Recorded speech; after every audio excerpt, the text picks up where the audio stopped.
Oh, I love Sylvie Lime. Hello, everybody. Welcome to Kuso9rande, the bad video game tournament. I am Brosentia, just getting ready for the stream. Blah, blah, blah. Blah, blah, blah, blah. Just trying to get all the posts up. Wow. I don't understand any of these words. My God. Who added this to my playlist?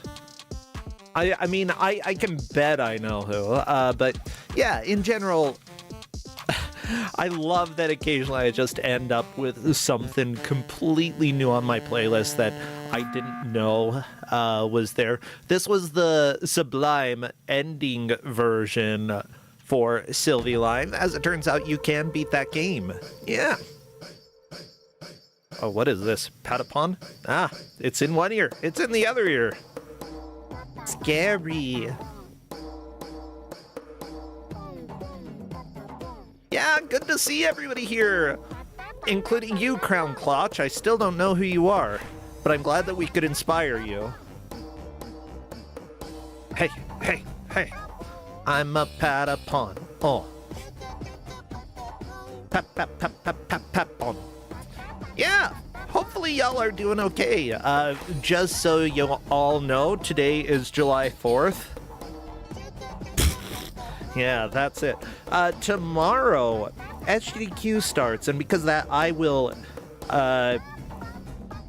we generally don't stream during GDQ because, first off, a lot of people are going to be gone. Second off, a lot of people who aren't gone are going to be watching, so we will be offline throughout that. If I do a personal stream, which is unlikely because, oh my gosh, I need a break, I'll let people know on Discord or Blue Sky. Otherwise, take it easy. Enjoy the next week or so. I know I will. Why? Because I just finished the next version of the demo for Wild and Wolfie, the game that I'm making with LOK. It's a lot of fun, and I managed to get rid of the biggest glitches, which I'm very happy about. Yeah, Chiron, thanks for resubscribing. Thank you, thank you, thank you. Anybody who is a subscriber on Twitch, or if you are a patron on Patreon, you have access to it. For Twitch subs, just over on the Kusogrande Discord, I put it on the sub channel. I also pinned it so that you should be able to find it easy peasy. If you're not subscribed and you don't have the money for it, though, just shoot me a DM somewhere. Preferably not here on Twitch because I probably won't see it, but elsewhere, I would be happy to send it to you. Like, if you're interested, I will get it to you. And after GDQ, I will be sending it out to everybody anyway, so that you have a chance to check it out. Chiron, what do you mean I had you at just shoot me? No, bad. I'm gonna bop you.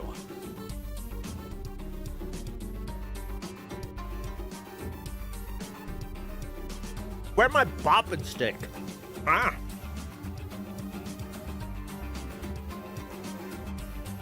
By the way, I already made lunch for myself, so by made, I mean put it in the microwave. So if I sound like I am a little bit busy eating, that's because I probably am. Plasma Gun, good to see you over on YouTube. I always see you there. Like, I wonder, did you start watching on YouTube or have you watched elsewhere before? Because you're like always here. You're always watching the show. And I love it. It's cool to have you. Well, everybody, it is that time. Xenoblade Chronicles. Go ahead and play a jam, and Crappy, try not to get mutated by these penguins. Oh, Plasma Gun, you're exclusively on YouTube? Well, cool. I'm glad that we have you. Crappy, watch out. The penguins are coming. Well, that's okay. You know what?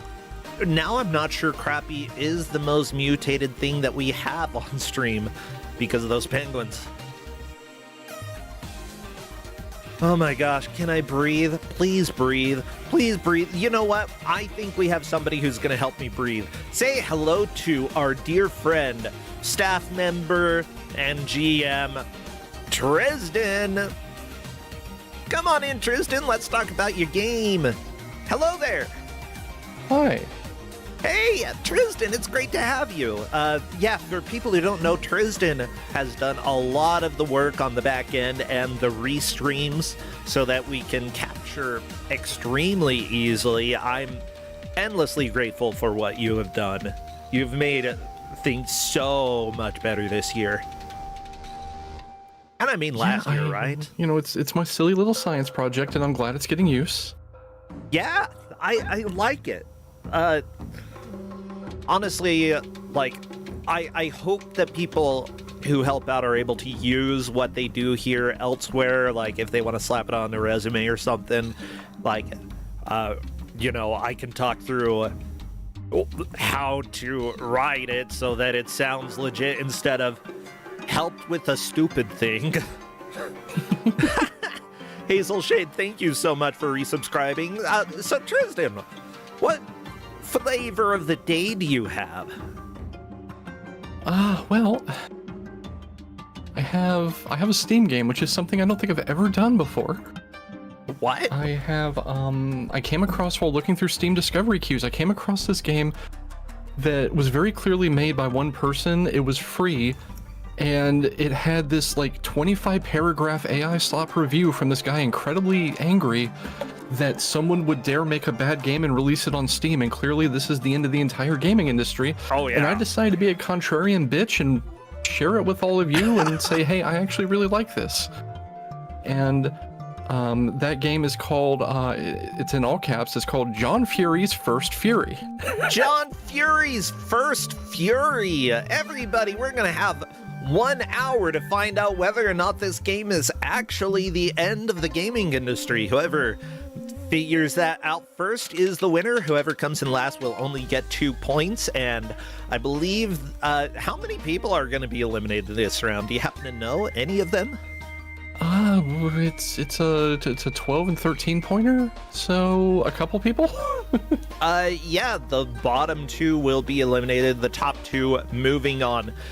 Hazel Shade and Clades, thank you so much for resubscribing. Honestly, I depend on subscribers to survive, so I very, very much appreciate that. Now let's go ahead and head over. Oh yeah? Yeah, before we get rolling on anything, I also want to shout out, Big Bad Gameathon submissions are open this month. Yes. Yeah, and I need to get my Journey to the Center of the Earth speedrun ready for that. Guess what? We have a week without Kusogrande because GDQ is starting tomorrow. And so if you want to learn a speedrun, now is the time. There have been a few games that we've had on Kusogrande lately that we know the run is relatively short. And it would be great if people learn some of them because, you know, do it. Okay, this is music. Barely. I hear notes. I hear note.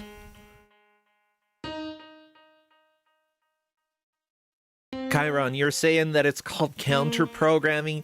Here's the deal. Even though I'm not at GDQ and I'm probably not going to watch much of it, I still support the overall cause. And, you know, go ahead, please, like, support the runners because a lot of them have put in a lot of work. And, like, a lot of people who come and join Kusogrande are, you know, participants there. Including GMs. And Kuso Live is going to be at GDQ as well, so if you want, go ahead and sign up.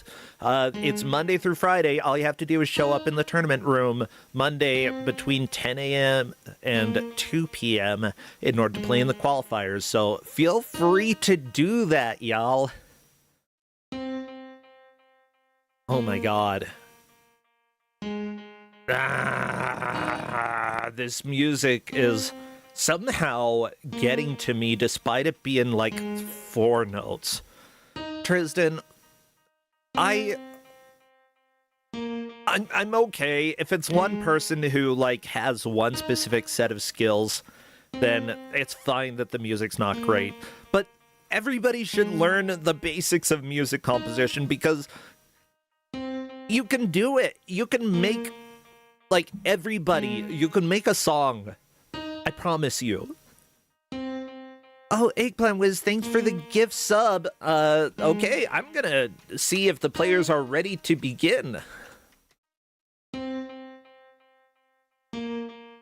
Yeah, I actually really like music composition because that's what I did.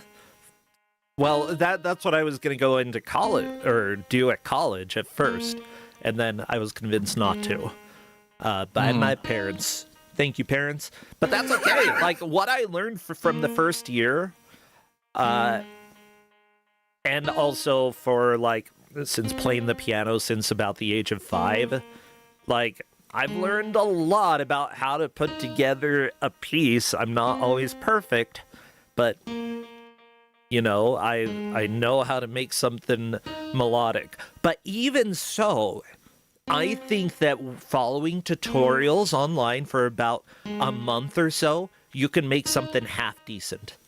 And something that's more detailed than this music. Okay, Jacqueline, thanks for subscribing. Worlds of Rogue, good to see you here. Oh my gosh, let me see if...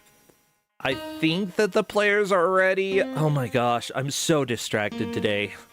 Okay, yeah, ready. Everyone's checked in. Okay, let's do the countdown. What would be good emotes for chat to spam?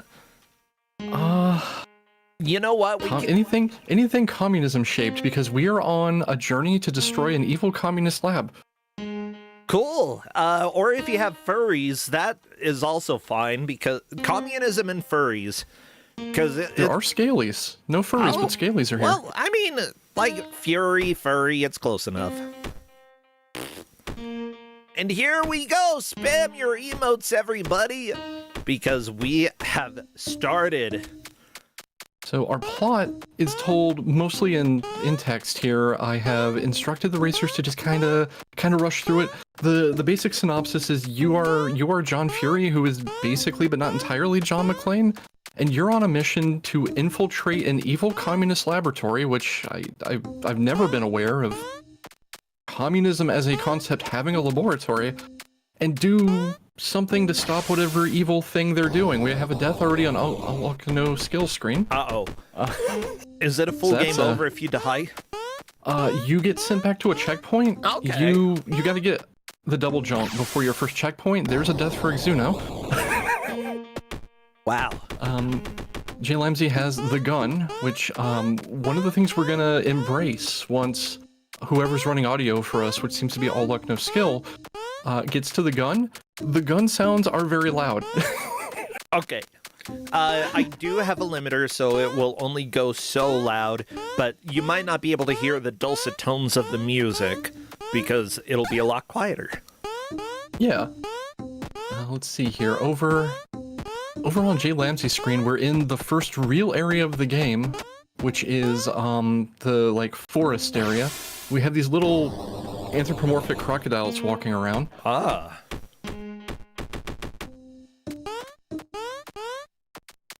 Okay, so how is tracking going for this game? Oh boy, this game presents itself as a Metroidvania, but it's not really. It's more like, imagine Metroid Fusion and its discrete 6 areas, but they're all in a line and you have to get through one to get through the next. There's no backtracking. So it has the very minimal homeopathic concept of Metroidvania-ness in it. So what we're doing, we're going to be tracking by which of those areas you get to. You've got the starting area, which I guess you can call a cave. You have the tree zone that Jay Lamsey's in right now. You have an industrial area, a city, and then the inside of the lab. So we're going to go by which of those areas you get to, and then most of these areas have an objective counter in the top right. That's going to be our secondary criteria. Yeah. You know, watching this This is already not the worst game on Steam, I gotta say. No, it's not terrible.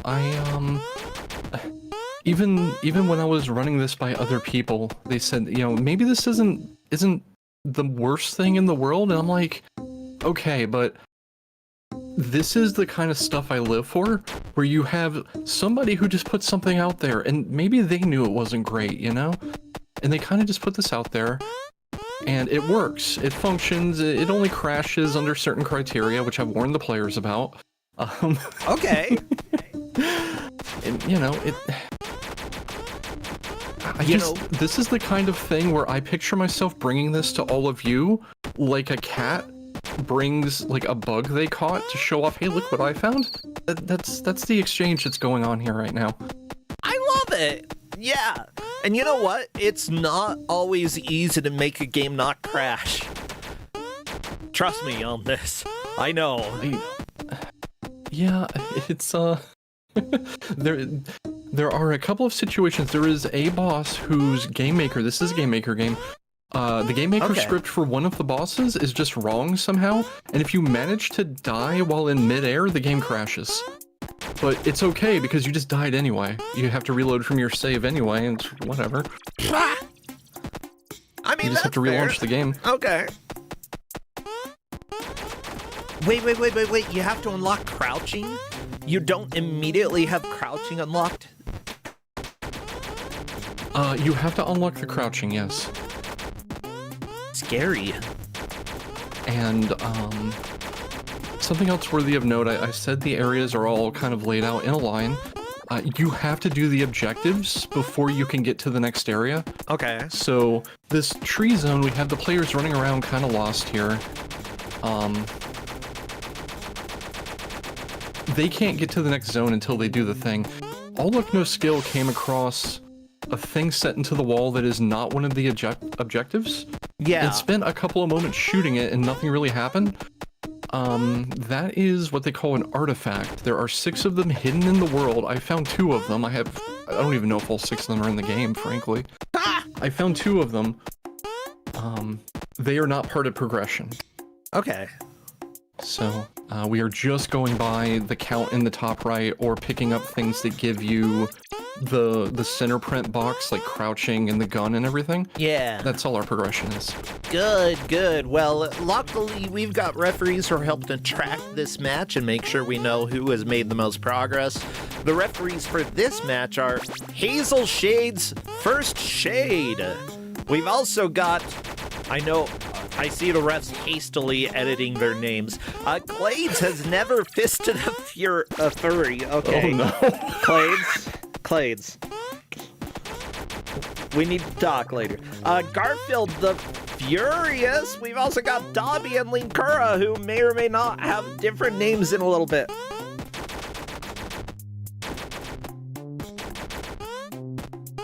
But yeah, right now, pretty much everybody is in the tree biome. It looks like All Luck No Skill has gotten an objective, as has Jay Lamsey. Because of that, you know, whoever did it first is technically in the lead, but this early on, not a huge deal. We're going to have things change as time goes on. Yeah, so when do you think, like, the main difficulty is going to set in? Or is it already, like, fairly testing their skills early on? Like, what do you think is really important for players to learn here? I think the main thing players need to learn is how to anticipate how enemies are moving. Most of the enemies are dangerous in one of 2 ways. The first way is they're not at all, because they just walk around on a platform and there's nothing you have to really worry about. There's a second type of enemy that moves back and forth, and if it looks at you, it will start shooting, and those bullets will go all the way across, like, those bullets have no range maximum, whereas your gun does. Oh, baby. And they don't, as you can see on the Xuno screen, they don't stop shooting once they see you. Okay. You have 3 hits, and sometimes enemies will drop health, but it's very random. Very, very random if they drop health or not. I've had So the big secret spoiler here is I'm actually routing this for Big Bad Gameathon. And I've done entire runs where I didn't drop a single health pickup. Everyone, there's still plenty of time to route games for Big Bad Gameathon. Heck, I know that I've had times where, like, 1 or 2 runs I routed the last day for submissions and then submitted because, you know, that's just kind of how life goes sometimes. Yeah. The main sticking point here, and a couple of our racers have already done it, is to make any progress in the plant biome, you've got to get that crouching power up because all the things you need to shoot are low. And the game doesn't tell you that. Mm-hmm. Yeah, I do see some of the rooms where, like, they can shoot the top row of blocks but not the bottom row, thus making you think, oh, there we go, Exuno has learned how to crouch. Haha! Specifically by picking up the crouch upgrade. Yeah, and this is the murkiest area. This is the most Metroidvania-like area. Everything after this is pretty linear, so I'm kind of just hoping all of our racers get past here and we don't have to worry too much about, well, does picking up the crouching upgrade count as a thing, and, you know, how many have they gotten, that kind of stuff. We have, you know, an hour of match, and this game is 15 minutes long if you know what you're doing. We could see completions, but I don't anticipate them. Beep, beep, beep, beep. Yeah, it's...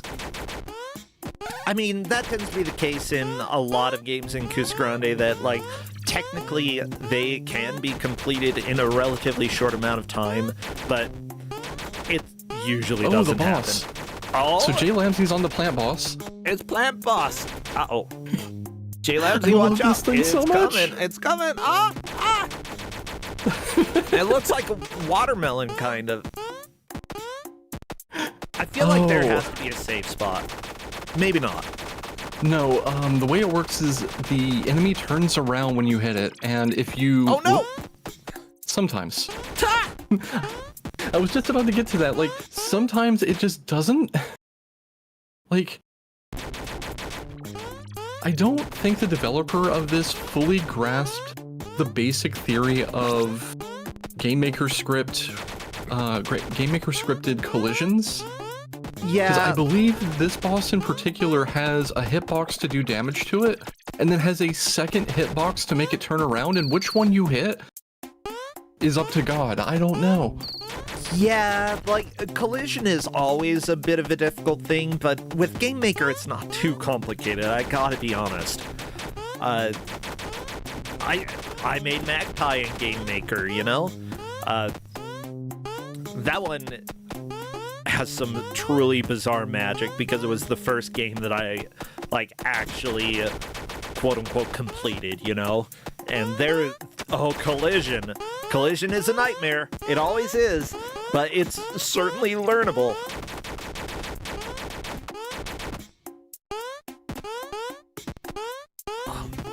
Yeah, I should not talk. Like, I'm not going to tell y'all the black magic that I went through learning how to make things work there.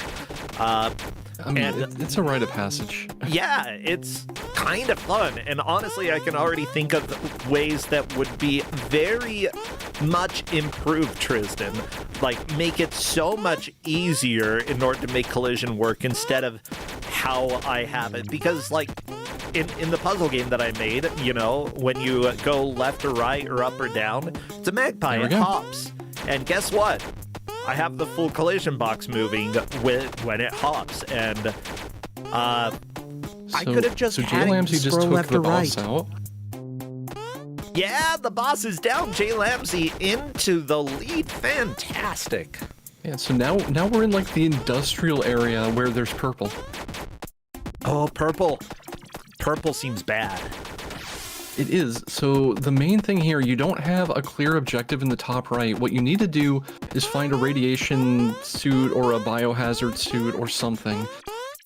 And then that will let you walk through the purple. Okay. And then you have to, you have to actually walk through the purple, through an underground tunnel to get to the next area. Which is what that little text thing explains. Everything is toxic and you need to find like a protective suit. Another thing that's going to be tested here is this is the first place you have to drop through platforms by holding down and jump. So we'll see how quickly people figure that out. It's a very basic platformer staple, but we'll see. We'll see if anyone gets tripped up on that. Yeah. Here's the rad suit. I mean, one thing with Kusogrande, especially that we've seen, is that if people aren't told specifically that certain mechanics are there, sometimes some people just don't figure it out, especially early on. Once we make it to the bracket and such, then that is much rarer, but, you know, it could take people a little while to learn that they can drop down through stuff now.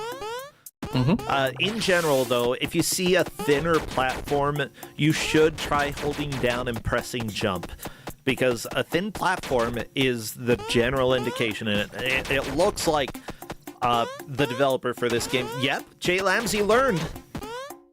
Yeah, so Jay Lamsey went a slightly wrong way to find one of the secret artifacts, but what you have to do is come down here and go through what I'm just describing as the purple down here, right here. The purple. Oh, okay, and then welcome to this. A drop-down platform that you can't see. That's a little evil. Okay, this looks like a nightmare to get through, but Jay Lamsey is making this trivial. This is way too long for what it is. This is like 12 of these crushers long. Oh my god. So many. Why are they all... What are they making? Wine? You're just in grape juice here. Yeah? I don't know what this is supposed to be. There's actually 3 colors of fluids. There's blue, purple, and green later on. Oh yeah. So Jay Lamsey's trying to like quick climb this rope, and this is something I do in the speedrun by just clinging to the wall and jumping left and right. But alright, so Jay Lamsey should now be in the city. Yeah, the city. Jay Lamsey making a lot of progress. Mind you, Zone 1 is the one that takes the longest. It's not too surprising to see that the other players are still there. Once they beat the forest, or the trees, which is the most non-linear, they should start making up time and getting caught back up. Shoutouts to the Communist Lab, by the way, on Jay Lamsey's screen for a moment there. Aha! So the gimmick here is you have to collect 3 keys. Once you get a key, other doors open up. And then once you have all 3, you can go back and go in the lab.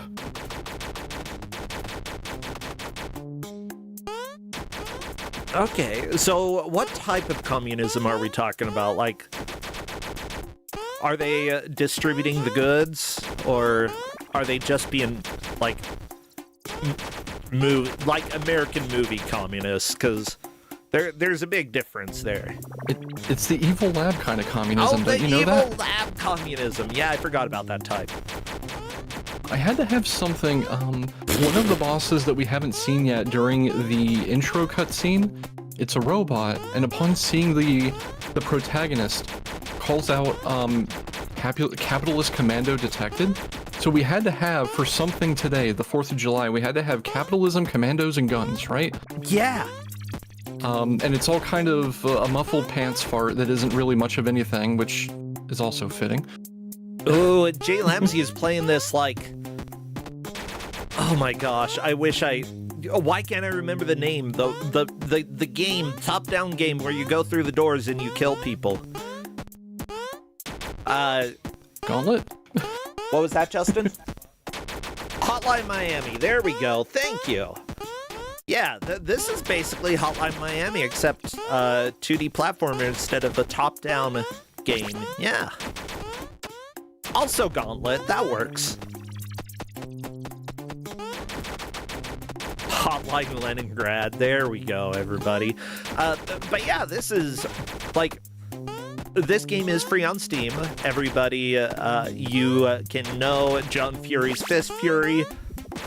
It is also good evidence that, like, you don't necessarily have to have the best graphics, music, or anything to make a game, you know? Make a game, especially if you're not trying to sell it for like 70 freaking bucks. Just, if you have an idea, go ahead and make it, and it's good. Make stuff. You know, especially if it's your first project. Don't expect to paint the Mona Lisa on your first day, okay? You gotta paint a lot of crappy Monas first. The Mona Crappa, yeah. And then after that, you can go ahead and start improving, you know? And honestly, most people are not going to be able to do everything in a game. Guess what? If you're asking me to do art, then it's not going to look as good as if there's an actual artist, you know? I can handle most of the rest of game dev without too many problems, but, you know, there's still weaknesses that I have. Oh no, what is this boss?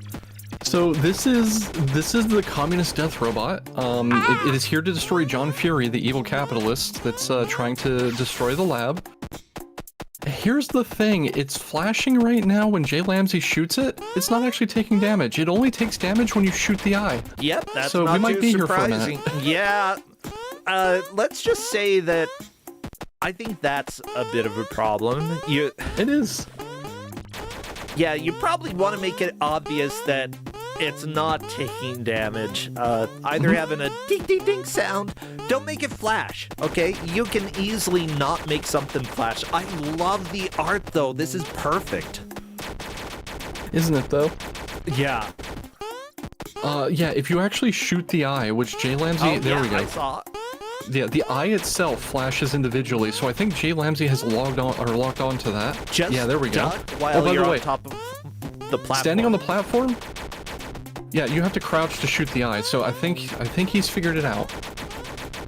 So, yep. It also has a ridiculous number of hit points, so we're still gonna be here a minute. I love this boss, though. Oh, yeah. I like that the boss is showing up on the ref sheet, just the eye poking out there. Like, it's the teeth. The fact that we've got a triangle and teeth here, I love it. This is the shape of communism, everybody. And this is actually why people are afraid of communism, not because of the political stuff. It's because of the triangle that's going to devour. No! No! Jay Lamsey, that is a death. Back to the checkpoint. And so he can just walk back there. He has 2 out of 3 keys. Meanwhile, everyone else is stuck in the plant zone. Let's see. It looks like everyone is stuck in the plant zone with 2 out of 3 of the objectives shot. The third is off to the right side of that big open area that has trees in the background that's outdoors. You have to go far to the right and climb up the trees, and there's an exit to the right. And Jay Lamsey found that right away, because when you enter this area, you can barely see it. And I think he took notice of that, and that's been the major differentiator here. Oh yeah, like, it's important to remember, especially in a game like this that tries to be non-linear, even though it is mostly linear, any areas that you can't currently access or that you're like, okay, I didn't go here, remember those areas so that you can go back later. If you forget, it looks like Blue Link did trouble. already get that one, so Blue Link is missing a different one. I'm going to assume Blue Link got the one right next to the crouching power-up. So the one Blue Link is missing is all the way at the top of the area to the top right. The triangle's dead, I think. It's not dead. What? You have to finish it. Oh my god! Okay. Jay Lamsey, the eye still lives! You gotta kill the eye! No, don't shoot the tank! You might think that the eye is dead, but it's not. Yeah, counterintuitively, you have to keep shooting the eye where the particle effects are coming out. It's so extra. Oh my god. Okay, I love this boss. I love... This is when I was sold on having to, like, share this with people, is this boss. There is a mini boss, and then there's one more boss that is just better than even this, and I hope we get there, but it's the final boss of the game. Oh. Yeah, like Jay Lamsey is doing what would be intuitive for a game, but one thing to remember is that this is not certified by Nintendo. And because of that, yeah, this is this is incorrect. Yeah, it may not follow specific rules. Whenever you have an indie dev or a developer that didn't go through official certification, didn't have a publisher, there may be a chance that things are incorrect. So remember that. It may mislead you. Not even Jay on Lamsey purpose. has to be thinking to himself, what the hell is going on? Oh, for sure. He shot this thing probably 400 times. Like, no, the I hurt box is still active. You have to just jump and shoot into the smoke cloud. So good. The thing Jay is, Lamsey you can has no found longer my see speed the strat, eye. though. Oh, the stutter step. No, if you time it just right, you can just wait for the boss to come all the way to the wall and then just jump. And then you can follow it while shooting. Oh, It's yeah. a lot more effective. Okay. I think Jay Lamsey can hear the damage sound effects when shooting into the eye, and hopefully that's a hint. Yep. There we go. Yay! Exuno is on the plant boss and is probably going to die to it for the first attempt. Yeah, all I know Jay skill is Lamsey probably has- gonna get there soon. Jay Lamsey has the third key. He really needs to save before going in the lab because you will have to fight that boss again if you die before saving. And I think he's going to do that. Exuno thought they may have had a safe spot while fighting the boss, but unfortunately not the case. Gonna have to recollect a key and get back to the boss. Alright, so gun level 2. That boss dropped a second gun. I actually don't pick it up when I do the speedrun because it replaces your semi-auto gun with a fully auto with a cooldown slower than I can mash. Uh-oh. But for, not tearing your hands up, it's fine. Oh, is Lamsey gonna... Yes! Watch Jay Lamsey's screen. We're gonna get to... We're gonna get to the top. Are you gonna try to go off the top? No. Okay. Jay Lamsey knows better. Here's another artifact. Again... I don't know I if don't Jay even know how to Lamsey knows activate those. better. We'll find out. So that elevator, if you go up first and try to scroll off the top of the screen, you just take a crush death. Ah, lovely. I was hoping to see it. Okay, Exuno is still fighting Plant Boss. This is second place. Remember, first and second will be moved on in this tournament. Third and fourth will be eliminated. So it's very important for the players to do well enough to stay within the top rankings, the top two. Yeah, And honestly, like, for an elimination game, like, this seems very skill-based, very, like, learning how the game works, learning what rules it follows, what rules it doesn't.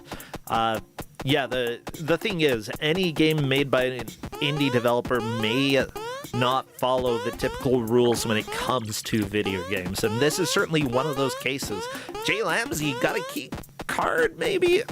I don't know. Yeah, so we have 5 key cards here. Or the hammer and candy cane, Yeah, I like that, the hammer and candy cane. We're in the communist lab.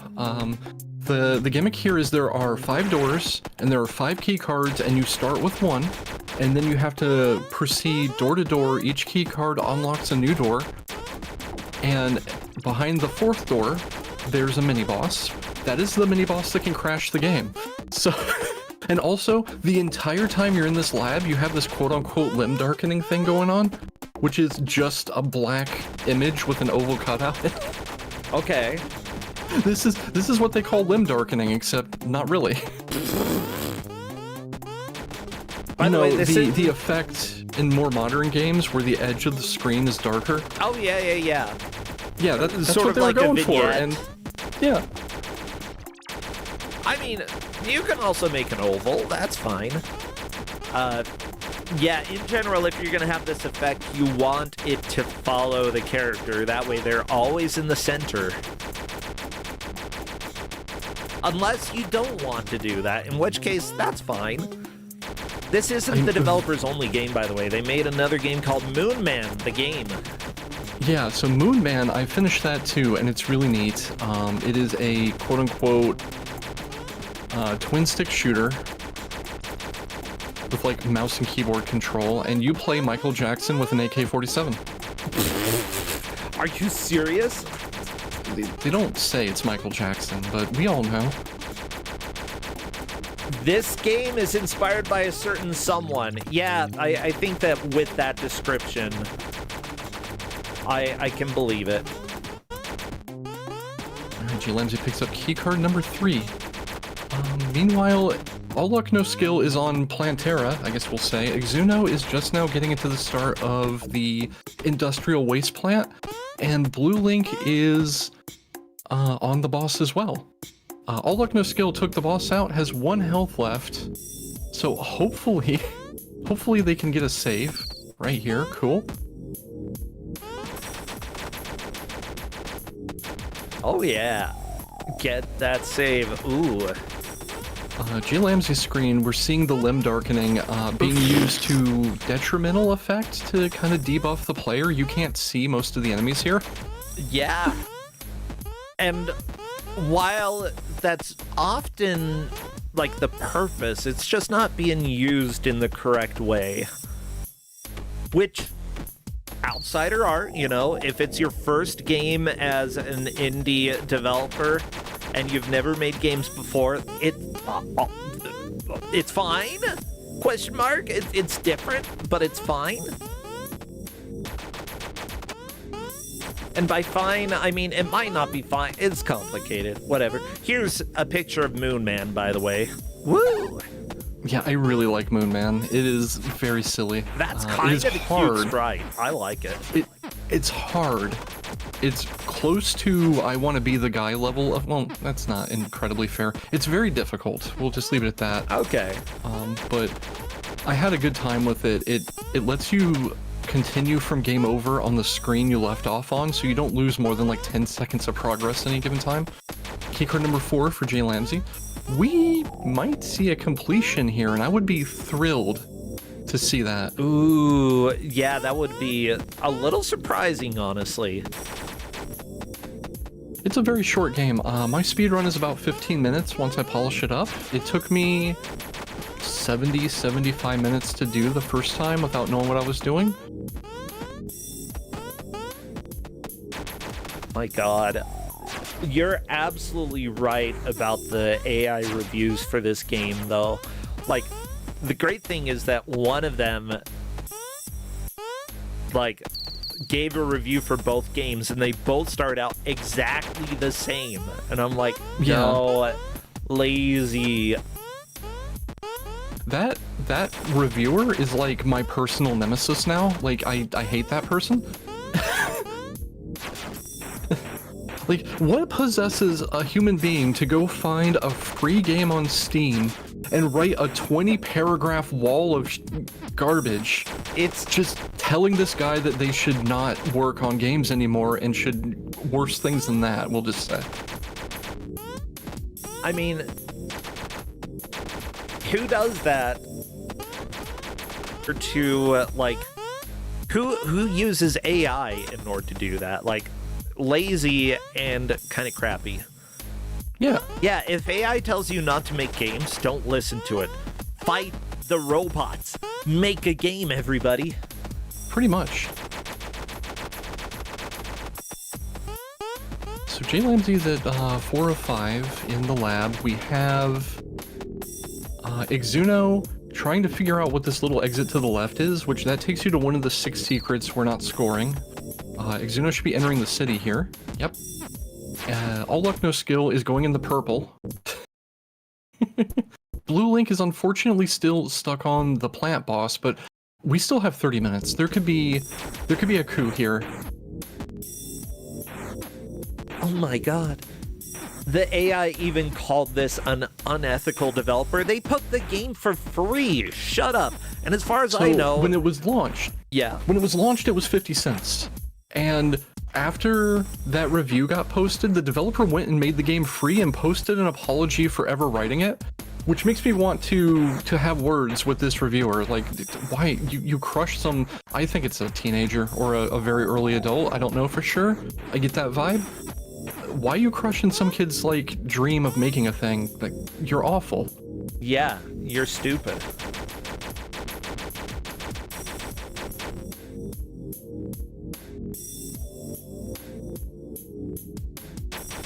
Yeah, okay. So I'm not in the wrong taking it like I described it before. I decided to be a contrarian, we'll say mean person, and just crusade for this game now because of that guy's review. Yeah, everybody go play this game, okay? And tell the developer, don't listen to stupid people who like are butts, stupid butts. To be clear for chat, I mean, I think the developer of this game might be a late teen, early adult, but I'm not 100% sure of that. It's possible. All right, Jay Lamsey's heading into, I call it the lower lab or the post lab. It's the final area. It's that big gray door in the middle. This is where I kind of just go, I'm sorry, refs, good luck, because it's a big open set of rooms, and you just have to get to the bottom left of it to fight the final boss. There's not a super clear tracking method here. You just kind of get there.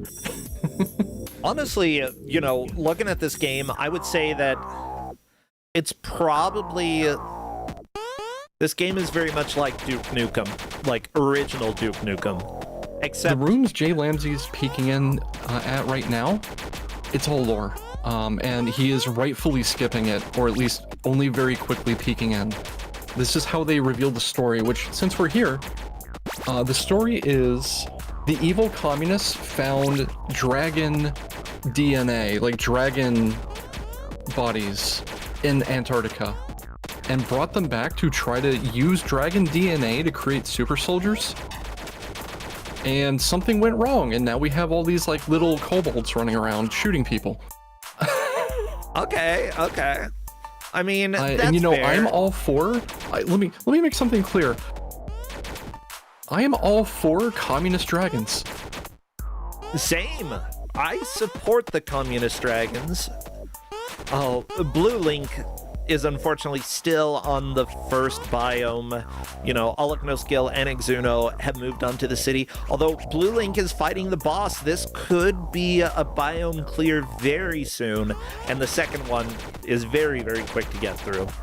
Yeah, communist dragons, go for it. You know, honestly, I feel like it doesn't matter if you're capitalist or communist, you might end up having experiments that go wrong. And, you know, do we blame the specific, like, economic style of a country for causing certain experiments to go wrong? We do all the time, but it's sometimes gonna happen, you know? I mean, capitalist or communist, I don't know. Just if you're an evil communist dragon, slide into my DMs. Seriously. Oh, speaking of, Jay Lamsey's on the final boss, which is a large evil communist dragon. We've got communist dragon? Where is it? Yeah. Oh, there it is. Look at his feet. Oh my god. This boss is so I love good. this game.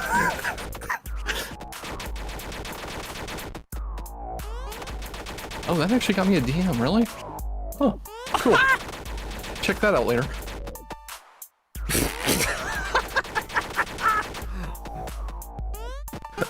If John Fury's first Fury gets me an actual date, I'll be impressed. You know what? That would be a date worth having. Maybe it's John Fury himself. Maybe John Fury actually loves the dragon, but didn't know until after the game was over.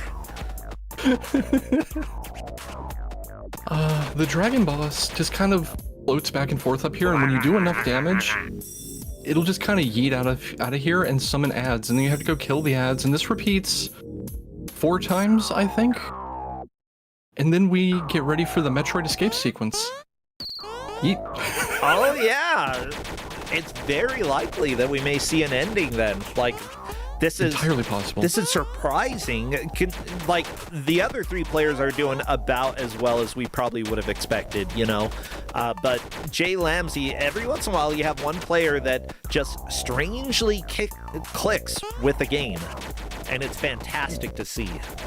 Yeah, it's a little terrifying, but I'm here for it. So on some cycle, the dragon is going to start shooting projectiles. Not a major threat. You get hit by it once and then you figure it out and, you know, don't get hit again. Let's see. Exuno is on the weird pyramid with teeth boss. So we'll see how that goes. Yeah, Exuno has died a couple times to it. I'm not sure Jay Lamsey ever died. A couple times, yeah, twice, I think. Okay. Yeah, biggest thing, like, it's fine to die a couple times. What you really need to do is learn how to deal damage, and I think Exuno is kind of learning that. Oh no, oh look, no skill, touched the very slightly spiky ground. To be fair, like, it's hard to tell that there are certain platforms in areas here. Okay, visual cues could be better. So it's time for the escape sequence. You have to run back out through the lower lab while this timer's ticking. We'll see how it goes, and for some reason you get an extra hit of damage here for reasons I'm not entirely clear on, but you need it. You have to move through here quickly. The time limit is pretty strict. Like, even speedrunning this, I get out with like 15 seconds left out of, I think you start with 70. It's pretty tight, so we'll see. We'll see if Jay Lamsey can finish it. You know what? This game is worth at least $1. I think it's charming as hell. I think you can beat it in an hour, which we're about to see from Jay Lamsey, but there's a second ending for getting all of those little secrets. I don't know anything about that second ending. I haven't managed to find all 6 of them. Ooh. Jay Lamsey actually found most of them. I'm gonna have to like watch this back and steal the route. Oh no, Jay Lamsey! That's okay. Another death, but luckily you can just continue right from the title screen. Good. Oh, I'm excited to see a completion. I think that's like my favorite kind of match where one person just really groks what's going on. I can't even use that word anymore. Anyway, really understands what's going on and just hammers the game. And then we get to see like what a normal person looks like playing this and the other, you know, racers. Yeah. It's fantastic.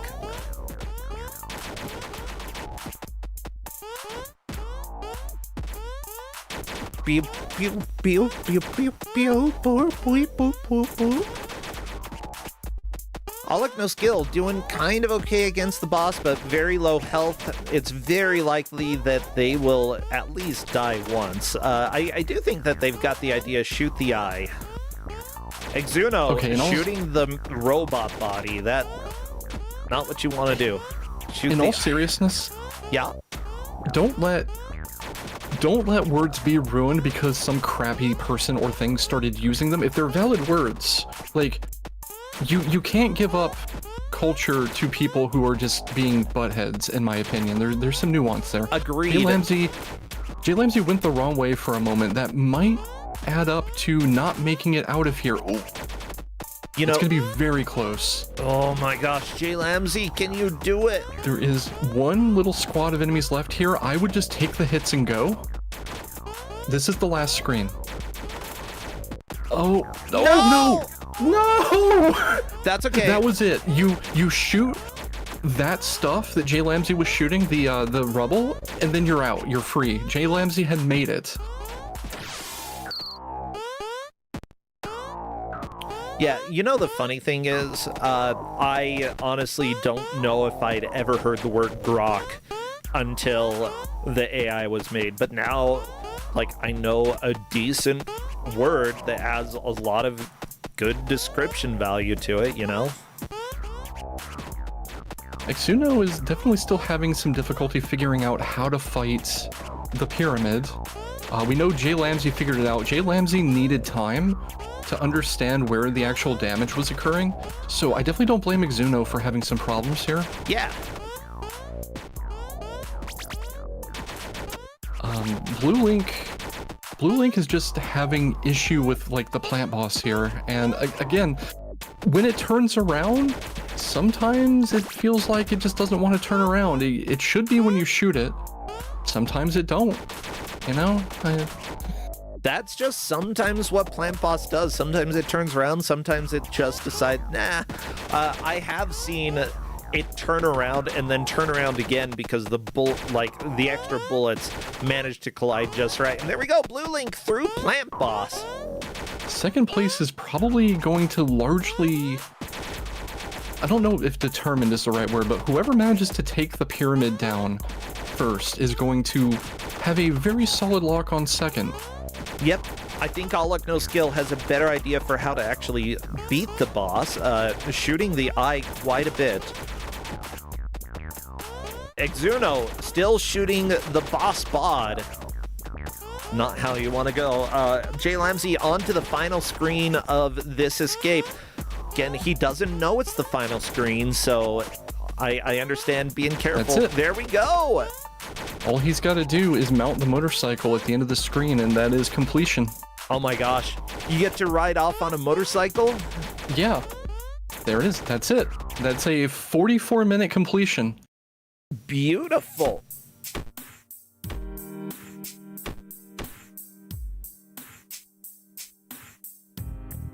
Well, this music isn't a whole lot better, but it's different. It's not bang, bang, bang, bang.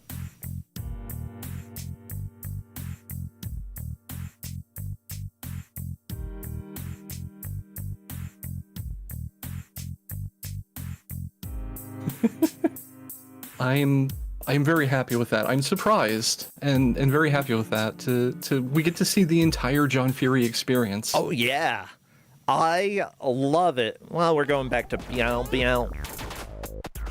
I am welcoming Jay Lamsey to come in and chat if so desired. And there we go. Hello, Jay Lamsey, and congratulations. How the crap did you beat this? I just kind of full sent it, I guess. I play a lot of random Metroidvania kind of style games, and so I just kind of applied the same logic I did there to this game. I mean, seems to have paid off there. Yeah. So yeah, it's not even like you destroyed the game. If you want to pop the stream open and take a look where your opponents are, is what I expected. You just killed it. Wow, yeah, no, insane. This was actually a really good game. Yeah. Yeah, like, we were talking a lot about, like, why Tristan chose this game, and, like, I fully understand. Well, I mean, partially spite because of the reviewer that made the dev feel so bad that they put it up for free and offered refunds to everybody who paid $1 for it. Like, oh look, No Skill just took down the pyramid boss. Yeah. Ooh, very nice. That boss, you know, the tread's such a red herring. Yeah, this is probably the one part of the design I would call unabashedly bad. Just the signaling is so off on this boss. Yeah, because you sorry, go ahead. No. Like, just the eyeball, as soon as you kill the eyeball, it starts flaming, and it seems like, okay, I killed the eyeball, time to kill the rest of the boss. But no, you still shoot the flaming eyeball. Well, you don't get any hit registration for it. Like, yeah, you hear the sound of your bullets hitting it, but it's not flashing. And throughout the rest of the game, and it's like, enemy flashing, good. Yeah, I feel like you can have at least one bad boss in almost any video game, you know? And the triangle boss, at least it's silly looking. And it's a communist, so, like, it's perfect. It's wonderful. So, like you said, this is a fantastic game. Like, what are your overall thoughts? Why does it feel good to you? So this reminds me of, this would be probably well over 30 years ago. I remember playing Jumper, downloading it onto the school computers when I was in junior high. And this gives me a Jumper vibe. Yeah, I was thinking Microman. Okay, yeah, I can see it, but yeah, no, it's just the tile set, some of the design or whatnot would not feel out of place out of Jumper, like old school Jumper. So yeah, that I don't know. makes sense to me. Aside from the enemies being pretty one-dimensional, you have tall guy who shoots, small guy who runs around. Oh, but now we're gonna flop it. Small guy who shoots, tall guy who walks around. Like this. Yeah, I agree. Not a whole lot of enemy variety, like maybe some different sprites, but otherwise, you know, I'd say it seems like this is probably the developer's first game. I can't fault them, you know, for having sort of simplistic enemies, because you're learning how to make a game. You, keep it simple, you know, don't challenge yourself too much. Yeah. Yeah, I 100% agree. If this is their first game, or even one of their first couple games, this is a very good first attempt. I've played much worse games from people who have been making games for decades. Yeah, like I said, when we were handing this out, someone, it might have been you, asked if our circumstances meant that we would give out a good game. I said, this is the best one I've got. I wasn't kidding. If our fourth is 10 minutes late, you're legally obligated to give us a good game. That's amazing. So good. Yeah, so, like, one thing that we saw was that, yeah, the developer essentially had one person who wrote, like, paragraphs about this game and how bad it was, and that, like, they're an unethical developer for, like, selling this for $1, and like it was ridiculous what I saw there, and you know, it made it so that the developer put out an apology and changed the game to be free, and I don't like that personally. Like, I feel like people should give this a shot. People should, you know, give a review for a game that's free. This is like already really good. Like, I feel like I would pay $1 for something like this, you know. Oh, I'd pay $1 for this, and I wouldn't even feel like I got none of my money's worth out of it. I got a lot of enjoyment out of there, and I think I found 3 or 4 of the artifacts or whatnot. Didn't know what to do with them. I'm assuming there's those big blocks that I shot a bunch and did nothing. There is you're a correct. second ending, supposedly. I've never seen it. I don't know what to do with them either, and surprising, probably nobody. There's no walkthroughs or gameplay footage of this. I don't know. I still need to figure it out. I know there's still bits of the game that I didn't see during the escape. I ended up going a different direction trying to kill myself, and oh, this is the path I didn't go. Well, not worth it now. Yeah, so I mean, there is in a a blind second... race, correct. There's a second rad suit that you have to get the 4th key card in the lab and then backtrack to door number 1. And there's a second rad suit there that lets you walk through the green stuff. Mm-hmm. And then there's just this other pathway down there. I think there's another one of the artifacts down there, and you're intended to get it while coming in. Okay. Just to commentate on what's happening here, Exuno did make the eyeball start burning, but now thinks let's shoot the body of the boss, which is not correct. You gotta still shoot the eyeball. Again, And it's reasonable. It's reasonable to presume that. But, yeah, like, you gotta keep shooting it in the... in the smoke eye. yeah, biggest thing to remember is that this is an indie developer, possibly their first game. If it looks like it was made in MS Paint, then you can generally assume that the developer probably doesn't know how to do all of the video game conventions that, like, companies do, you know? Yeah, the bosses were absolutely made in MS Paint. I can tell from from looking at it, and I love it. I actually think that's a style that you can lean into and it'd be great, even if that's not the only tool you have available to you. Yeah. Like, I can't even say the name of that game on this stream. I've used that word once already. There's a game called Bad Bitch Blasters that is just all done in MS Paint. Look, that word's used in PG movies sometimes. It's fine. Not often, but every once in a while. It's on TV. Now, before anyone goes to run to grab that game and look at it, it gets pretty heavy with the themes. There's content warnings on the Steam page for that. Read them before you just grab it and start playing it. Okay. But it is just entirely done in MS Paint, and it's amazing. Yeah. Well, Jay Lamsey, I don't want to keep you here too long because, you know, it's 4th of July. You've probably got things to do. So, is there anything that you'd like? Oh, what? I'm Canadian, so I already had mine. Oh, perfect. In that case, stay here forever. Yeah. Yeah. I do want to say, like I said, at this dev, you have made a perfectly cromulent game. I would agree. Yeah. And I think that, like, I really, really hope that the dev gets a few more reviews, you know, and, like, because there are good things to say about this. It's not a perfect game, and it doesn't need to be a perfect game. You know, there are, guess what? Not as buggy as Skyrim, you know? Still. So, Jay Not Lamsey, as buggy as Skyrim. yeah.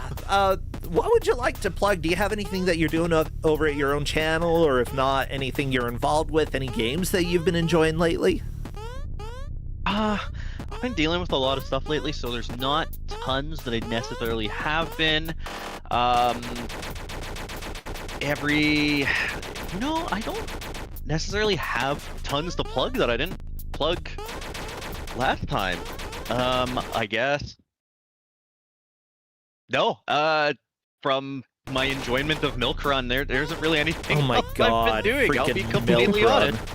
Yeah, again, everybody, if you want to pay me $100,000, then... Or was it 10,000? I don't know. If you want to do one of those two, sure, I'll speedrun Milk Run.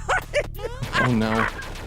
So, meanwhile, it looks like our placements are getting kind of close to locked in here. All Luck No Skill is probably going to take second. They're running around in the lab.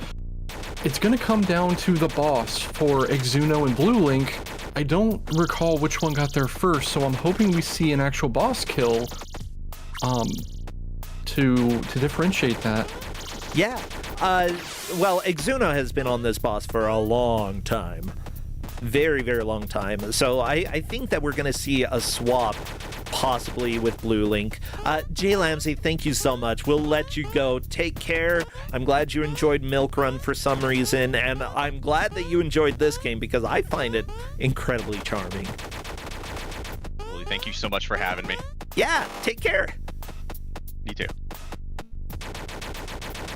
So yeah, Exuno, had been fighting this back when All Luck No Skill was fighting it, and it was up to, you know, whichever of them beat the boss first would essentially be moving into second place, and All Luck No Skill finished it. Exuno still fighting. There's a very good chance that Blue Link moves up to third place. You know, Exuno is a fantastic player, but every once in a while, you find a game that unfortunately doesn't quite mesh with you in a racing setting. I say that specifically because there are plenty of games that I like that if I end up racing them, I'm going to suck at really, really terribly. Yeah, I get you. It looks like Exuno's trying to figure out some other gimmick rather than fight the boss, and unfortunately, no, you have to fight the boss. Once you have 2 or 3 keys, there's nothing else to do but fight that boss, and this gives an opening for Blue Link. If Blue Link can just take this thing down, they will move into third. Now, I believe, depending on the exact point totals, it may not matter. They both might be eliminated at this point. I believe that's probably going to happen, yeah.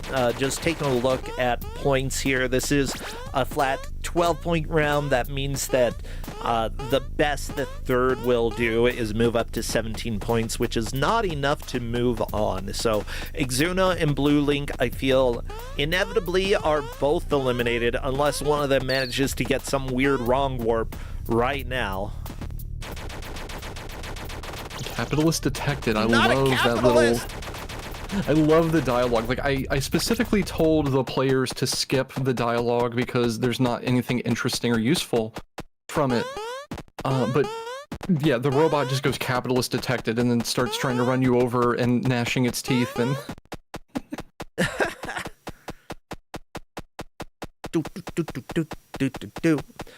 Yeah, well, Blue Link also is a capitalist. Oh my gosh. Yeah, let's go ahead, supply and demand, baby.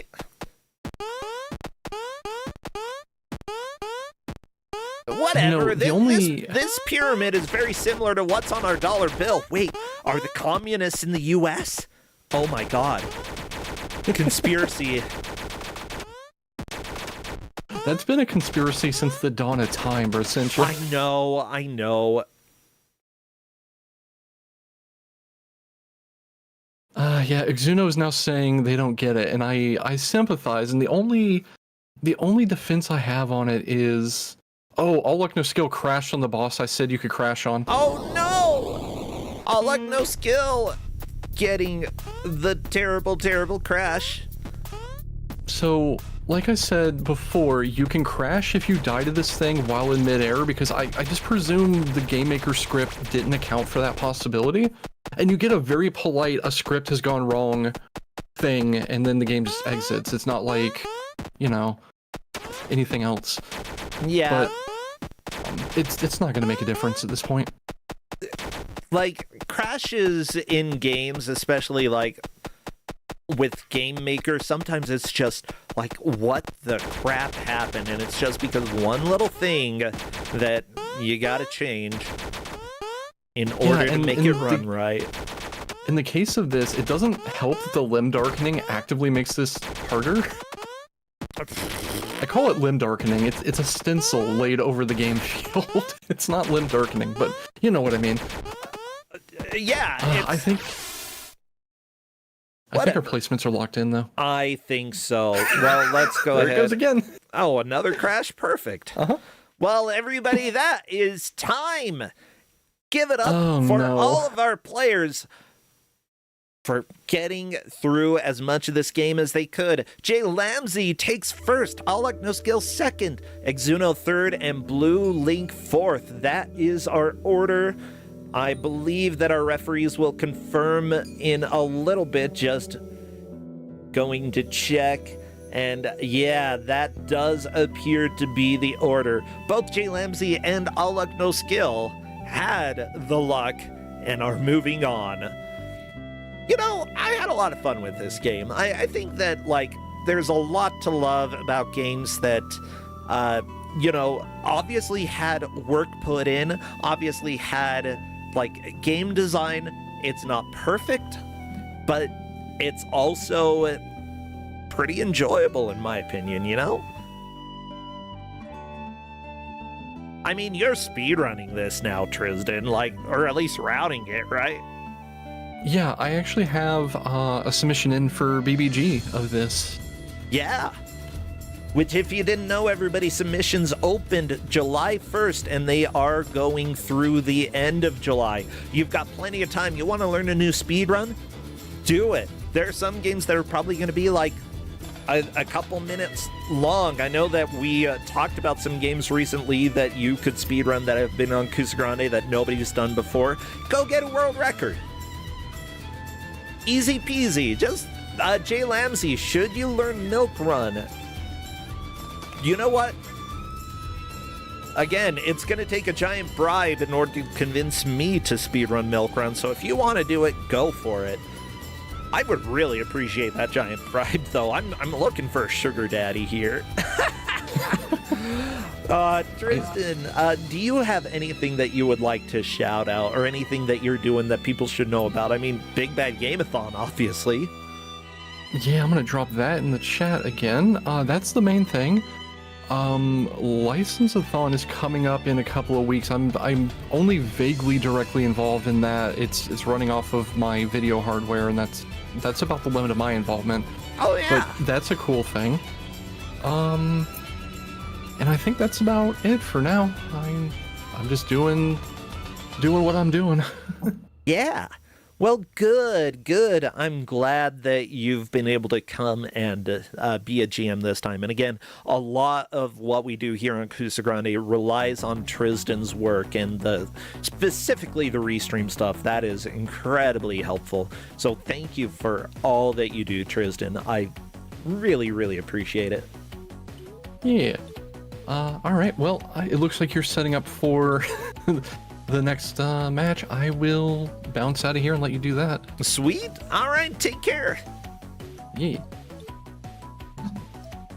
Well, everybody, this is Kusogrande, the Bad Video Game Tournament. I still have a little bit to set up because, hey, welcome to how it goes. This match wound up pretty quickly, considering that we did the interview towards the end there. So just so y'all know, the next demo, version 0.1.1 is what I'm calling it, of Wolfie, Wild and Wolfie, that one. Yeah, my gosh. Trying to work and talk at the same time is certainly challenging every once in a while.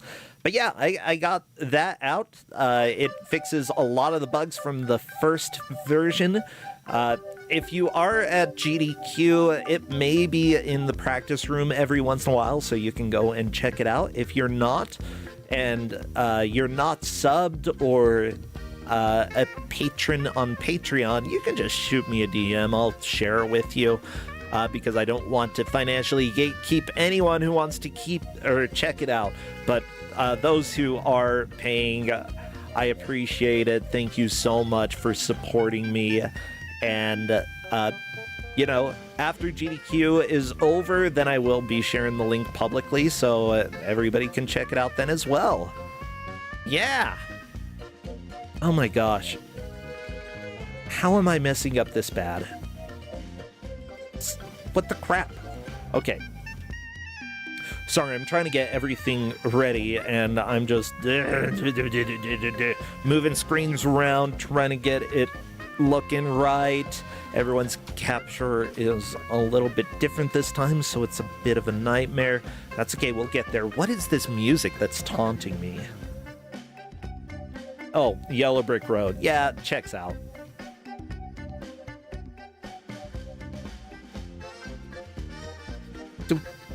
I love this music, though, and thank you, everybody, for being here. I very much appreciate it. Also, yeah, we're hoping with the NES game that I'm working on, we're able to make some physical copies. I would love to be able to do that. Later, we'll talk about exactly what we want to do in order to make that a reality. Mazian, thanks for resubscribing. It is a huge help. Every little bit counts. Well, speaking of counting, Crappy, it looks like you have been dancing for a little too long, so let's go ahead and take you to the game reveal. Run, my Crappy, run! Oh no, John Fury! Gonna get ya! You know what? I think Crappy might be better drawn than John Fury. That's cool. Good job, Crappy. It's time for us to reveal the GM, so say hello to our dear friend, Donkey Clonk. Come on in. Come and talk to me about your video game. Hello there, Donkey Clonk. Hi. Ha-ha! I'm excited. You know, when you show up, I know that we're probably getting a Commodore 64 or Amiga game, and it's usually like, it's a flip of the coin what style of game that we get, but usually it's a game that I probably would have played when I was a kid. I had evil schemes that were foiled this time. Uh-oh. Why? People had played too much of your stuff? Let's not reveal too much, but Okay. I have something that's kind of topical because it features Captain America on this July the 4th. It does! Oh, The Amazing Spider-Man and Captain America and Doctor Doom's revenge. Why is Doctor Doom getting revenge? Did they already kick his butt? I don't know, but the players will find Probably. out. Yeah. Well, we've got 1 full hour to see what this is all about. Whoever makes the most progress will be the victor. Whoever falls behind will only get 2 points. And I believe that we are going to start getting... We might have an elimination or two from this match. We'll see. I don't think so with this match, because it's a 17 to 20 point match. Gotcha. Yeah, that means that we're probably good. Well, I gotta do a tiny bit of recapture because, welcome to Amiga. That is my life. So, what have you been up to lately, Donkey Klonk? Anything fun? Have you been playing any games on your own that have been enjoyable? No, not really. No? Ah, dang it. You know, I got back into playing Factorio because welcome to my life. They did some graphic updates. I also did a little bit of that for one of the... What is it? One of the archipelagos that we did on the Kusogrande server, and that is always fun, but I love that game. And then I always make a certain amount of progress, and then I never make any more progress. Well, I believe that it is time for us to move over to the players here.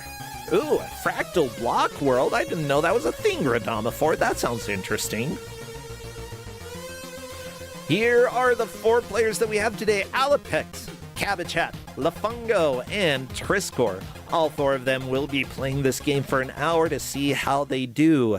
Whoever makes the most progress, again, will be taking the victory. Nobody get eliminated, and they should be happy about that. Let me see. I don't believe we have any audio on this screen.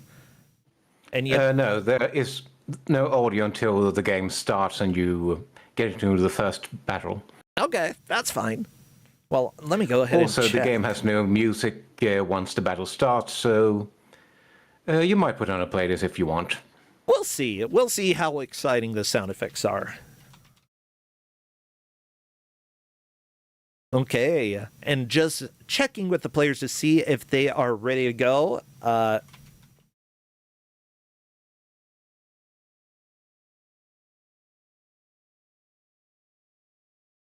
Okay, already getting some confirmation. Alapex good to go. Lafungo was feeling insufficiently patriotic towards the USA.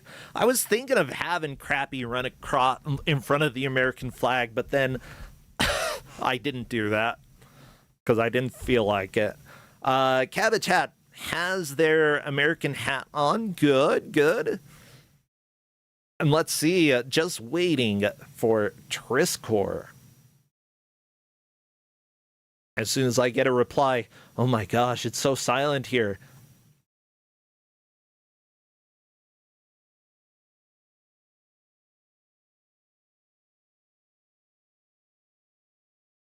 Okay, there we go. All of the players are ready. So, Donkey Klonk, I feel like it's pretty obvious for some of the emotes that people can spam. Is there anything that is not obvious that would be appropriate?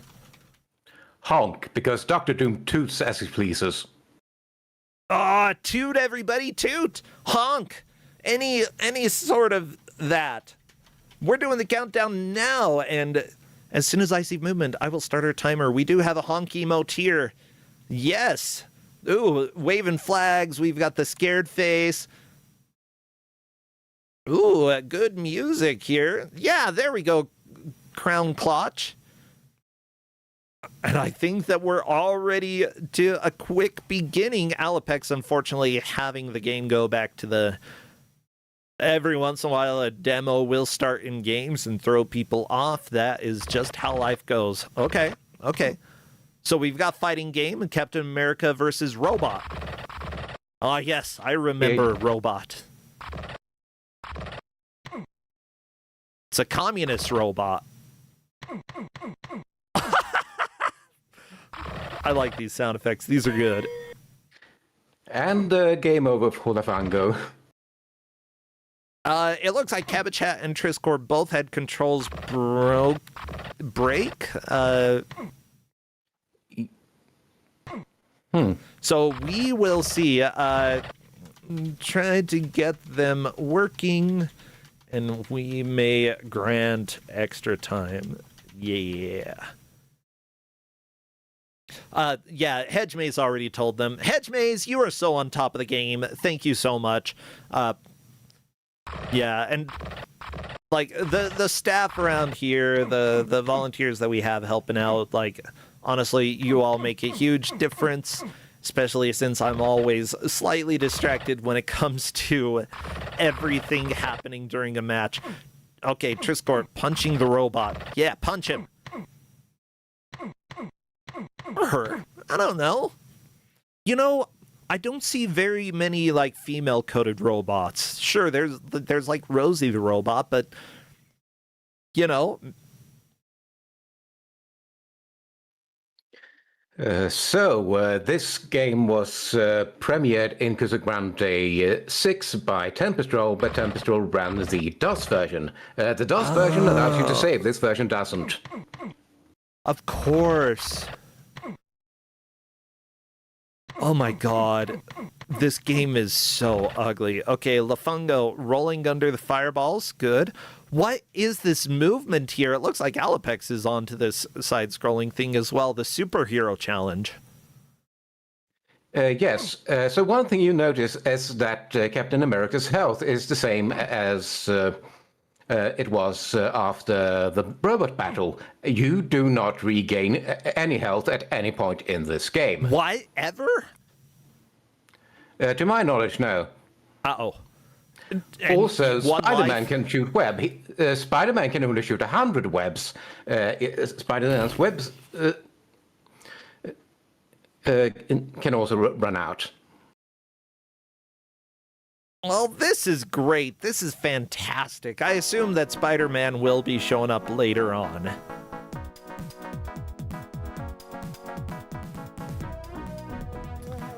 I have no idea what's going on for Cabbage Chat.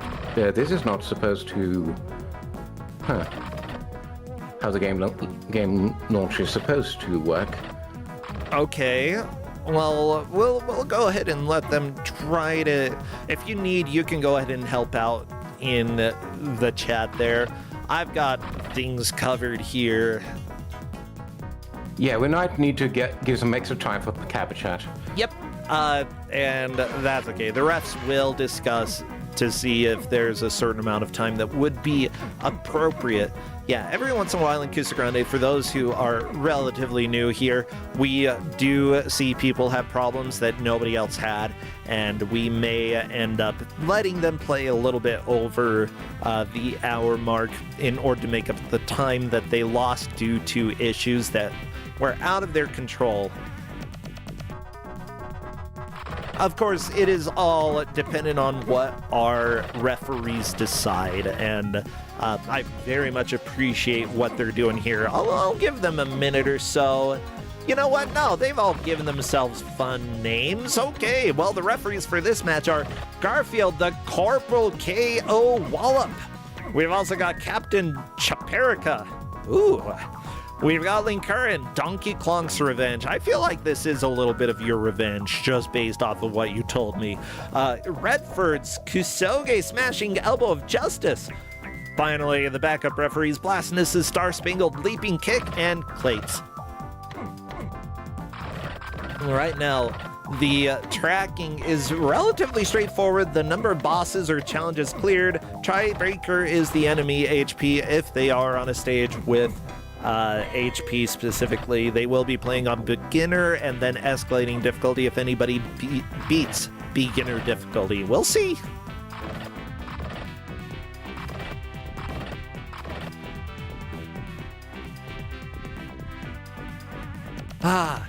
Well, most of the players are back to the beginning here. We have seen Alapex make it to Machete as Spidey, so that is a very clear lead, I believe. After that, you know, just doesn't matter too no, much. Chris is on a later boss. Rhino comes after switching from Spider-Man. Oh, okay.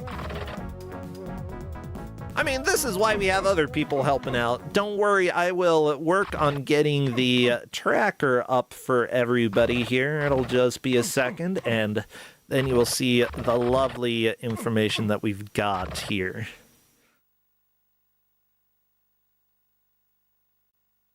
Well, that music was fun. Why be quiet for so long?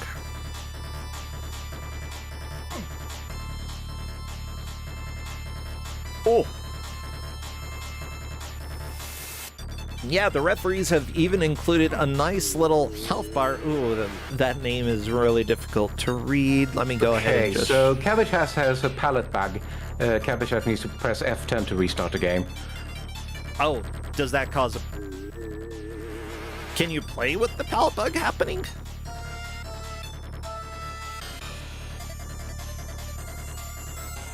Or is that going to be cause... Technically, yes, but it's like when this game was run in DOS in Kuso9rande, one of the players chose to play it in CGA mode.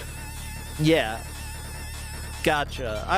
I'd say that, like, if they wish, they can hit F10 to reset, but I wouldn't force them to. Who knows? After you beat Robot.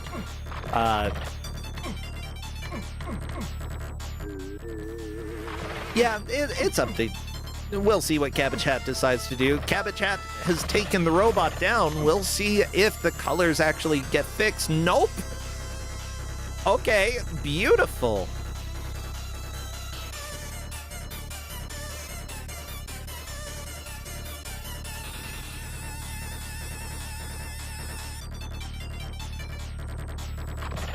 Do...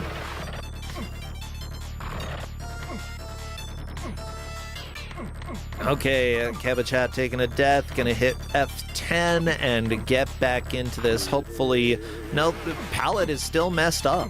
Huh?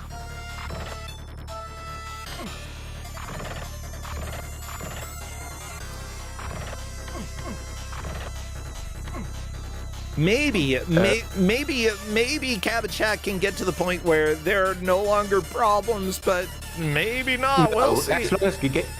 As long as the game runs, there will be the same palette issue. F10 will quit the game to the desktop environment. Gotcha. And that is the only way to fix the palette. You can't fix the palette while the game is running. Gotcha.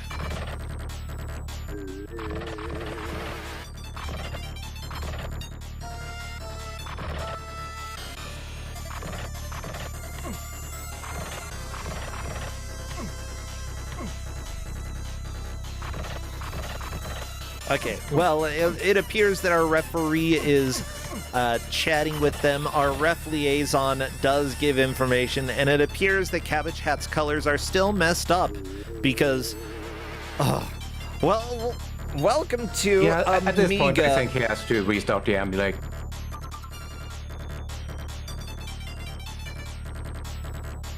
Yeah, and apparently Amiga is cursed.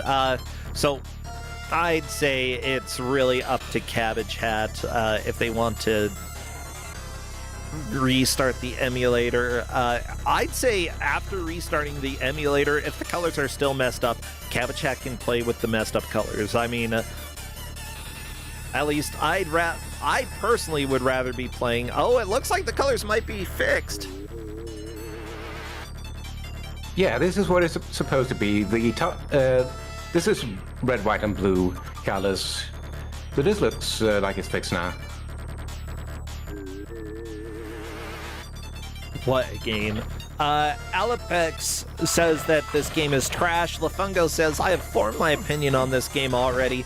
Yeah, I feel like a lot of people have. Oh yeah, this game is not a good game. Like, it's supposed to be a fighting game, but it's lacking things like moves, like blocking. Yeah, which is kind of important for a fighting game, you know? Especially in a fighting game where you don't regain your health.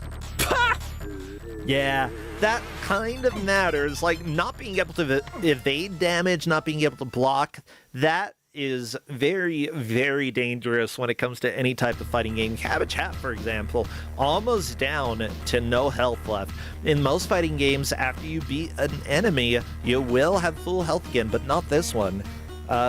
Mind you, it may be partially because the game is so short. If you did restore health after each fight, it might end up being very trivial to get through, but who knows?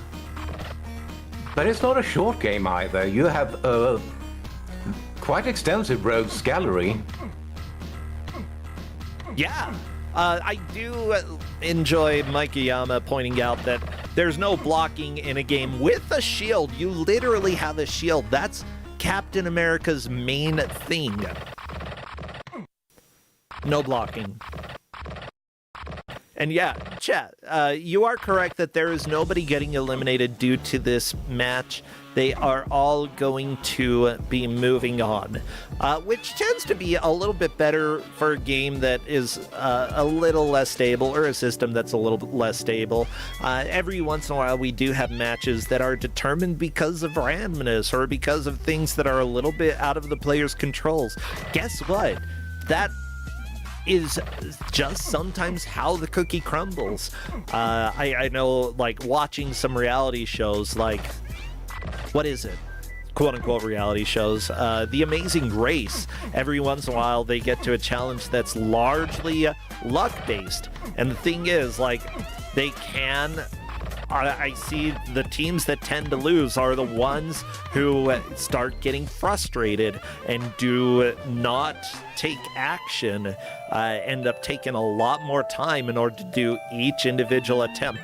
It's not 100% the case, but every once in a while, yes, they lose because they are frustrated rather than necessarily the challenge itself, you know?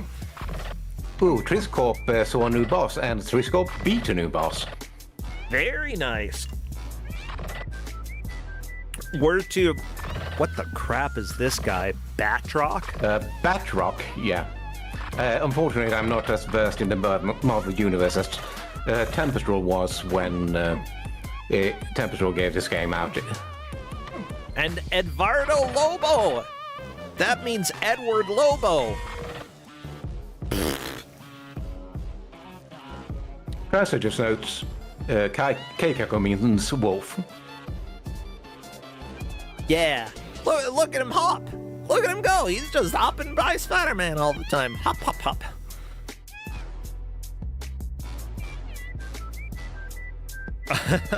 Another thing about the controls in this game is that to change direction to face your enemy, you hit either diagonal forward or diagonal back. Okay, I like Spider-Man's walking animation. Diagonal forward or diagonal back? What is that roll?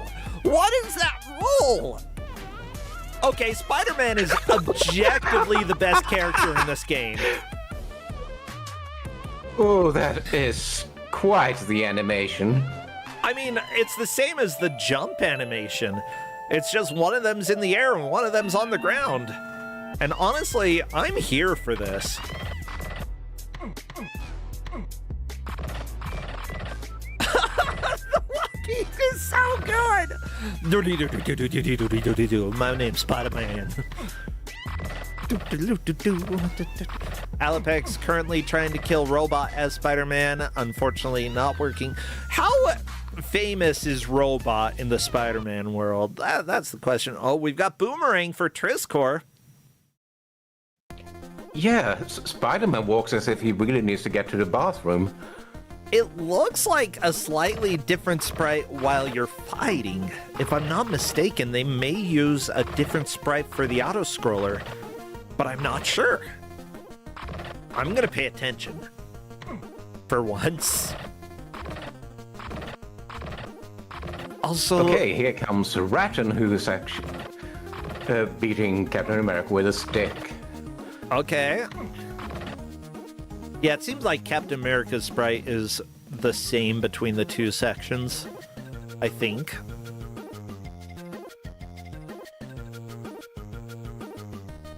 How many skeletons are being tortured in this world? How dare they?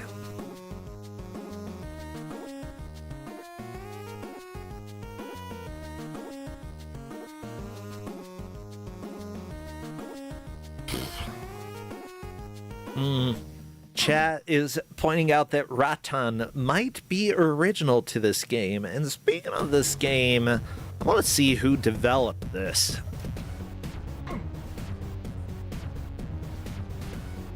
Okay, Dr. Doom's Revenge, Amiga.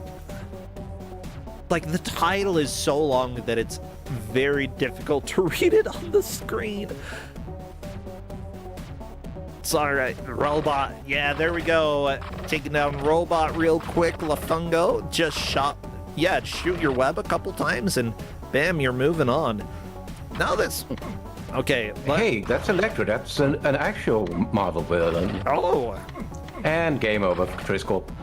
Yeah, just, it seems like when you're fighting as Spider-Man, just don't move and shoot web a whole bunch.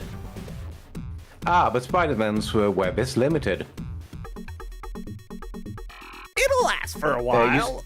We're on easy it does, difficulty. but you can see the white meter over the health meter. That is Spider-Man's web meter. Yeah.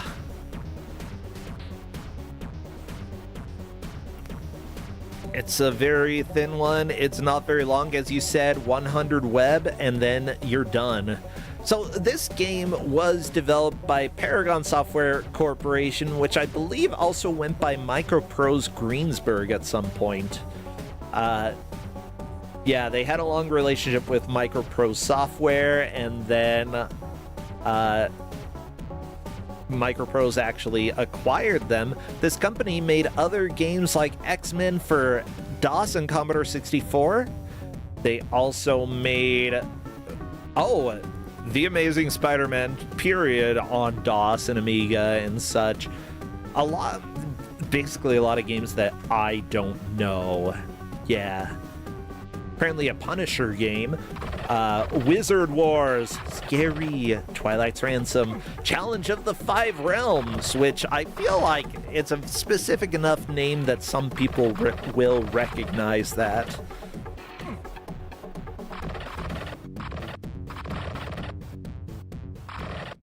But yeah, I don't know if this version is better, or this game is better or worse on other platforms like DOS, but certainly this is rough. I wanted to give out the Commodore 64 version of this, but I had a crash while testing it. Oh no! Yeah, big question is how often does it crash, and is the crash like predictable? If you can manage to figure out what causes the crash, then sometimes it's doable. Like the previous game that we had, we knew what caused the crash and the players were told how to avoid it. Okay, Alopex killing Robot. That's nice, just throw your shield a bunch and Robot goes down. Alopex did not even take any damage. Yeah, but that's unfortunately the game's first enemy, so that was the start of a new run for Alopex. Yeah, but learning how to deal damage and not take damage, that is huge. And the Fungo is losing like 2/3 of the health on the same first enemy of the game. Yeah, you don't want to do this on enemy number 1. Triscorp fighting Zarin.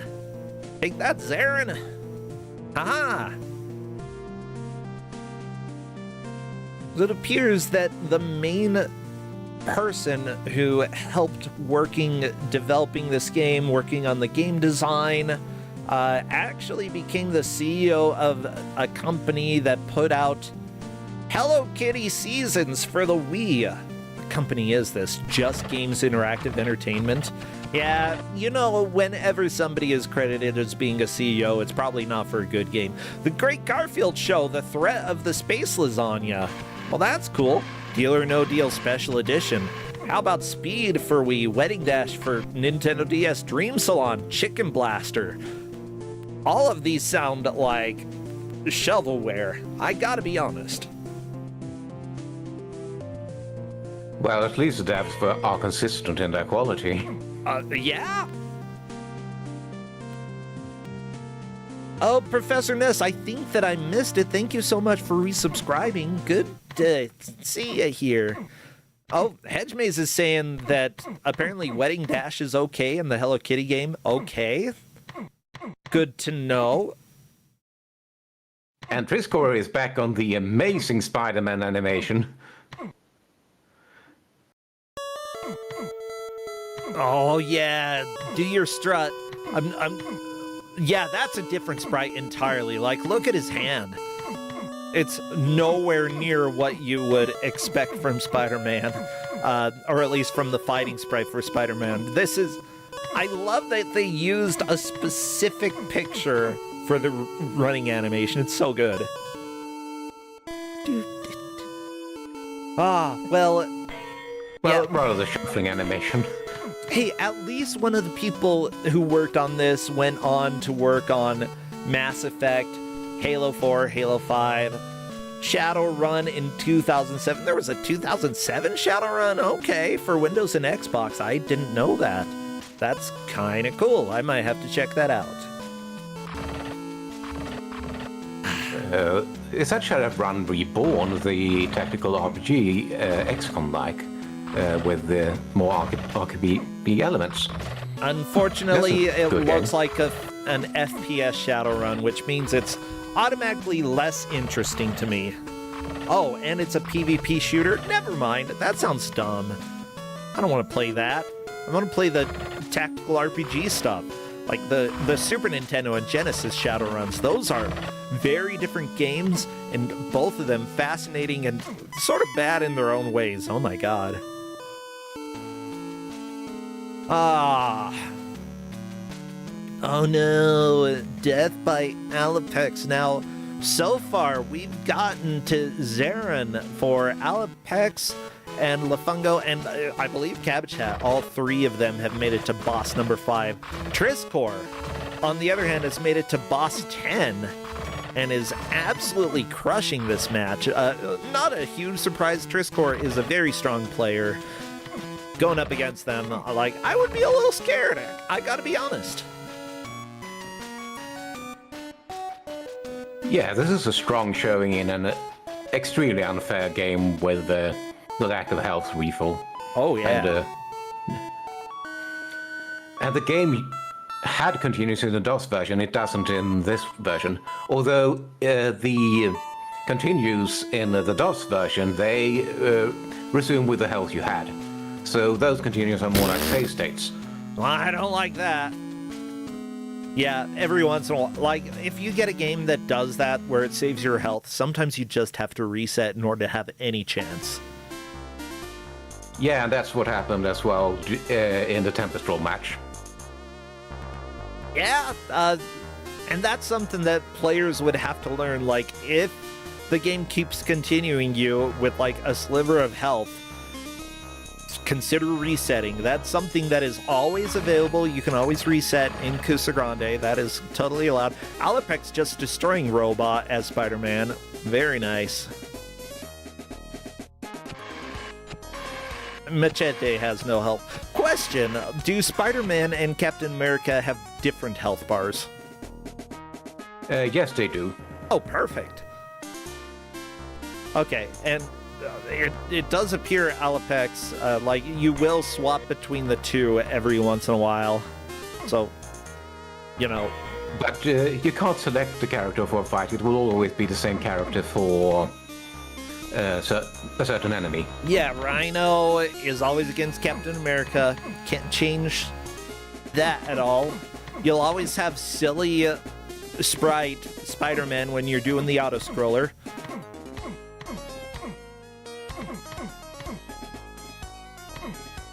I'm happy, Donkey Klonk. It's a good day, and like, yeah, it's just been so busy, like, getting ready for everything, getting everything together for the NES demo and such. I'm just happy that I'm able to take it a little easy, because I'm just happy on my side that the temperatures in Europe are finally getting more reasonable. Oh yeah, I heard it was toasty over there. Yeah, I wasn't even in the toasty parts in, like, it was a quote-unquote only 30 degrees Celsius here. Yeah, like, that can still be, how much is 30 Celsius? Oh my god. 86? Okay, yeah, I'm just gonna go ahead and say that is not hot. But I live in a desert, you know? Andy in chat is saying France and Germany got 38 to 41 degrees Celsius, and yeah, that is certainly toasty. And yeah, Toasty Stout, I know, we're mentioning you. That's understandable. I live in a desert. I lived in Brazil for a couple years. 30 Celsius. I can understand how some people might be like, oh, this is hot. But that also means that you probably could live in an igloo and be comfortable with it. I don't know, like, do you do a lot better with cold temperatures, Donkey Clonk? Yes, I mean, this is... I mean, I live in Sweden. You can hear that from my accent, right, that I'm Swedish. I know that you have an accent, but I couldn't tell you. Like, I wouldn't have been able to say where you were from. Europe. But if you're Swedish, okay, that makes sense.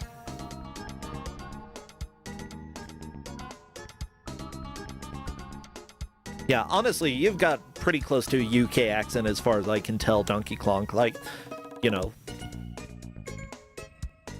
Yeah, this is just the way I learned the language. Yeah. Yeah, I imagine Sweden is relatively cool compared to other places in Europe. So getting up to the 80s, or Fahrenheit, 30 Celsius, I'll go ahead and forgive you and say I can understand why it would feel toasty to you. But to me... It's also a coastal climate, which means you have humidity usually around 70%, so it's a rather toasty heat index. Yeah, I mean, I live in a desert, so it's like, if it gets hot, it's not humid. I actually really like hot humidity, though. Like, I feel so good in it. I think I'm messed up.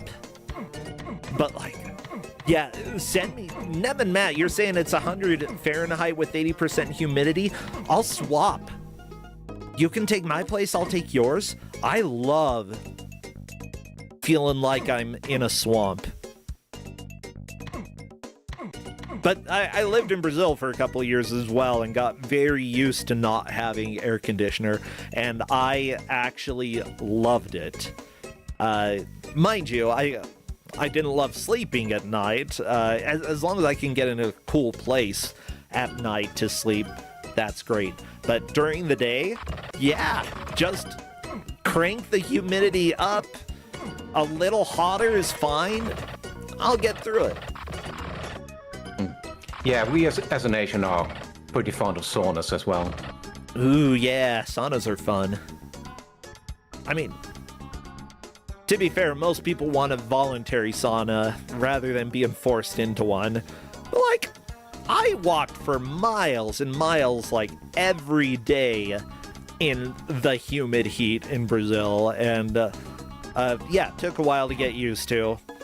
And there were certainly some days where I'm like, we should probably be dead. But eventually, like, I got used to the humidity to the point where I really enjoy it. I know there are furries over in Pittsburgh right now who are like, it's too hot and humid right now.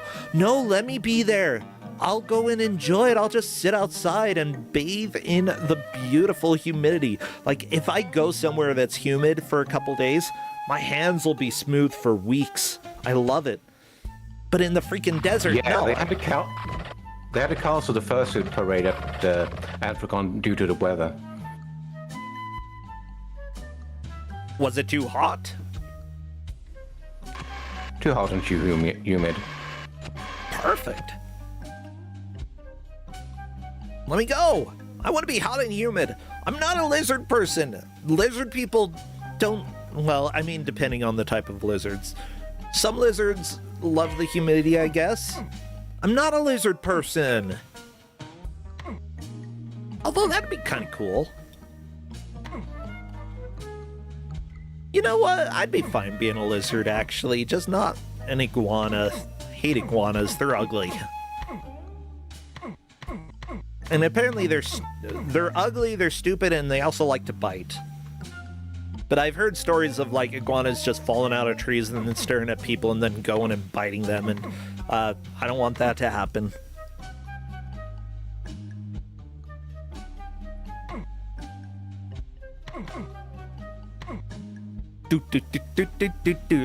Do. And you know what, chat? I reserve the right to hate iguanas. Okay, I'm gonna go ahead and say it right now. Iguanas, kind of dumb. Oh, Toasty Stoat, you used to keep pet iguanas? Question, am I right about how they're kind of dumb? And I don't mean that in an insulting way, like, it's just kind of like being real here. Pet birds probably are going to be a step above iguanas when it comes to intelligence. Oh, Zephyr is saying the blurb on this game on Twitch calls this game's story an evolving story. What even is the story? Do you happen to know? I posted a manual in the... Oh, in the match chat? In the ref chat. Oh, in the ref chat. Let me go and take a look. I think there was also a special comic that came with... that was enclosed with the game. Let me look it up.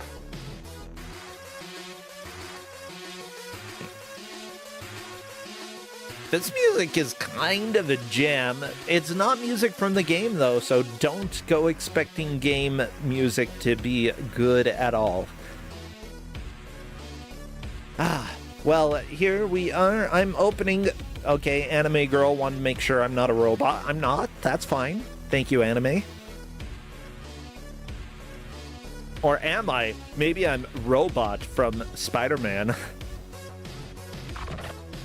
Yes, here's the introduction. The sinister Dr. Victor Von Doom, Monarch of Latveria. Interesting, never heard of that place. That's okay. Has masterminded and executed the theft of a U.S. nuclear missile. Doom plans to launch the warhead at New York City if the United States does not surrender and become a colony of Latveria. The President and his cabinet, realizing the imminent catastrophe ahead, call upon the aid of Captain America and the Amazing Spider-Man to thwart Doom's twisted plot of revenge. Spidey and Cap set out for Latveria to stop the launch of the warhead and apprehend the evil Dr. Doom. Only the most skilled and powerful superheroes could survive such a test. Doom has recruited some of the mightiest and most dangerous supervillains of all time to guard the castle complex. Batroc, Machete, Rattan, Boomerang, Oddball, Grey Gargoyle, Eduardo Lobo, Electro, and Rhino have all become pawns in Doom's immortal scheme. You know, as the manual says, some of the mightiest and most dangerous supervillains. Like Batroc. Okay, cool.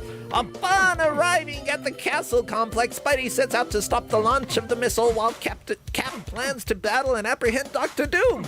You must become a superhero and assume the identities of both Spider-Man and Captain America as they face the treacherous villains, hidden traps, and deadly obstacles contained in Dr. Doom's mysterious fortress. You'll need fast reflexes and quick decision-making skills to succeed on your journey, and the numerous arcade-style challenges contained within the on-screen comic book pages. You control the destiny of Spidey and Cap and the fate of New York City. Can you thwart the launch of the missile and save New York City from destruction? Can you seize Dr. Doom and banish him forever to a life of imprisonment? Can you display the skill and character needed to become a true superhero? Prepare to find out in Spider-Man and Captain America in Dr. Doom's Revenge. There you go. There's the story.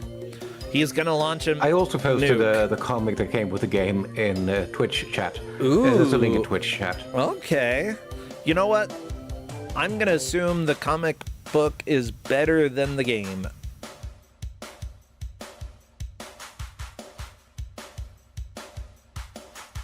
Okay, come on. It's not loading for me. That's okay.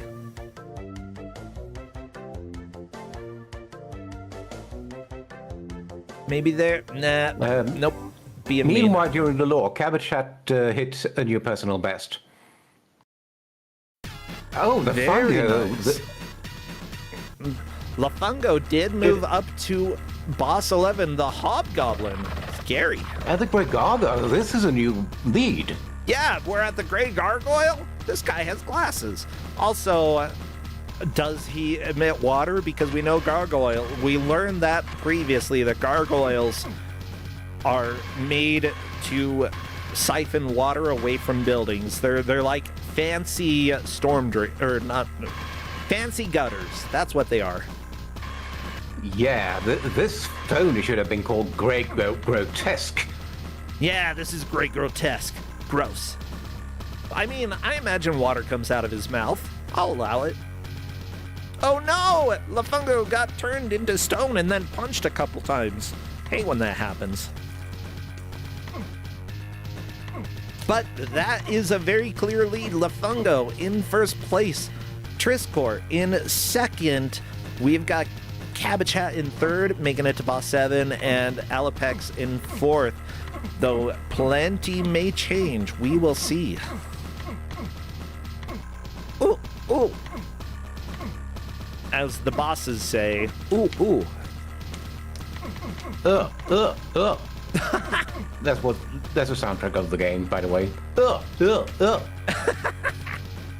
So true.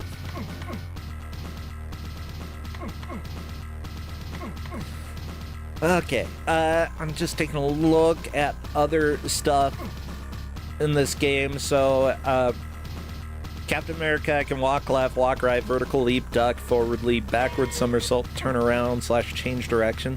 That's good information there. However, it doesn't actually tell you which way to push in order to do any of that.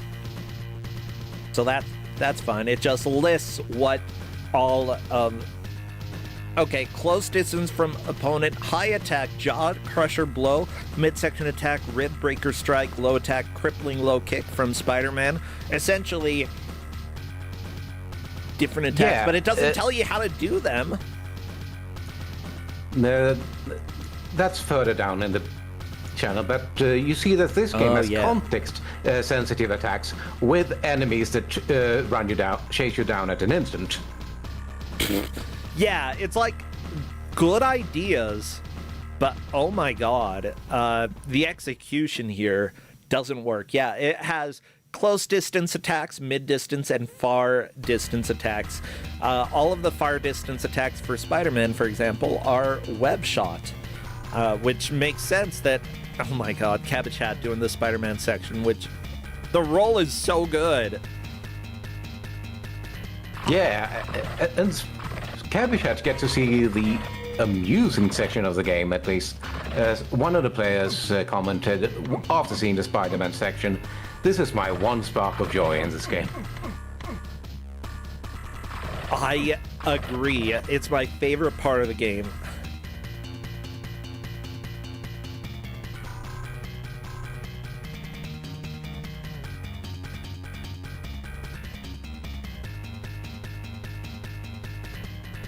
Okay, Cabbage Hat fighting Boomerang. As it turns out, sometimes you do your far attack even when you're right next to the enemy. Why? I don't know. The context-sensitive attacks don't seem to work very consistently.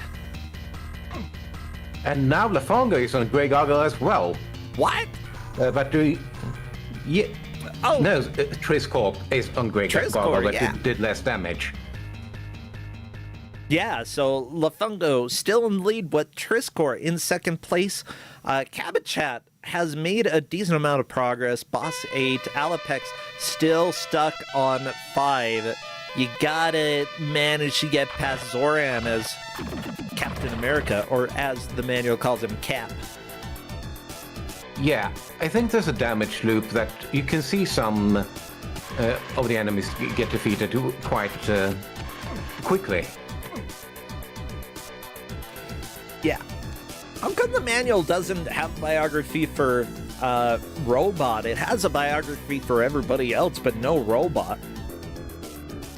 Dang it.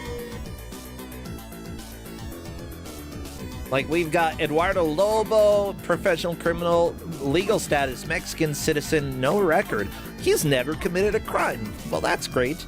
He place of birth, unidentified area in Mexico. Well, thank you.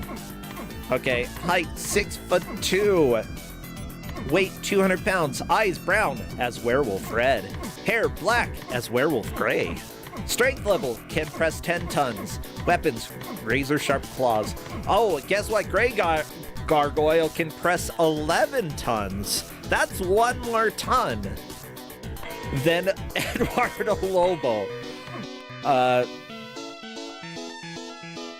Machete, strength level, that of an athlete. Okay. Boomerang, strength level, that of a normal fit man. Oddball, strength level, that an athlete. Rattan, that of a normal fit man. This is like dunking on some of the people. Electro, yeah, strength level is just that of a normal fit man.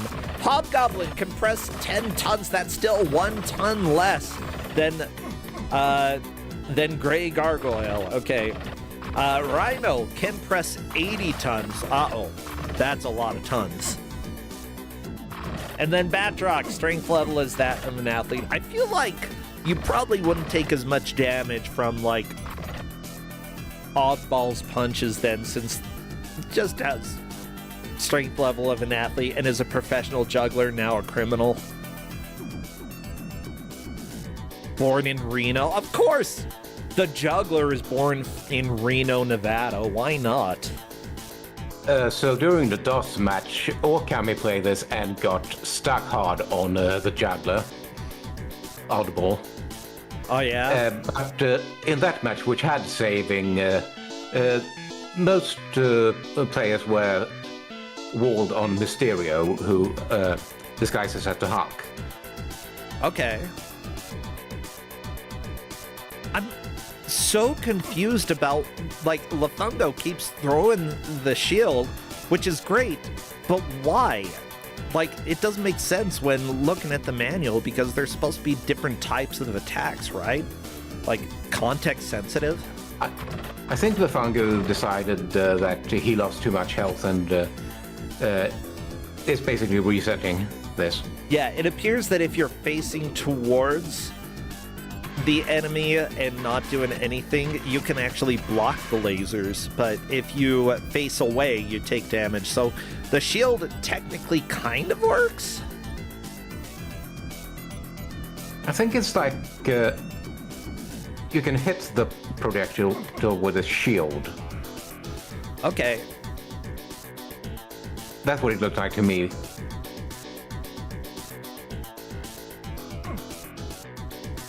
Oh, this game's so bad. Like, it's kind of shocking that it actually exists, you know? It is. This is Dr. Klonk's revenge for vetoing. Don't veto. Actually, I mean, do veto if you've played the game, but do know that you're probably going to get deeper in crap. I mean, that's what Kusogrande is about, getting to the true crap of it all. And, like, this game, sure, I can say that the art looks pretty good. Sometimes, except for Spider-Man during the auto-scroller section here. Oddly, I wish that we had a better frame rate for Triscore, because the shuffling animation is just perfect.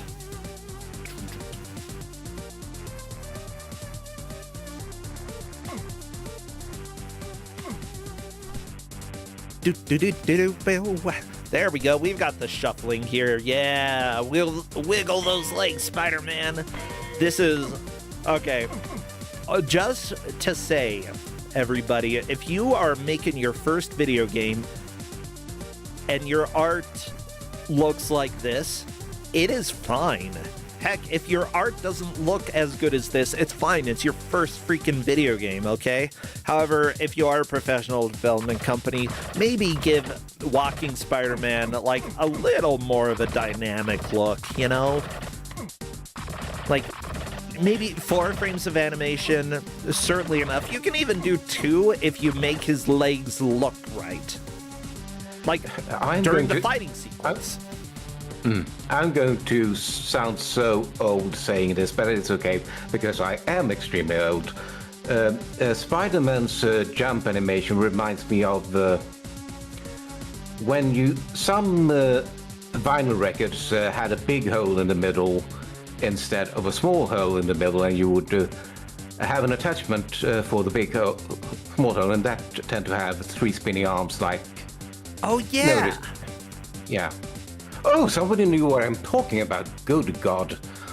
People aren't even acquainted with vinyl these days. Yeah, chat, everybody. This is like Spider-Man looks just like a vinyl record attachment, which is actually correct here. Now, Alapex is still stuck on Zoran as Captain America. You just got to figure out how to get past that. And, like, I really hope we see some progress from Alapex, because all it takes is one good run. That's all.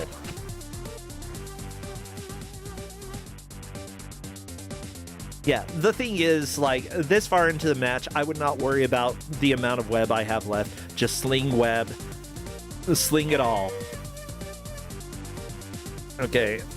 Alapex dealing with Rhino. Shield doing a little bit of damage, but not a whole lot. Oh, the thing is, as soon as Rhino is in your hitbox, it becomes a problem. Yeah, and Triscorp is on Electro, which can also, like the Grey Gargoyle, stun you. Uh-oh.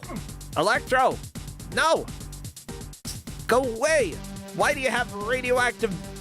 Oh, that's because of the bomb. The nuclear missile. Remember, if you have a missile, you have to have radioactive waste. That's just logic.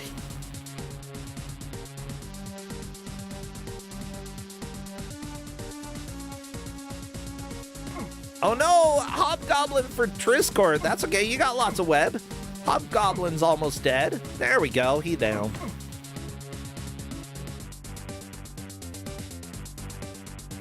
Okay, Spider-Man fighting Grey Gargoyle. Remember, Grey Gargoyle. Oh, lots of health for Spider-Man here on the Grey Gargoyle. Yeah, I think. Oh, yeah, you just need to not get.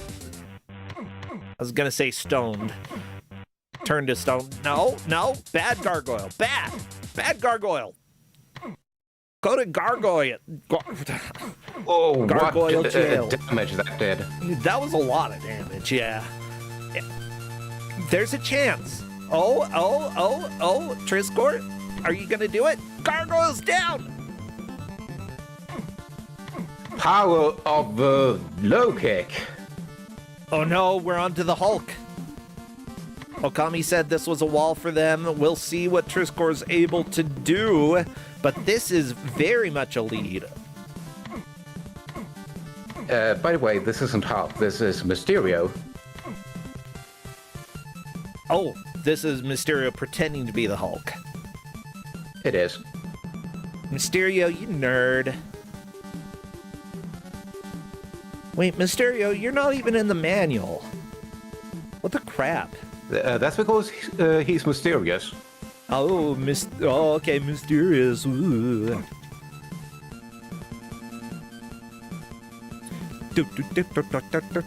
At least we get some good Batman music here. This is good. Okay, right. I should submit Batman the Crusader for C64. That has a very creative rendition of the Batman theme by Fred Gray. Ooh, okay. For the Kuso playlist, that is. Yeah, like, honestly, I love that we're able to keep adding music. I do have to take out music every once in a while if it causes copyright issues. But guess what? The only copyright issues that I've had has been from music within games lately. Good old The Mummy. Been like, nope, now you're doing revenue sharing. And I'm like, that's fine. Or there was the weird French game that we had not too long ago. That ended up getting revenue sharing those as well. were movie games that use the actual soundtrack from the movies. That's a no-no for the YouTube, yeah.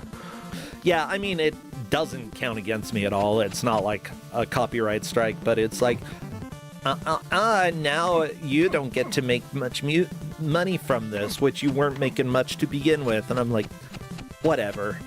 Sure, I guess the corporations can make a little bit off of me. It's fine. This is Kusogrande.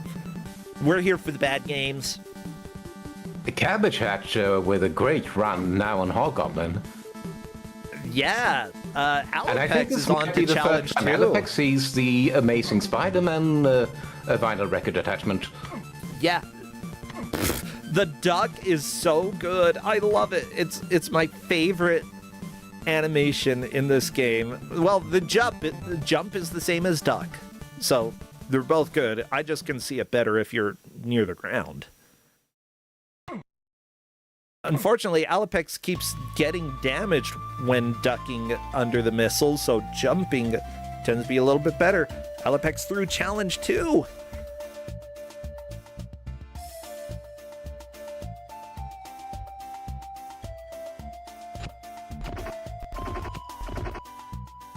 Okay, and Alapex death on Boomerang, not a surprise.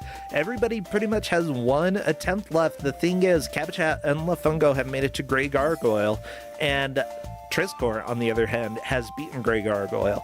This is a major wall, so if either of the players can deal a decent amount of damage to Grey Gargoyle, then they may take second. And Lafungo already has. We'll see what Cabbage Hat can do here. Yeah, even though this crouching strategy might not do any damage, it doesn't get you grabbed either. And I think this version of the game has different enemies than the DOS version, because the DOS version had a gorilla that gave the players a spinning pile driver. Aw, yeah. I don't remember the gorilla. Was it just literally a gorilla? It was just literally a gorilla, yeah. So good. So it appears that Cabbage Hat is likely in second place now. Look at all that damage against Grey Gargoyle. Very good effort. Also, neither of them dealing damage to each other. They're both... This game's great, y'all. There are times that you get a game where you absolutely feel in control, and there are other times that you get a game that is The Amazing Spider-Man and Captain America in Doctor Doom's Revenge. You know, the important thing is to keep trying until you get an attempt that goes well. And I think Cabbage Hat, solid second place, moving on to the Hulk, could move into first depending on what Cabbage Hat manages to do here. Trying the duck and kick strategy against the Hulk, which has been kind of paying off a little bit. Cabbage Hat. I think Cabbage Hat has moved from third into the lead. Look at all the damage against the Hulk. The Hulk might go down. Oh no, Spider-Man. I saw Mysterio for a second. Leads change. Amazing! From third to first place. Always exciting to see somebody make that much of a comeback. Alapex, though, still has a chance to move out of fourth place. Yeah, you've only made it to stage number 8. But if you can get to Gargoyle and maybe even just do 3/4 of its health in damage, that would be enough to move out of last place. It's not impossible. I'd say that it's a tall order, but it can happen. Yeah, chat is saying that this is a bad game, but a good match, and I 100% agree. This game sucks. It's terrible.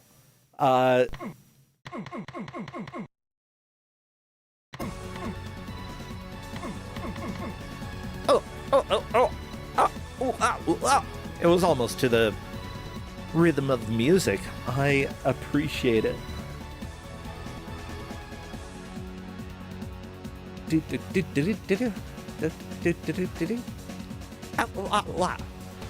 Okay. Well, Triscore is the closest to getting back to where they were before.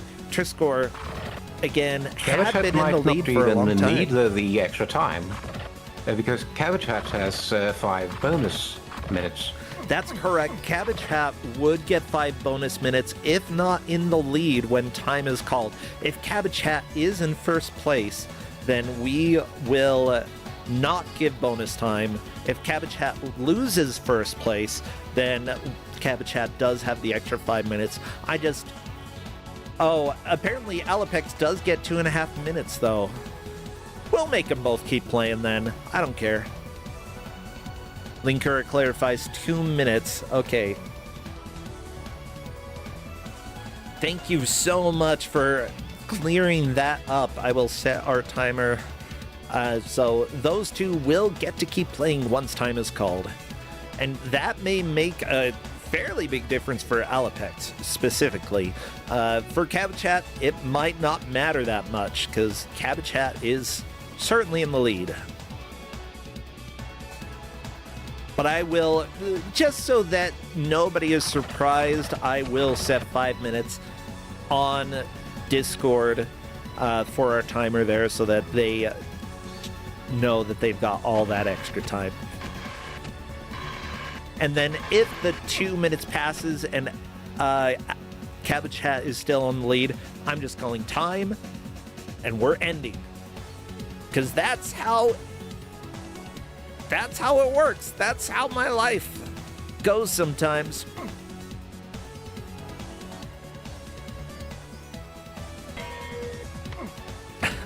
Also, I do appreciate that the refs have been checking with the players if there are crashes or optional resets. Alapex was like sometimes crashing on game over. Lafungo saying, my reset was salt induced.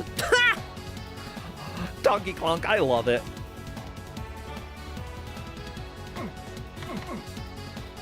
Salting fighting games? Why, I'd never. Yeah, I mean, salt is completely something that happens in fighting games, though the fighting games are usually a little more fair. Triss Corp onto the Hulk again, or Mysterio, should I say. This could be a lead change for Triss Corp.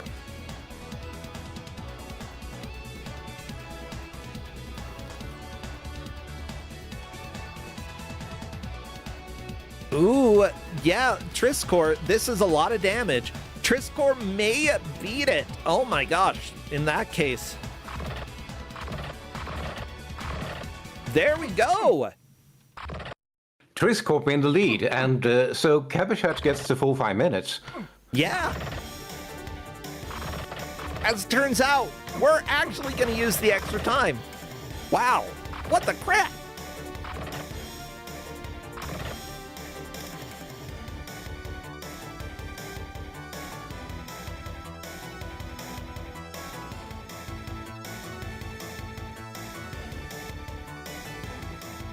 Well, Oddball is certainly a bit of an oddball here. Triscor going down against Oddball. Fantastic, fantastic.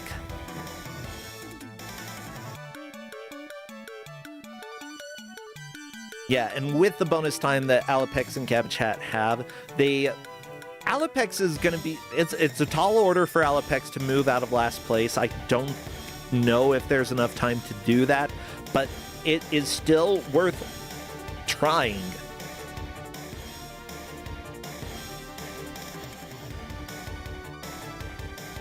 Okay, Cabbage Hat over the missiles. That's the way to go. You don't want a missile to the face to end your Spidey life, you know? Spiders, strong against radiation, not so strong against missiles to the face.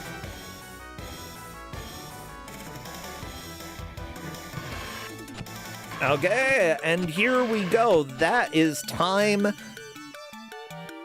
And both Alapex and Cabbage Hat have bonus time so that they can keep playing. Alapex 2 minutes, Cabbage Hat 5 minutes. Lafungo, relieved that it's over. Yeah, Lafungo is currently sitting in 3rd place. Alapex could potentially pass Lafungo. It's very unlikely, though. Just, you know, not much time. And also gonna need a decent push. If Cabbage Hat gets a game over, by the way, I don't know if Cabbage Hat can get caught back up. Triscore saying I'm bored. Uh-oh.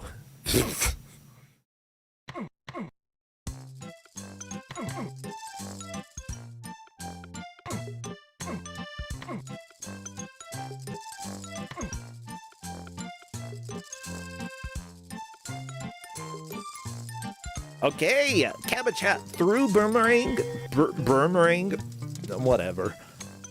Through that guy. Alapex just getting close to the end of this attempt, since it will end at the hour and 2-minute mark.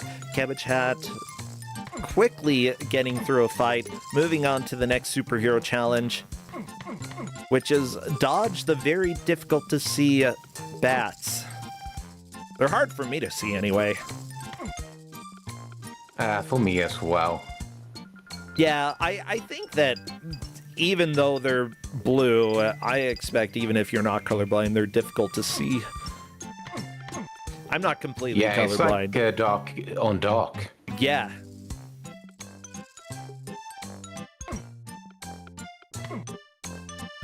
Okay, and here we are. That is time for Alapex. Alapex can go ahead and stop. This has been a long rhino fight. Cabbage Hat through the superhero challenge. We'll see what Cabbage Hat can do now, because this might be... Oh, we're on to Electro. Very nice. Yeah, Cabbage Hat might be able to get caught back up to where they were before, because after Electro, I believe is Grey Gargoyle, and then Hulk, aka Mysterio, and then Boss 14. And Boss 14, like, Triscore was there for a little while, but was not able to deal a decent amount of damage. Oh, Hobgoblin, I forgot about this nerd. Hobgoblin, then Hulk. Whatever, Hobgoblin just kind of flies around a little bit. It barely even counts as a boss. Yeah, because it allows Spider to use the long-range attack, and the Spider's web attack to do a lot of damage. No. Bad Gargoyle. Don't do this. Okay, Cabbage Hat using the low kick. Low kick may be the way to go. Like, whatever you can do to get Gargoyle to not turn you to stone is absolutely... Yeah, unfortunately, this is a very slow strategy.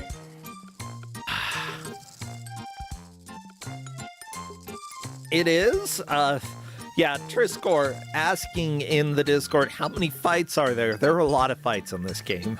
Triscore was on the Juggler Oddball, which is the last fight before Doctor Doom. Wow. Okay, on to the Hulk, but Spider-Man has almost no health left. Oh my gosh. And there we go! That is it!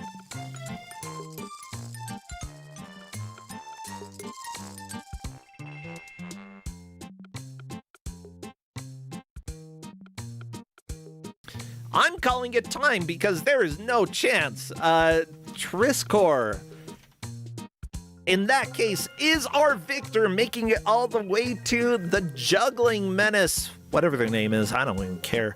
Cabbage Hat in second. Lafungo in third. Alapex in fourth.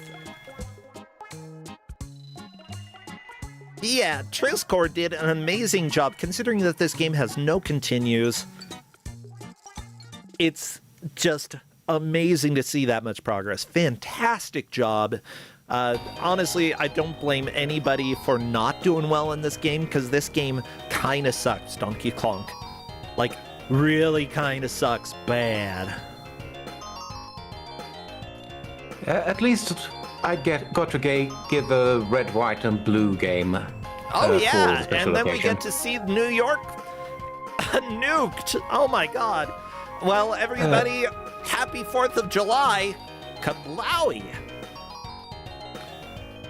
Okay, well, I don't see Triscore joining. That is completely fine. We'll see if Triscore shows up over in the general voice channel.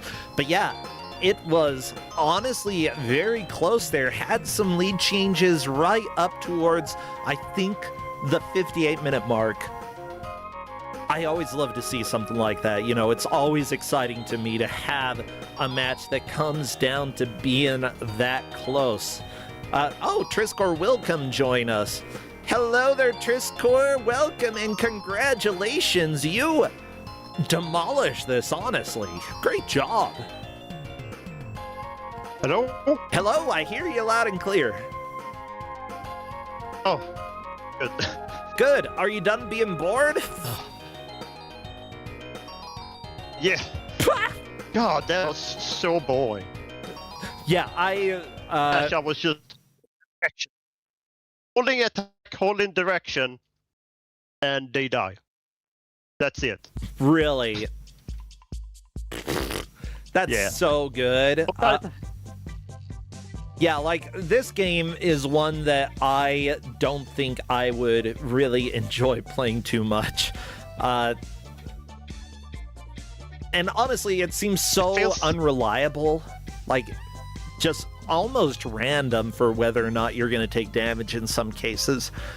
But honestly, like, I think that you put yourself in a situation where you were able to capitalize, you know, in cases where you needed to move around. You like knew when you needed to avoid enemies, but you also knew the easy fight so that you could just chill. And learning that was important. We're there. Oh, go ahead. Yeah, Spider-Man was just like, oh, shoot, dead. I guess the robot. It's like, he just falls over. I just love the villain robot, you know? It's so good. No, like, we were looking at the manual. It has profiles for most of the enemies, but a robot is just a robot. That's all. I don't know why. Yeah, so this game, like, obviously you said you were bored. Is there anything good about this game? Anything at all? Like, even the littlest thing? Well, we played it on 4th of July, so happy 4th of July! Happy America! Yeah, Woo! New York exploded from a nuclear bomb. Happy 4th of July, everybody! Okay, this is the one good thing that I have to say about this game. Let me tell you. It's the Spider-Man jumping and running animations during the auto-scroller. Spider-Man looks silly. Especially rolling. Oh, the rolling was perfect. Looks so derpy, but Yeah. it just didn't get beneath the missile, so it was never useful, unfortunately. God, Yeah. that's so good. That's all that I have to say that's good about this game. Like, I'm not sure if the DOS version was any better, but, you know, even though we've had it on Kusogrande, I have, like, no memory of that. Welcome to my life. So, Triskor, great job here. Honestly, the other players did pretty darn well. You took the victory in the last 2 minutes. Oh. On your final attempt, that's when you moved into first place.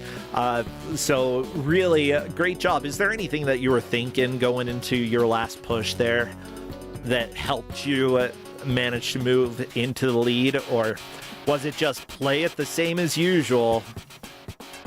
I mean, if I did play it as same as usual, mostly against Hulk, and it didn't work. Okay. So I changed my strategy some little bit.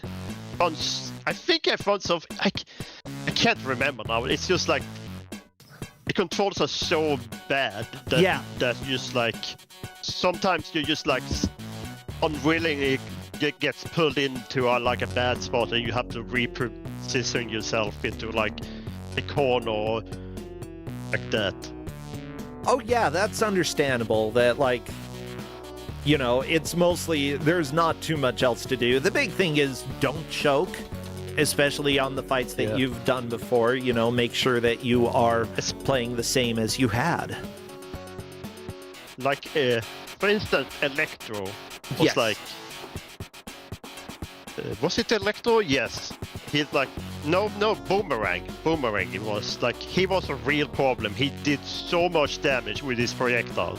Oh, But really? But if you like stood near like the start, and he was trying to get on the other side of you, but he just couldn't not hurt you, and it was just like much safer than just like try to fight him in a corner.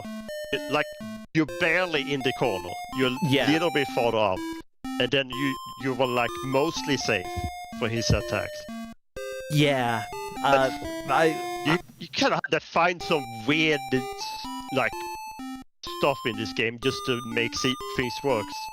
And just like hold down left or right, and just hold attack, and it will eventually die.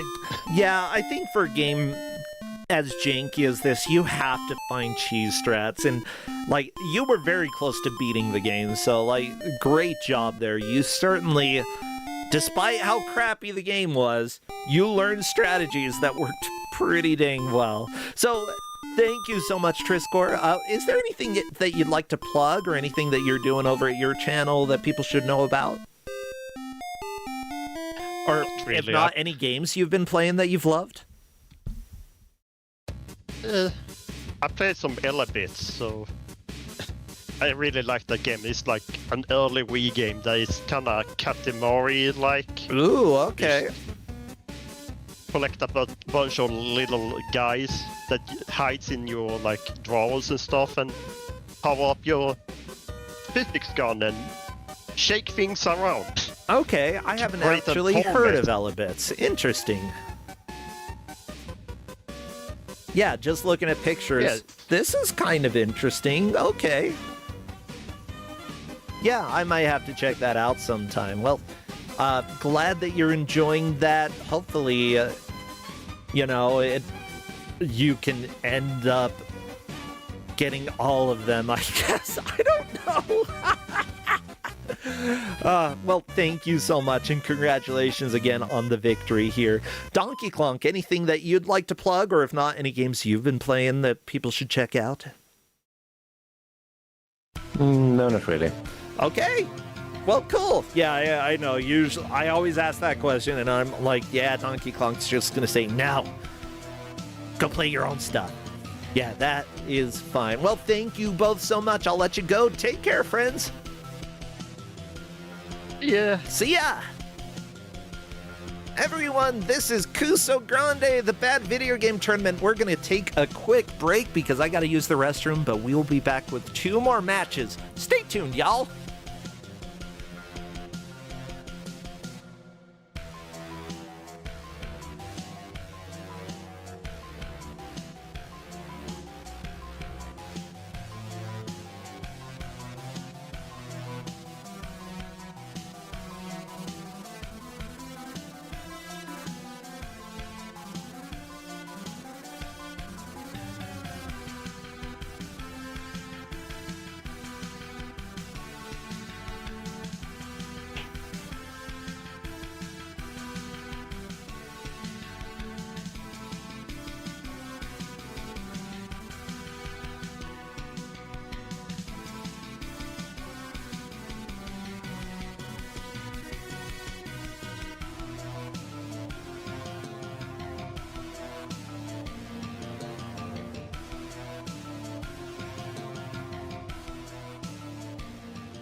Hello, everybody, and welcome back to Kusogrande, the Bad Video Game Tournament.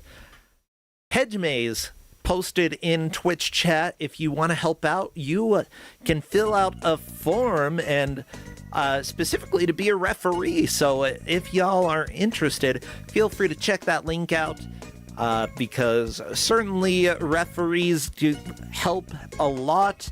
And, you know, if you're watching Kusogrande and, you know, feel like you want to do a little bit to make sure we know who took the victory, you certainly can do that.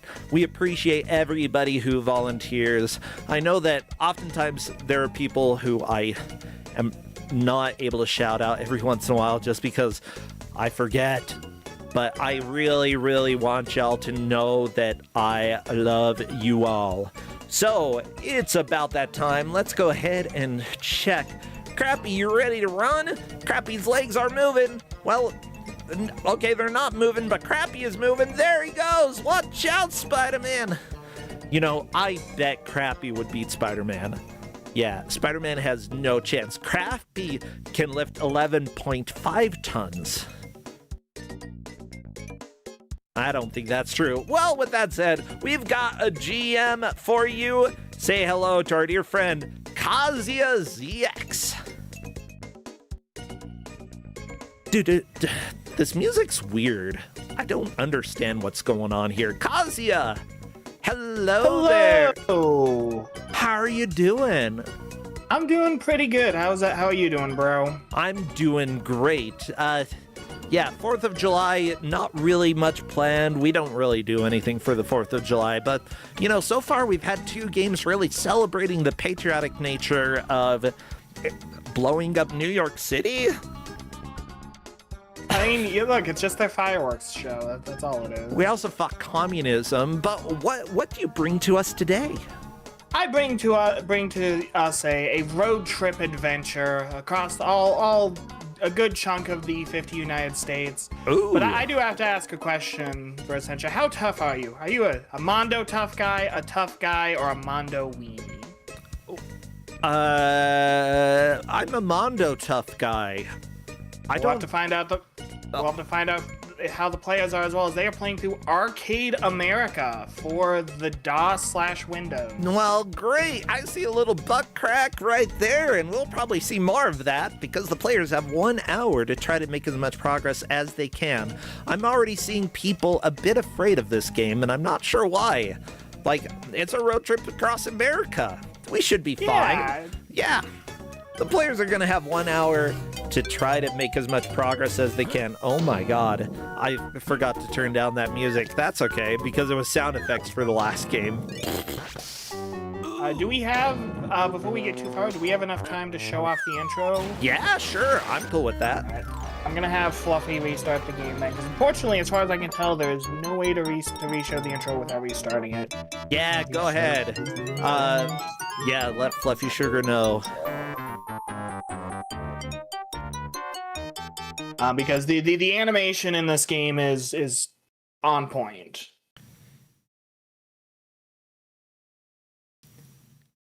Yeah, I'm ready for this. Yeah, I told you we were going to see more butt crack, and butt crack I've already seen.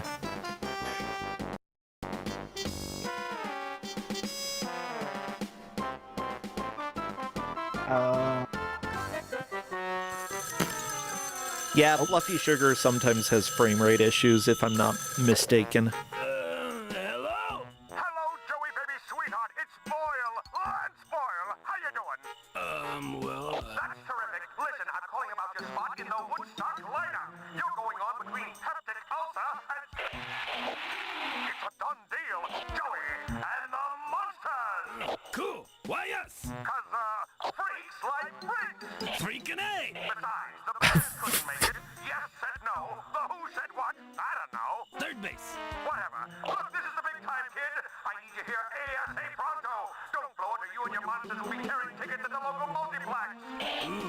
What's playing? Don't!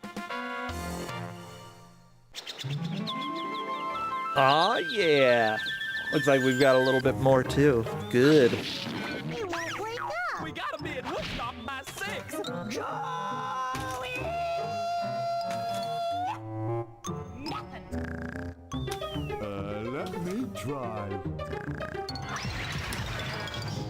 Damn, I wish I could sleep that well. Yeah, there's no chance for me. Are you sure this is the right thing to do? Trust me. Time to blow up the house. Take this. Hey, that was my soft spot.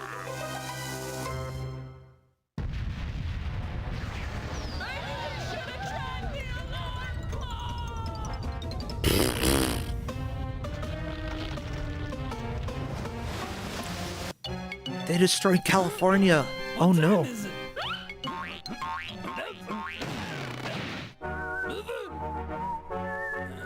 Anybody?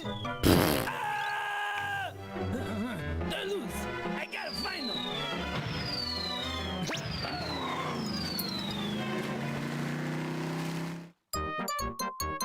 Well then, okay. It looks like we have destroyed the state of California, and rather than caring about that, we gotta go find our friends. Yeah, Sweet. it wasn't needed.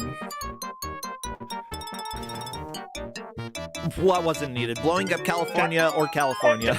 California. Oh, wow. I think California might disagree. With that said, I'm checking to see if the players are ready to roll. 3 out of 4 have confirmed, just waiting for our last player. There we go. What would be good emotes for chat to spam? Anything monsters, anything music related, anything US related. Those are the big ones. Perfect, because we're doing the countdown now. Best of luck to the players. As soon as I see movement in the game, I will start our timer.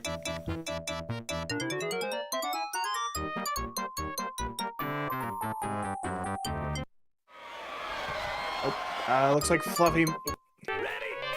It happens. Sometimes the tutorial starts playing. Okay. I didn't realize this was actually a level. Cool. Yes, so the driving sections are little levels between each world. It's just kind of like a little auto scroller. You can get turbo to go slightly faster. Okay. Otherwise, for some reason they decided it was best to have the play area for this section be that little thing in the corner and have the map take up 90% of the screen. Beautiful. But they just have to avoid hitting things and get through it. Cool. I'm imagining that, like, the levels will happen where the pictures are on the map. Is that right? Yes.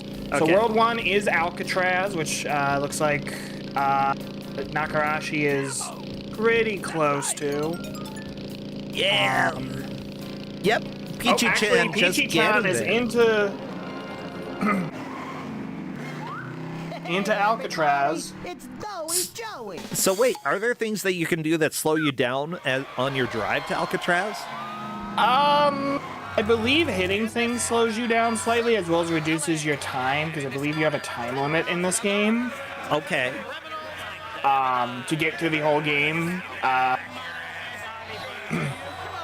Which is at the top in the driving stages. This time limit at the top on Peachy-chan's screen is not the full game time limit. I believe this is just a level time limit. Okay. Oh, I'm out of here.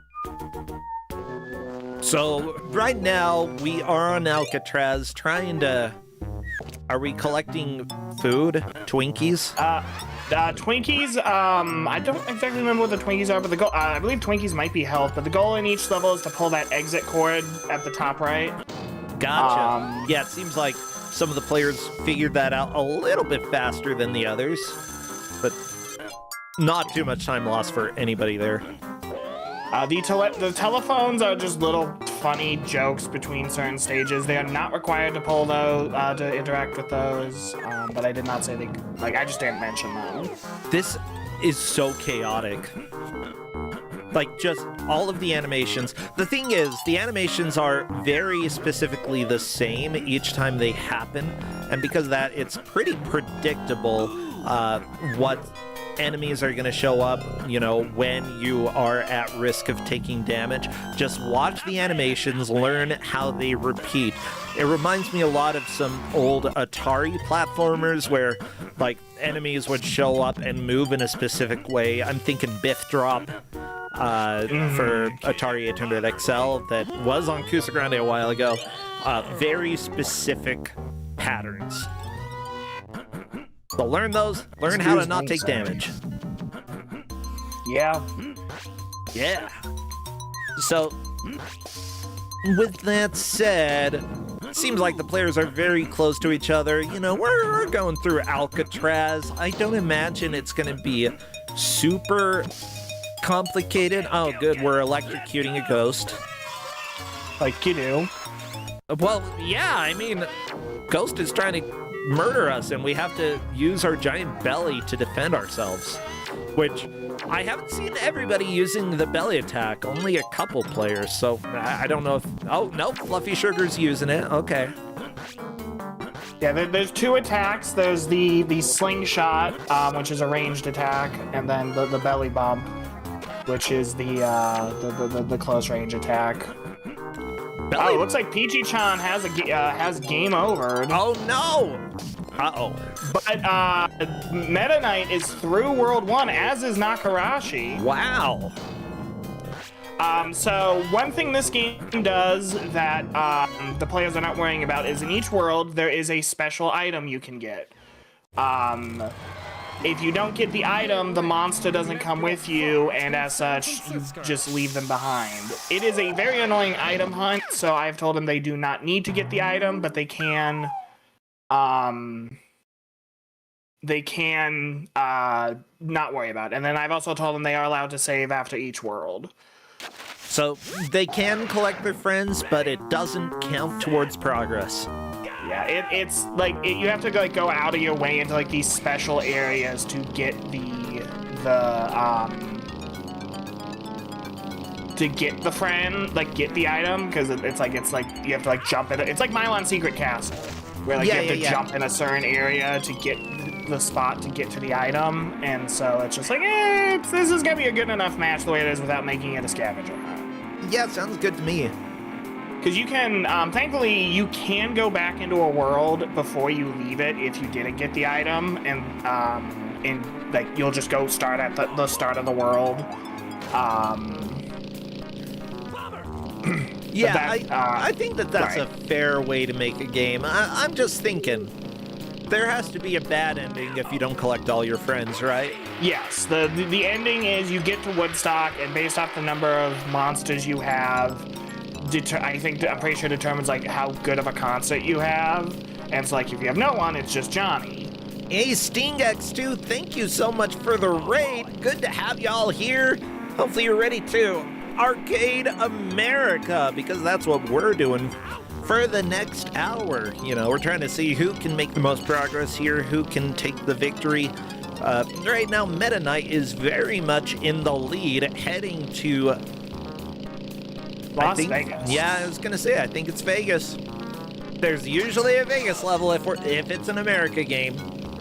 Which, if you ignore the fact that if that's that icon, that is clearly in Utah. I mean, it's partially in Utah, you know. Overlapping a tiny bit. And there we go, Las Vegas. Now, I want to give a huge shout out to the referees who are helping to track this match and make sure we know who is in the lead. After this. Hey, Joey, you're in luck. You're just in time to catch my second act.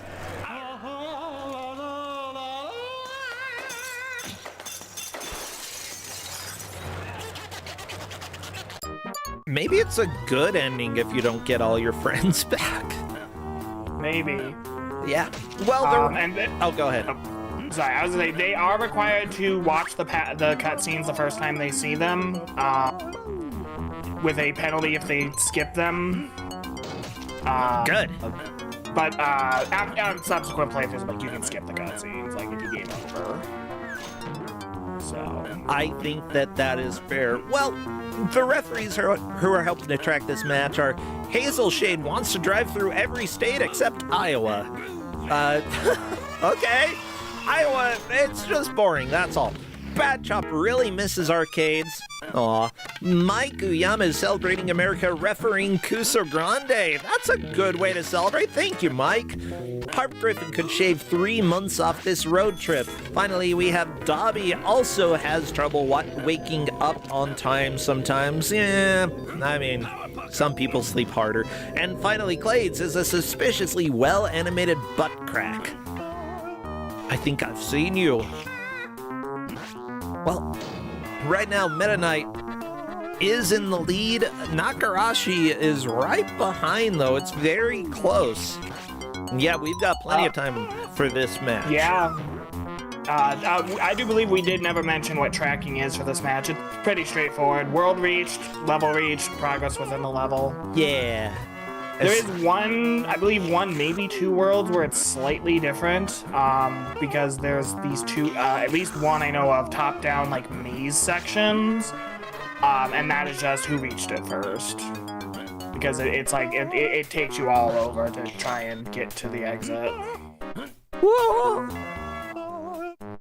But yeah, here we go. I've got the tracker up for y'all now. We are looking at the world that they're on and the level.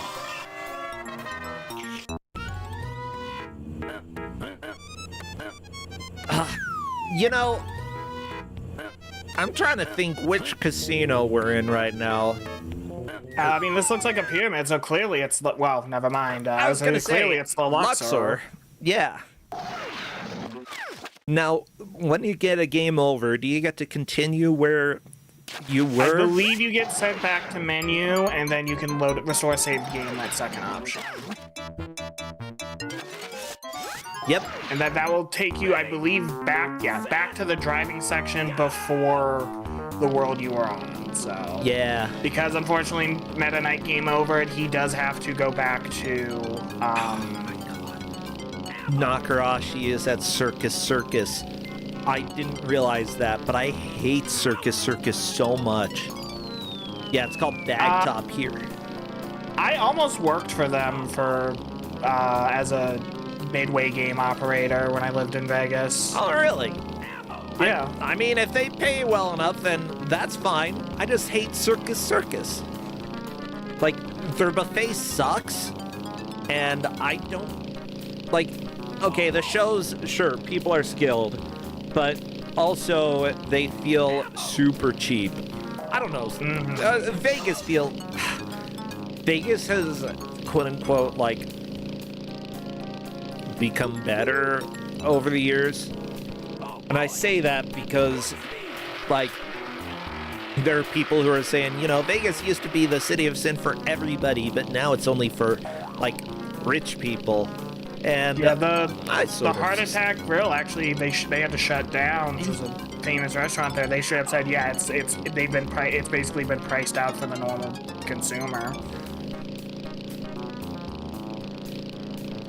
Well, they don't have to raise their prices. They can keep them lower.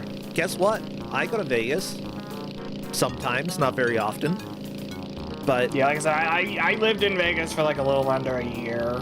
Never went into a casino for anything other than work, funnily enough. Yeah. But no, like, my thought is that I partially understand, but honestly, if you're in the City of Sin and you're complaining that other companies are being more sinful, it's a little bit weird to me.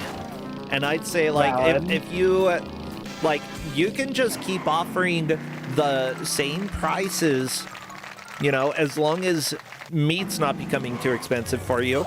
Go ahead and be the cheaper option. Who cares what the fancy rich people think? You don't like them anyway.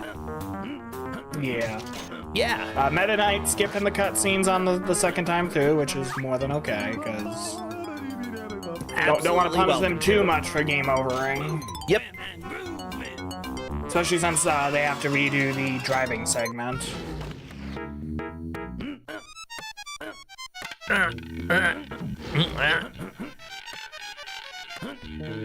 So the only time I really ever did any gambling when I lived there is me and my mom spent New Year's Eve in a 7-Eleven playing video poker. That's hilarious. It was like there was like slot machines and video poker machines like everywhere in Vegas. Like the gas stations, the grocery stores. Honestly, like, I know that I should not live anywhere that has gambling because I would easily become an addict. I know this about myself. That's the one thing that I would get addicted to. And if I ever have work at like Reno or Las Vegas, I have to give myself a budget. And a strict budget, because otherwise it's going to be a problem. And I know this, it's a weakness for myself, but I just love how flashy everything is. It's fun. Yeah, I see the appeal. I'm not a big gambler myself, though. I do love watching some like professional poker. And so, but I can understand why people like. By my watch, you're right on track. Yeah, it's something that, like, you know, if you get to the point where you're not able to pay bills because of how much you gambled, then you need to stop. Just like completely stop. Oh, honestly. Fluffy is on an interesting section. The exit keeps swapping between these slot machines, and he needs to, I guess, hit it when it's on the one that... Oh, or not? I don't know. Maybe you have to spin all the slots until you get the right thing on one of them? I guess. It worked out. That's the end of World cutscene for World 2. Fluffy takes first with...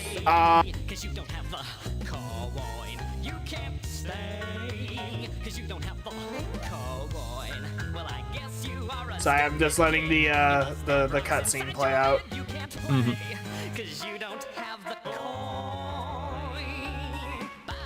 There we go. Find the coin! Find the coin! I mean, you say that, but I don't care. Too bad, no coin. Joey, I wrote a new song just for you, babe.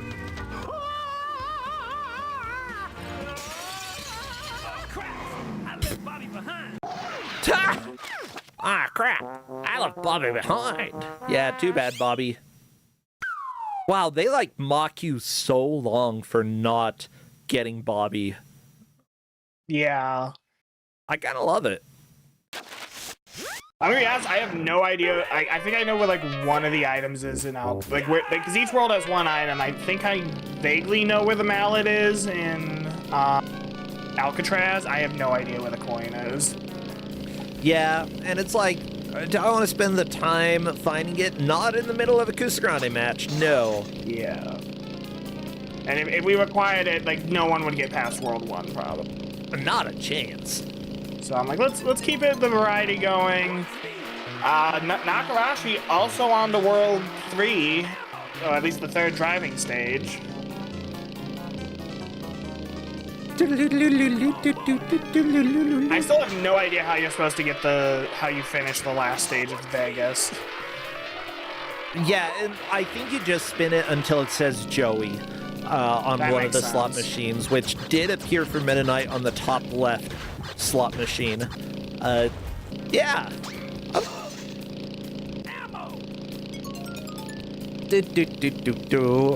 Help the economy, spread your money around. Thank you, Vegas. I think that there are better ways to do that. Like, if you go and, like, play the lottery, guess what? That's gambling in a lot of places that fund schools? Sometimes? Vegas doesn't actually have the lottery because they get all their money through the gambling.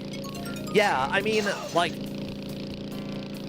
if they are able to fund, like, local programs, then that can be, like, a little bit of a positive, but still enough people ruin their lives that, you know, be careful, moderation, don't get yourself into the hole.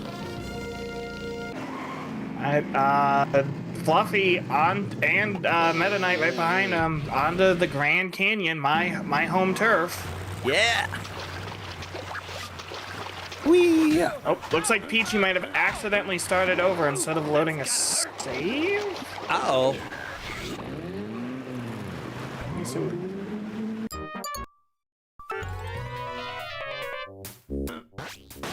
Yeah, that is certainly a downside if Peachy-chan doesn't know that you can load the saves. Now, I will say this is a 12-point match, which means that third and fourth players will be eliminated. They won't have enough points to continue on in Kusogrande. First and second will move on and get to round 4, the last round here. Rapstar saying Peachy did game over and just did not load the save, so... Yep, you do say saves are allowed at the end of a world and can be loaded only on a game over. That is in your official notes. So all of the players were given these notes, and it is something that they should know. And if they don't know, that's a lesson for the future, you know?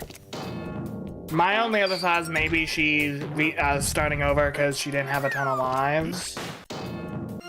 I mean, there's a possibility if you keep the number of lives between each save, or like when you save. I believe then, you might.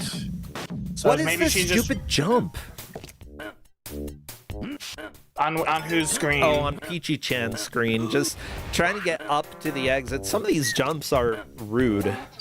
Yeah, definitely. They're also saying that isn't the first time she's game overed in Vegas, so she knows she can load a save. I'm thinking it's more so just hoping to get through this first level with a couple more lives. Yeah, that's not always a bad strategy, you know? Thinking... Especially this early on in a match. We're only 20 minutes in. Yeah, for sure. Nakarashi, meanwhile, is moving on to the Grand Canyon with 0 lives. I think Nakarashi got a game over as well. Yeah, when you have 0 lives, you've got to be perfect. And if you can't be perfect, then... it's frustrating. Is it worth it to just keep throwing yourself with no lives? Or to start over? I did notice, I don't remember who it was, I did know someone saved in a second slot, which is also a pretty good idea. Yep, multiple saves. Definitely. It's the Final Fantasy tactic strategy, you know? You want to have multiple saves. Exactly. He thinks I'm jerky. Wow. Wow! So we're in the Grand Canyon is when levels actually start being more than one screen. But it's still the same like exit cord to end the level, thankfully. Yeah. I saw somebody enter another screen on one of the Vegas levels, which I think might have just been an optional place to go to. Yeah, if it was like that weird like black hole looking thing, that is the that is supposedly where you get the secret item. But like you have to like it's like a puzzle, you have to do something in the room to get it to spawn. I was gonna say I didn't see an item there. Ammo. So like Chad saying go ahead. Third and fourth place will be converted to gas station cheeseburgers. Oh no! Oh jeez. I mean, then again, there are some gas stations that have pretty legit food, you know? Yeah, there was a time I was half living on 7-Eleven hot dogs, so... Sometimes you gotta do it. I did that with hot dogs that were on campus the first couple years of college because I had about $3 a day. Oof. Yeah. That's just how life goes sometimes. Oh boy. Oh boy! Now, this game was developed by 7th Level Incorporated, from what I see. They're located in Dallas, Texas. Made some of the Barney video games. You know Barney the Dinosaur, I believe those. But also Monty Python's Looney Bin. Return to Krondor, I don't know that one. I think I've heard that one. I don't think it's very good. Might be another Kuso candidate if it hasn't possibly. already been on. I mean, they also did Monty Python's The Meaning of Life, and I shouldn't be surprised that that was a video game. Oh, it just looks like it has screens from the movie. Oh my god. Oh Okay. boy. Copyright. Yeah, I imagine that, like... Okay. Took me a while to figure out what was going on there. That's kind of bloody. Okay. This... There are some good pictures in here. Okay, let me share this, for example. This is basically perfect. If I'm playing a Monty Python game, give me a mini game like this because it's so stupid. Like, look at this. The waiter's stretched out arm, just holding all of those. It's so good. That is perfect. The Photoshop on the arm too to make it like. Oh, and this really was before long. Photoshop. It was, well, maybe not. I don't know. But I like the long arm. The long arm of the law. Long arm of John Cleese. Oh, there's Fluffy Sugar on the last screen of stage 1 for Grand Canyon, but unfortunately misses the jump and is gonna have to start over. Dang it. That's kind of how it goes, though. This game is rough in a lot of ways. I think Meta Knight getting pretty close to finishing this level with enough extra lives as well. Oh no. Yeah, gotta time your donkey stuff just right. Yeah. My god, this music. Peachy-chan is struggling back in Alcatraz. Has lost, looks like 4 lives.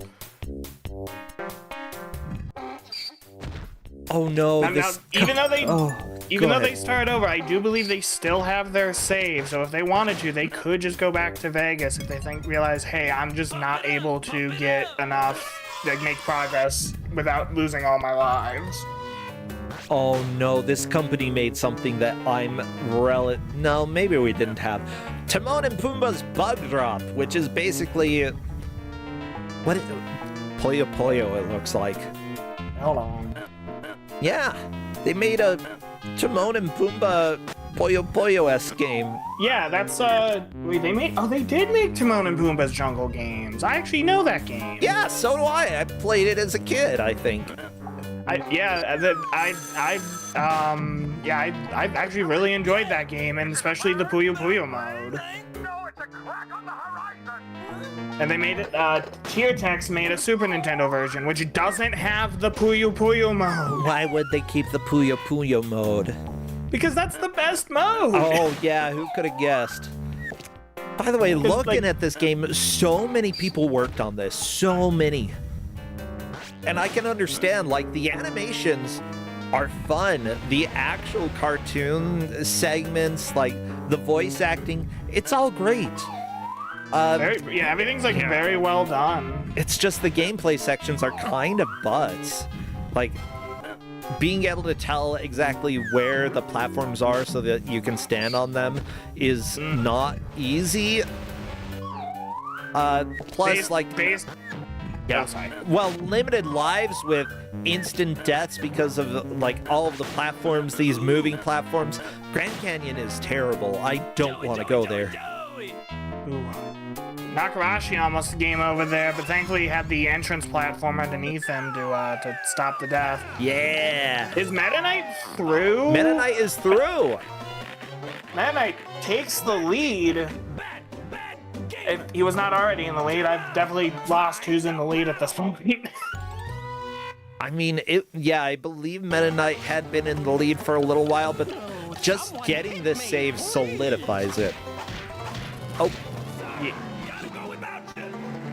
Looks like Grand Canyon might have only had 3 stages based on the tracking sheet. I have to go to the bathroom. Ooh, I love this feeling. Do you now? Concerning. So I do see that one of the voice actors for this game did a voice in South Park: The Fractured But Whole. So, oh my god. This game, like, let's just say this is totally 90s cartoon, the game. It's just that the actual gameplay sections are not better than any 90s cartoon video game. Yeah, 100%. Like, if this was a show, or like an animated movie, I could see this doing halfway decent box office numbers. Oh, yeah! I mean, or put it on TV. This would have absolutely gone over pretty well. That's assuming there's not a show this is based off of, or that... I don't think this is based off a show. Yeah, I don't believe so. Blah, blah, blah. Wow, Moby Game says, Arcade America is a humorous platform game where you control the rather overweight Joey. How dare you? He is average. At least in the year 2026 in America. Amen to that. Okay. Game's best ending can only be seen if the player has rescued all of his band members within a 4-hour time limit, which we do have the timer up at the top. It's taking so long. What's taking so long? Oh my god. Sorry, Delta Room vibes right there. Oh, I gotta hear this. I cannot tell a lie. You do look a lot better. Yeah. Oh my god, this music. So this world is the world I grabbed the screenshot for like the, hey, have you seen this game before? And the reactions were fairly like, oh, this looks amazing. Poor George Washington had a little bit of a migraine going on there. Yeah. I think it was this stage specifically, because one of the players was like, I really hope I play as the orange dinosaur. If only. You know, yeah. I think Mount Rushmore was a conspiracy, specifically by the state of South Dakota, in order to trick people to go there. Like, I've been there since when I was like I think I was like 8th grade. Yeah.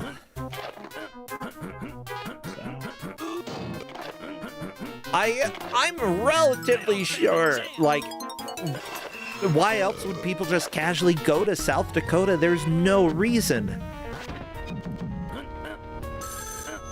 Oh! Fluffy through the Grand Canyon. Very nice. Fluffy making up a lot of time, moving into 2nd place. Now, Peachy-chan is heading to Vegas with 0 lives again. This is not the situation that she wants to be in, but it's the situation that she's got right now. Did she, I'm curious, did she load her save, or did she just, get through, Alcatraz again with 0 lives? I don't know.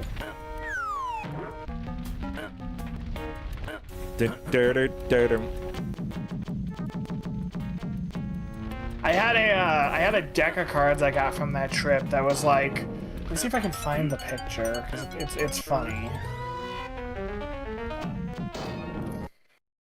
Oh my god. One voice actor for this did Shrek's voice in DreamWorks All-Star Kart Racing. Oh boy. Yeah. Oh wait. Deckard Cain? Are you Deckard Cain? Who's voiced by Deckard Cain? I'm just trying to see if they are the original Deckard Cain. Yes, they are. Okay, Arcade Amazing. America. Just says they did a voice. It doesn't say who they did. We need to stay a while and listen to one of them. Yeah, so Michael Gouge? Michael Go? I don't know how to say his name. I'm not sure either. I did post the image I was talking about. I got a deck of cards for in the Game Masters chat if you want. Oh yeah. Oh my god. That's pretty good.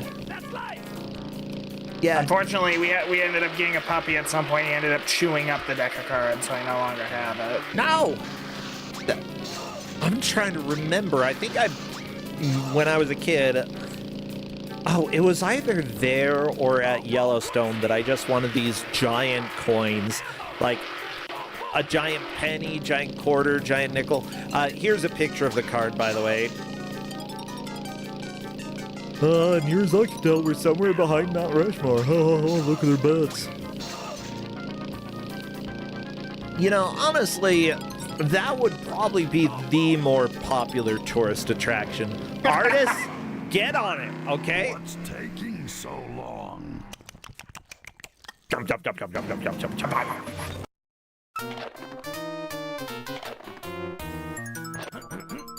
Match chat has been completely quiet this whole match. Everyone's focusing. Yeah, that's usually a sign that, like, people not necessarily find this match being fair, more than, like, they have a chance to control the outcome here. You know, it doesn't feel like it's got too much randomness. They aren't necessarily bored by the game. They are just focused on trying to make the next amount of progress that they can.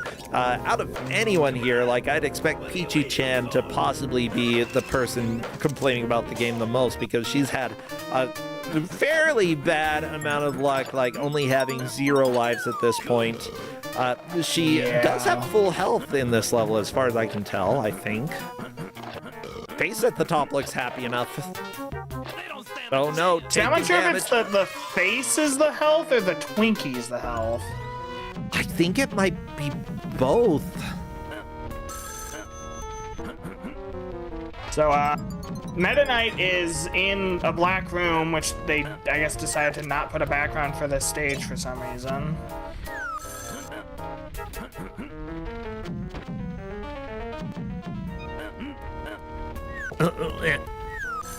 Watch out, the clown! The clown licked you to death! No, Peachy! Does look like Mount Rushmore has been a pretty hard sticking point for most of our players. Oh yeah, but Meta Knight at this point has 3 lives left, moving on to level 5 within Mount Rushmore, I believe, which means Fluffy Sugar slightly in the lead. Moving into first place is always impressive, but 0 extra lives. All it takes is 1 death, and taking a lot of damage here. Yeah, this is risky. Yeah, waiting for the boulders better than dying. We are tracking within level progress, so if well, never mind. I would say if no, Fluffy Sugar! Oh, that is a game over! Oh no.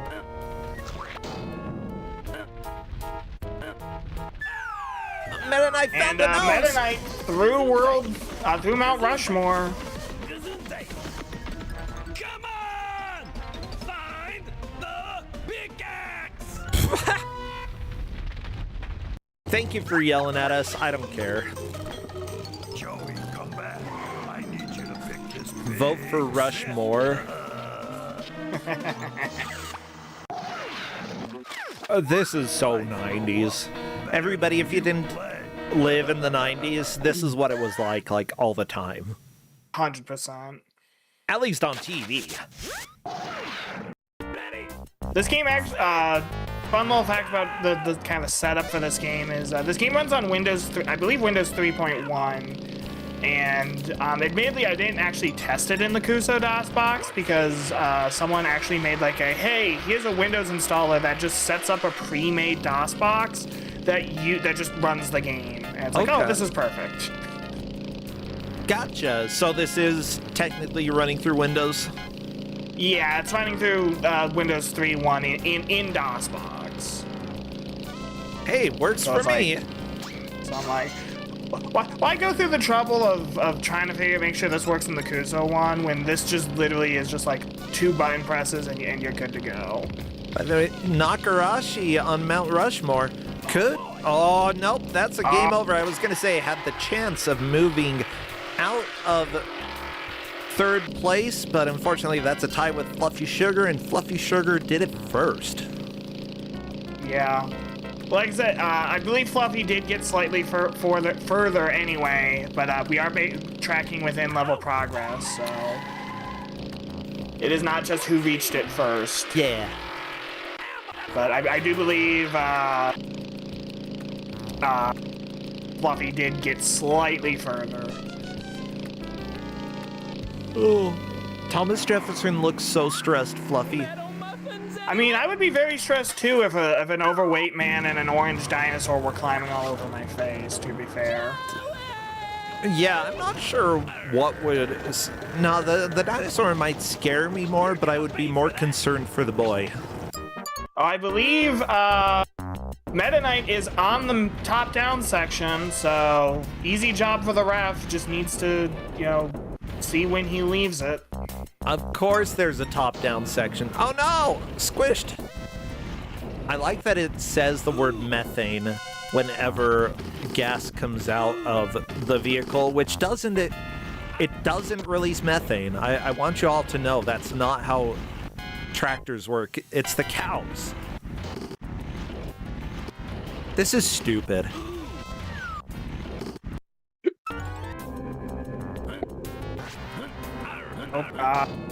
Meta Knight in one of the black hole rooms. I did tell them they didn't need to worry about those, but sometimes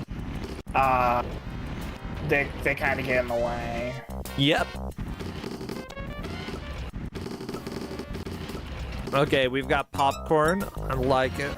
Okay, it's the little holes in the ground that release methane. Why? This doesn't make sense. Geysers, I guess? I don't know why tractors are... The geysers then contain cow farts. Why are there cow fart geysers? Because that's just how it goes. All the underground cows, okay. People are saying fracking? Is that true? Would it be fracking that caused methane? No way.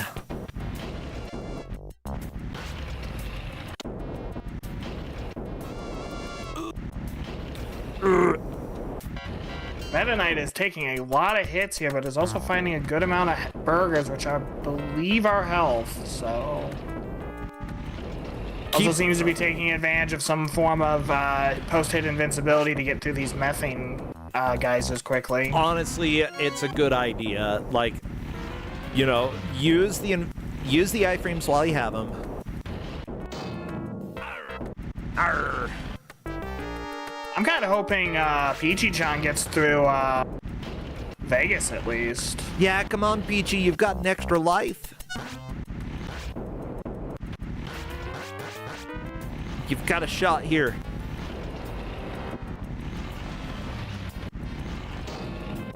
And there we go. To the exit there. Meta Knight is, I believe, at the end of Oklahoma. Yep.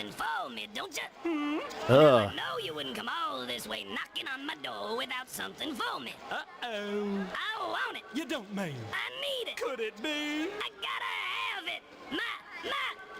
Alfalfa laxative? Yeah.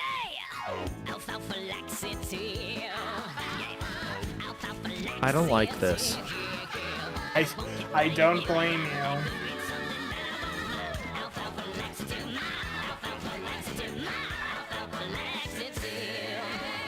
Fluffy and Nakarashi are both through Mount Rushmore. Very nice. Back off! Who do you think you are, Christine? Sorry, Flash. Yeah, abandon your friends. In the sake of progress, do it. Look, I don't want to know what an alfalfa laxative is. I don't know. And honestly, I feel like there have been a few mistakes in this game, and I'd say that that choice of a song is one of them. Peachy is through Vegas. Very nice. Fortunately, I think it is going to take a 4th of July miracle for her to catch up, but at least no longer stuck where she was. Wait, oh, I'm looking at somebody else who did a voice for this. Maurice LaMarche, who helped with how many episodes of Futurama? 146? Morbo, Kip Croker, Calculon, I believe other characters as well, like a lot of voices here from I what I didn't can even see. know there was 146 episodes of Futurama. That's life. Oh, no, never mind. Helped with the 169 episodes. Nice. It's just the one previous page. It's 13 squared. It's not the same number. Oh, he's either Pinky or the Brain from Animaniacs. He's Brain. Okay, that makes sense. So Brain from Animaniacs voiced this game. They got some pretty dang good voice actors here. Yeah, that's pretty impressive. I'm not too surprised. I don't think they got the originals for Timon and Pumbaa's Jungle Games, but they got some like very good close sound-alikes for Timon and Pumbaa for the game. Yeah, honestly, they were Broadway actors and also had been in some movies, so not a huge surprise, especially for Timon. I think Pumbaa might have been a little less well-known and probably a little easier to get a hold of. My god. Of course, it's playing a little bit of the Yellow Rose of Texas here. The Yellow Rose of Texas. Da da da da da da. I remember in English class, they told us that you can sing any Emily Dickinson poem to the Yellow Rose of Texas, and it's true. I heard the flavors when I died, yeah, where was an ear. I felt a funeral in my brain, you know.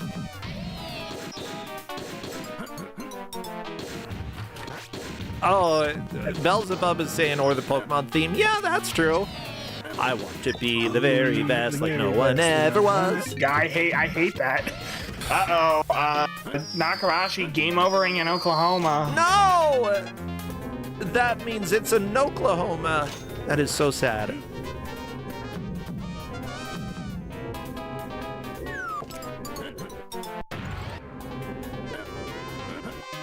Oh, Crunchy is asking, what about her Death Stop for Me? There are a handful of poems that don't really follow that rule, but like 98% of Emily Dickinson poems definitely work. Let me see.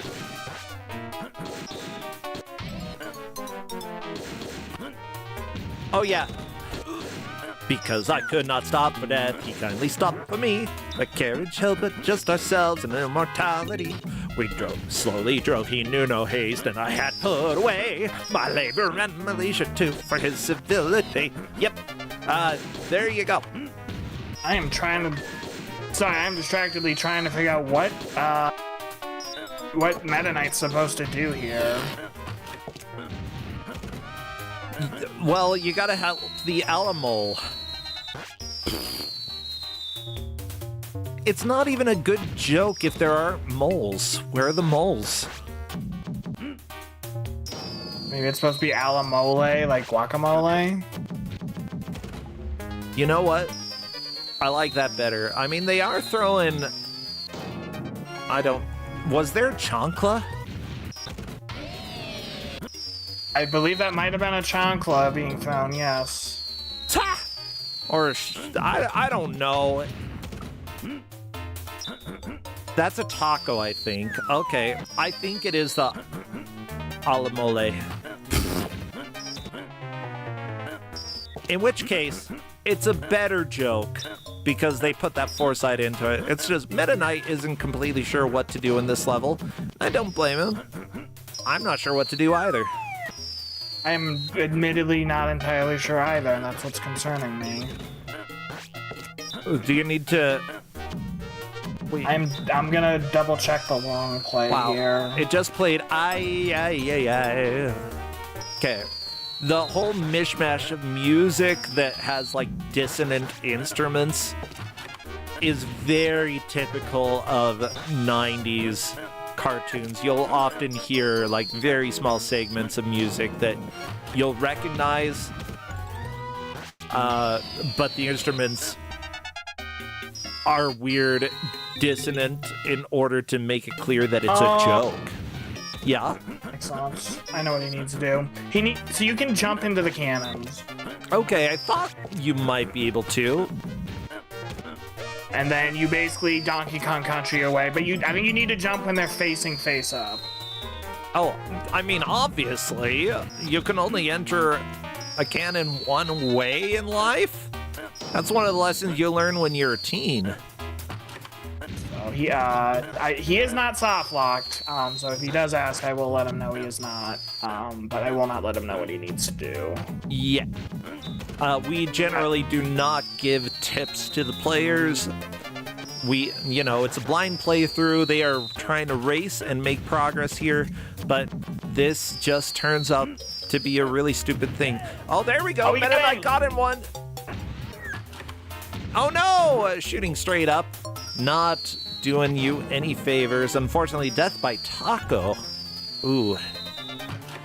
I mean, that's me after I eat Taco Bell. Oh no.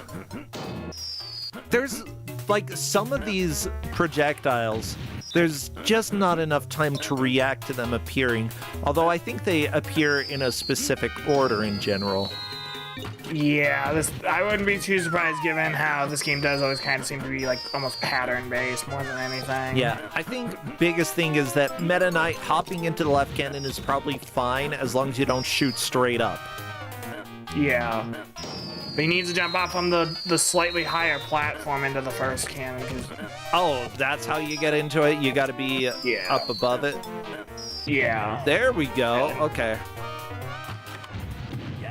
Oh. Okay. Oh, that's a game over too, but he knows what to do now, which is, that's huge. Big. Yeah, Fluffy Sugar is right there as well. If Fluffy can... Oh, Fluffy got in cannon number 1. Shot to cannon number 2. Oh, unfortunately, no, that is death. This is so stupid. I believe they just need to go to cannon number 3 and then shoot the door. Oh, okay. Do you see that little window door thing in the top right? Yeah, but I'm not sure if that's a straight right shot or if it's... That's a 45-degree angle. Okay. Yep. There we go. Fluffy Sugar moving on. This is a clear lead change. Wow. Genuinely impressive. Fantastic. This is actually the last stage of Alamo, too. I believe. Yeah, 0 extra lives. It's a little concerning. Just the end of the stage. I am misremembering. Yeah, with 0 extra lives, like, Fluffy Sugar could be in a predicament because the big question is, do you want to try to finish the Alamo with this number of lives, or do you want to try to,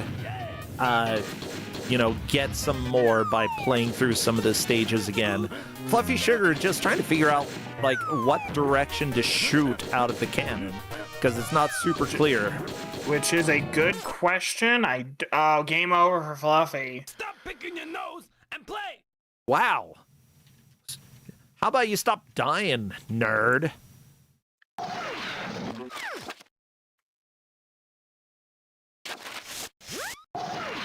Whee! Okay, so the cannon order is not entirely clear, but you have to go top left, bottom left, middle, top right in that second stage. Okay.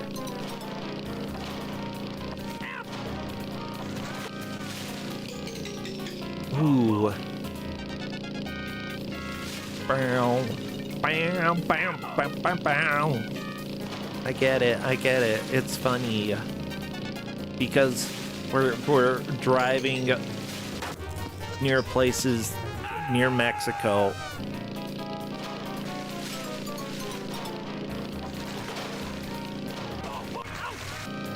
Except that technically we're still in Oklahoma. Like, we're a ways away from our destination. We're not anywhere near Mexico at this point. Texas is huge, everybody. Like, unironically. Like, they joke everything's bigger in Texas, but, like, there's some truth to that. Yeah, barely a joke. I mean, the entire state, it just is so big compared to anywhere in the U.S. Except for Alaska, I guess. Ooh, Meta Knight firing just slightly too early, and yeah, you gotta go upright to the right and then upright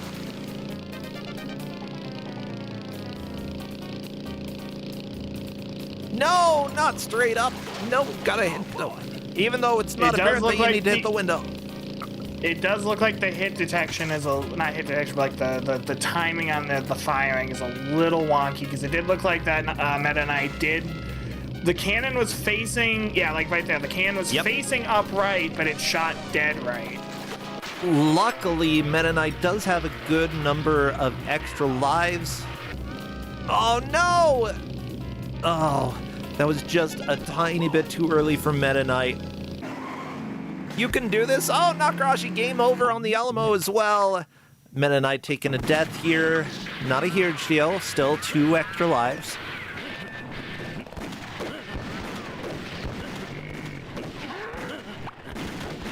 With 7 minutes left, though, that's gonna be. They do still have to go through the auto scroller. Interesting, Fluffy deciding not to skip the cutscene there. They could have done that. I mean, sometimes you just need a tiny bit of sanity, you know?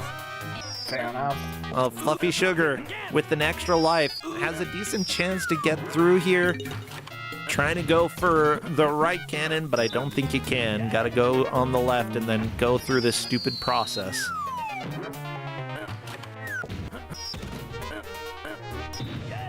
At least it doesn't deal... It either doesn't do damage if you fall... No, it just deals a little bit of damage, not a whole lot. Yeah. It's not like one hit, one failed shot and you die, thankfully. Yeah. Oh, your Twinkie's getting small, boy. Well, probably never saying that again. Mike in chat is saying, if I remember correctly, Germany is the size of Texas. That actually... I didn't know Germany was that big. And Alaska, if you cut it in half, would make Texas the 3rd largest state instead of the 2nd. Okay. Alaska pretty big. Unfortunately, it's also pretty cold. Fluffy Sugar is through. Meta Knight, by the way, appears to be through as well. Both of them. On to this dark section, though Fluffy Sugar has been through here before, thus knows the quick way through. And also becoming bigger and round. Good job, Fluffy. Meta Knight also through onto stage 2 of the Alamo. Yeah. How many Alamo stages are there? No idea.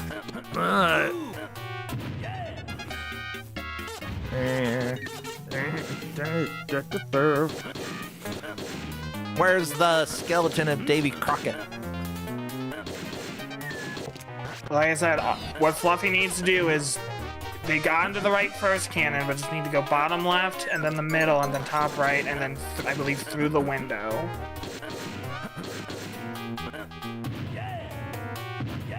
Yeah! This is so stupid. Like, figuring out which cannon the game wants you to shoot towards is dumb. Did Meta Knight find a secret? Oh, is that the item? I'm not seeing what you're referring to on Meta Knight's screen. The top center in Meta Knight's screen. That might be the item. Or that might just be a...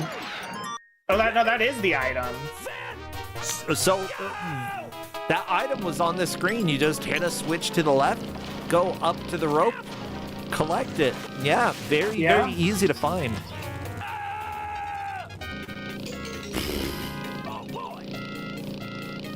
Yeah, this is... Okay, here's the deal. Listening to this music for an hour straight that just has, like, chaotic sounding music. You can have good sounding music occasionally, you know? Which plenty of 90s cartoons did. It wasn't just ow, ow, ow my ears the entire time. It was only occasionally ow, ow my ears. Yeah, and guess what? The other benefit of, like, 90s cartoons having this kind of music was that there were ads to interrupt it. Like, that way you wouldn't lose your complete mind because you had breaks from all of the chaos. Advertisements actually did a lot of heavy lifting for 90s cartoons. Yeah. Ooh, Zombie saying the Alamo always reminds me of Pee-wee's Big Adventure. Yeah, everybody.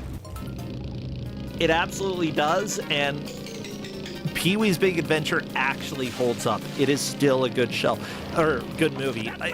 By Tim Burton, come on! It's amazing that Tim Burton did a Pee-wee's Big Adventure movie and that it was so good!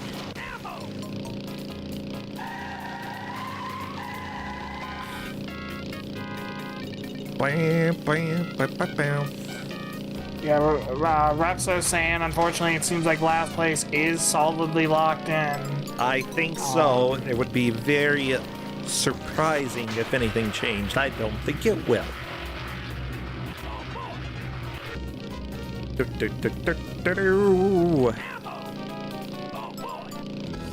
Oh boy!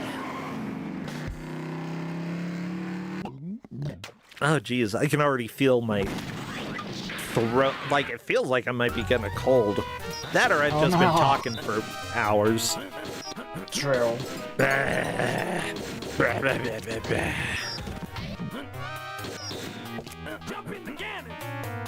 Jump in the cannon. I didn't realize they said. Yeah, he straight up says jump in the cannon. That actually helps.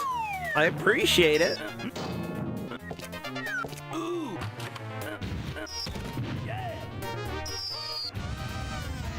Unfortunately, Fluffy Sugar shooting to the right, but with 2 extra lives, if Fluffy Sugar...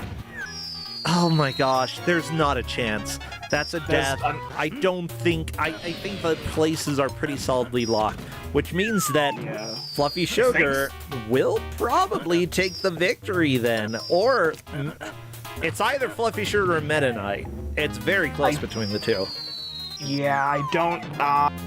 we'll have to talk with the refs on that one. Oh, Fluffy Sugar made it to Canon 3 of Level 2, whereas Meta Knight only made it to Canon 1, so likely Fluffy Sugar, but we will have them confirm later.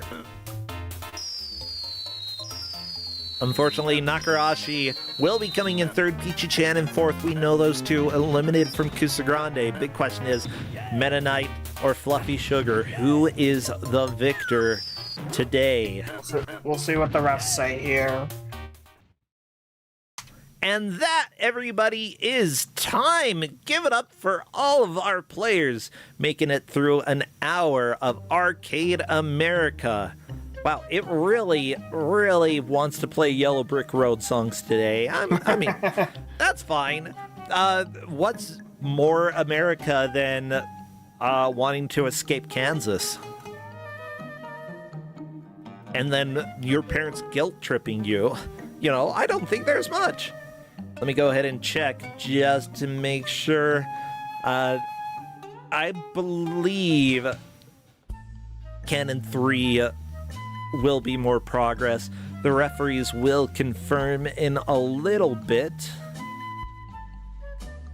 Yeah, we'll see. At least if I was referencing it, I would say Canon 3 is more progress than Canon 1, so...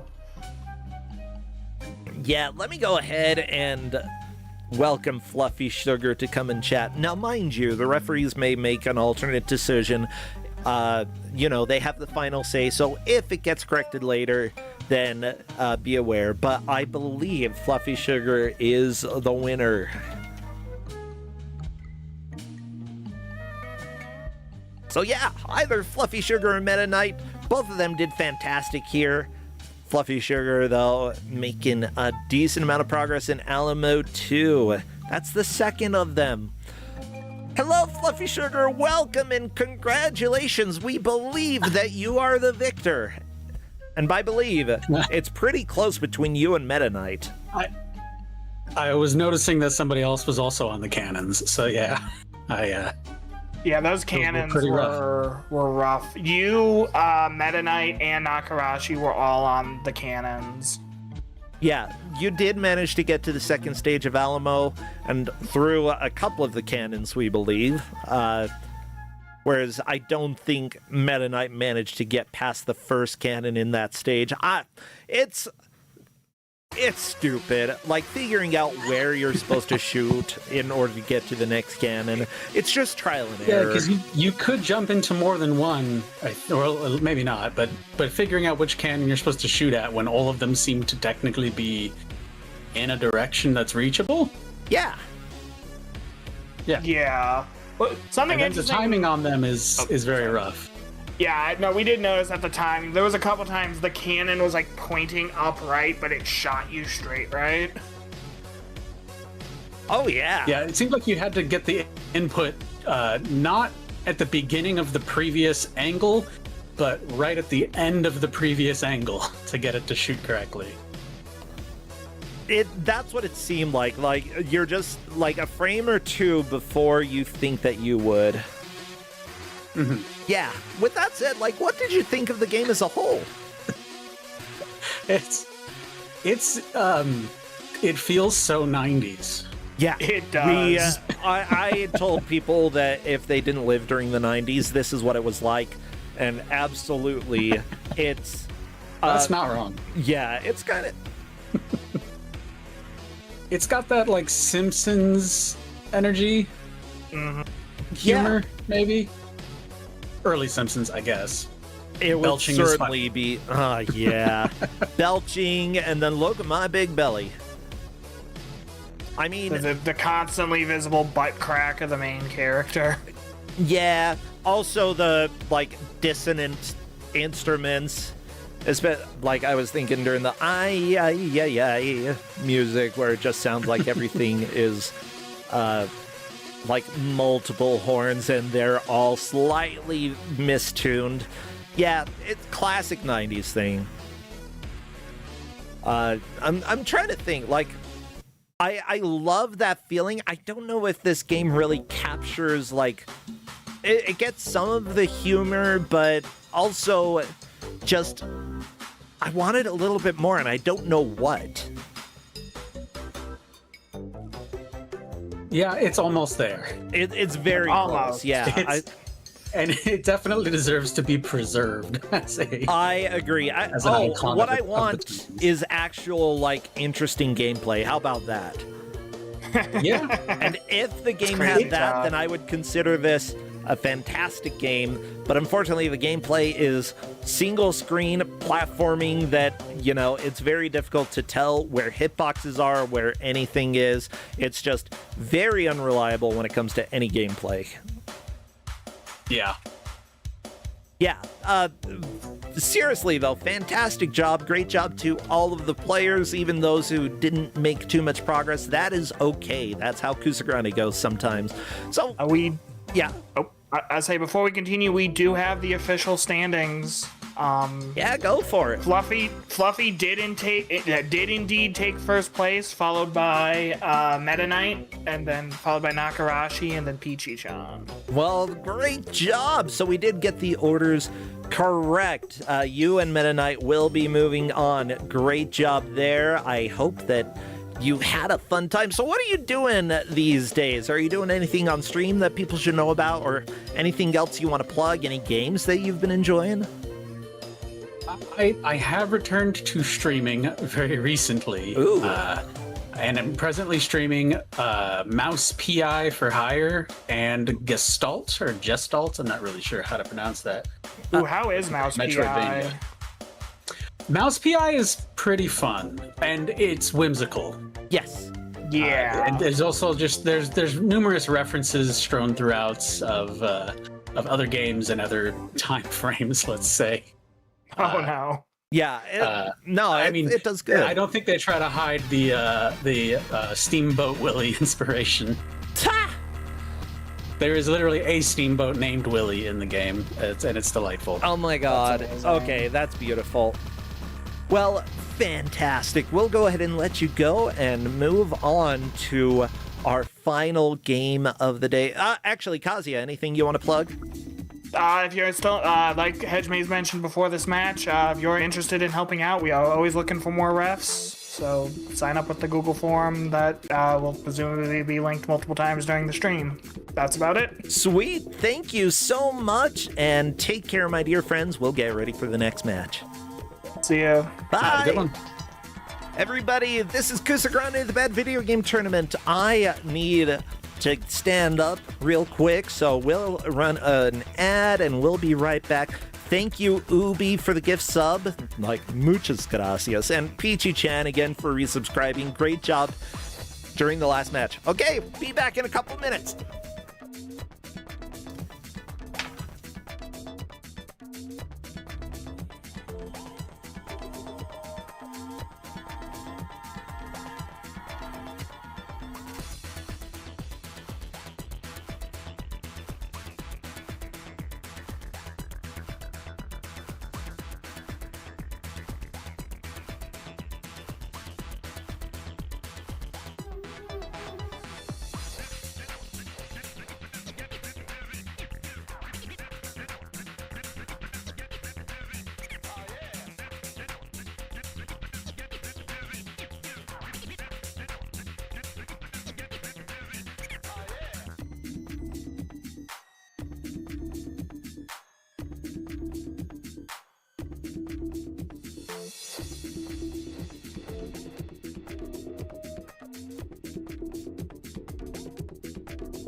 Hello, everybody. Welcome back to Kusogrande, the Bad Video Game Tournament. And Ubi, thank you so much for gifting that big sub to my cousin. Honestly, super cool of you. Oh my gosh. I'm so tired at this point. I do think I might be coming down with something. That or I've just been talking too long. Crappy, let your legs do the talking. Take us to the game reveal for the last game. Rolling Cabbage, thanks for as well. Thanks for subbing. Crappy, go Waddle. Come on. Crappy made it from California to Florida in like no time flat. No excuse, cartoons. Go as fast as Crappy at least, okay? If not faster. Well, luckily, we've got a wonderful GM to round us out for the day. We will be gone for about a week or so, maybe a little bit longer due to GDQ, so feel free to check that out. However, let's get our final game. Time Stalker, come and give me a game. And no, I will not be at GDQ, my dear friend. Hello, Time Stalker, welcome. Happy 4th, bro. Yay, happy 4th. This is how I celebrate, by talking until I lose my voice. Which may actually happen. I'm trying to keep some cough drops in my mouth. Honey herb. What kind of herb, though? Yeah, looks like we've been having kind of a theme for the games today. And I tried to keep things on theme for the games today, but the players had other ideas. Uh-oh. Okay. So I kind of had to switch courses. So, do you like sports, bro? I mean, sometimes. I don't hate sports. Honestly, if I'm in the right company, I will enjoy them. I don't really go out of my way for many sports. Now, see, growing up, I liked sports. Sports didn't like me. Oh, like, no! I love competing and things like that in sports. As a kid, was one of the ways to do so, but I was terrible at them. Yeah. But one of the things that I really got into for a little while was playing racquetball. Well, we've got a racquetball game today, but it's a breakout version. It's Cosmic Smash on the Dreamcast. Cosmic Spash! Whatever. I'm losing my voice. Who cares about pronunciation? I'm just gonna say crap. Thank you so much, Prism Ranger and Bad Check Pun, for resubscribing. We've got 1 hour of smashing. Yeah, that's right. Thank you, Sims Music. Right on cue. 1 hour of smashing. You're probably going to want to keep your music up for this one because I don't believe there is much to this game. Well, we'll go ahead and stop the music so that we can do the countdown, but I will probably pull it back up. Luckily, our 4 players, Bendy Human, Drusiform, M. Sparky, and Sparkly, and Mazre, getting ready to rock through this. And that's also the wrong pronouns for Mazre. My apologies. I will fix that. Why do I need to fix it? Because welcome to an error that I get with one specific player that I have to correct for, and then I have to go back and fix it later. Regla, thank you for using your Twitch Prime for resubscribing. Honestly, I mostly survived because of Twitch subs, so I very much appreciate it. Thank you all so much. Okay, I have... Yeah, I see some people saying in the chat, I enjoy this game. Like, literally, enjoy this game. But I don't enjoy the base settings at all. Like, the default timer in this game is way too low for what it asks you to do, and beyond the first few stages, that becomes a very big problem. Oh, yeah. Well, checking right now to see if the players are ready to roll or smash. Becky, I want to be smashing. Okay, Bendy Human just asking what screen they're starting from. Starting from options, yeah. So as long as the players go to the option screen, and then I will start our timer. Okay, so it looks like they are on the default. All right. So. Okay, we're doing the countdown. What would be good for spams? Count. Balls, blocks. Spam your balls.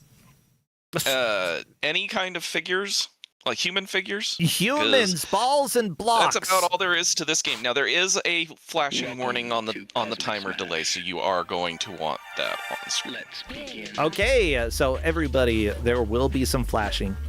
Yeah, what are you talking about? There's music in this game. Okay. I couldn't remember. I didn't remember there being a whole lot of it. I mean, it's very, like, not in the foreground. Now, my main problem with this game, other than the timer, like, the initial stages are pretty easy, but the controlling the ball is a little bit hard to get it to go where you want it to go, and especially when things start moving, it becomes a lot harder to do. Now, they have a trick shot that can help with that, but that also eats into your timer, so you do need to be aware of it. Yeah. And the thing is if you fail and get a game over, you have to start over. Oh, no. Oh, that's going to be rough. Okay. Yeah. So, Bendy Human learning how to hit a ball high up. Now, this is hardly the first, like, 3D... breakout clone. You know, there were plenty back in the 90s, probably before the 90s. I imagine, I think that I played some on the Atari, if I'm not mistaken. So, you know, this is definitely a version of a genre that had already been kind of established, except never really took off. Yeah. Bendy Human using the Super Smash in order to get through multiple. Yeah. Buster Curry and I spent a good amount of time trying to figure out what path to take, and I actually will post the path in the GM chat because this game has multiple paths, and I had to make sure that they were going down the same one. Gotcha. I do like when games have multiple paths, especially when levels differ for each path. That way, you have the illusion of choice. Okay. Oh, there is choice in this one because depending on the path you take depends on how hard things get. And I chose a path that has all forms of difficulty. Gotcha. Let me go ahead and share. This is what the players are going to be going through. I assume starting at the bottom right, going up, up right, and then to, I believe, the exit on the right. Or is that correct? Like, is there an exit, or do you get to go back right through? To the top right. Let's begin. We were going to try and make a longer path, but paths that don't look like they're supposed to dead end actually do. So really, it was kind of, yeah. Like the junction there where it looks like it goes in a loop. If you get to the end point there, that ends the game. What? Okay, weird. This is originally an arcade game. Honestly, it was ported to the Dreamcast. It had an arcade cabinet on it. Gotcha. It would probably be good for the game to, like, note what the endpoints are, or, like, have a different color for them or something. That way people knew I'm ending the game now. Level.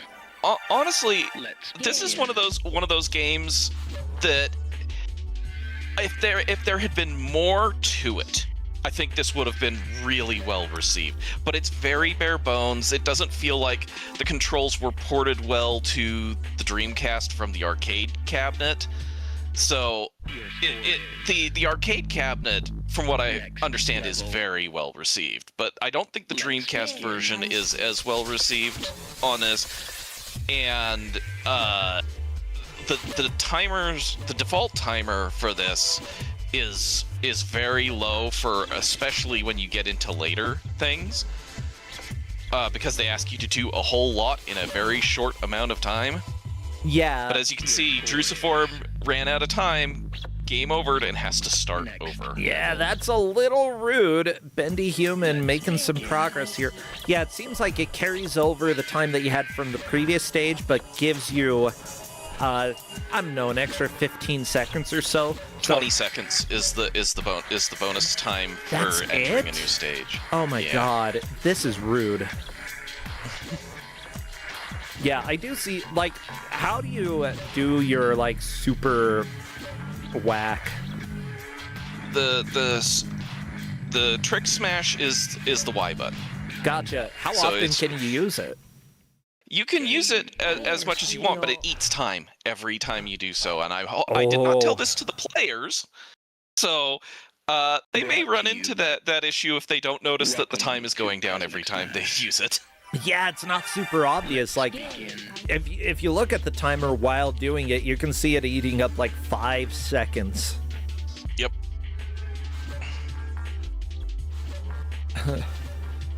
Beautiful. Oh, somebody in chat noting that retro achievements for this game, you actually have to do everything on the default settings. That's fun. Yeah, that's how I found this game. I randomly rolled it for retro achievements and like, what's this? I have no idea what it is. Let's try it. And I never made it to the first split path. Then I changed the timer settings and was able to get around, and even then, in the later stages, I struggled to beat them with the full amount of time in it, because they ask you to do some really rude stuff with a lot of stuff blocking your way. Oh, I believe it. But asking to do it on the default timer for this, I don't see how anybody does it, especially since your time carries over. Yeah. Well, we are just a little bit into this match, but we've got a decent amount more. I'll be putting the tracker up in just a second, so that Mazre in the match chat. Oh, I see. Let's begin.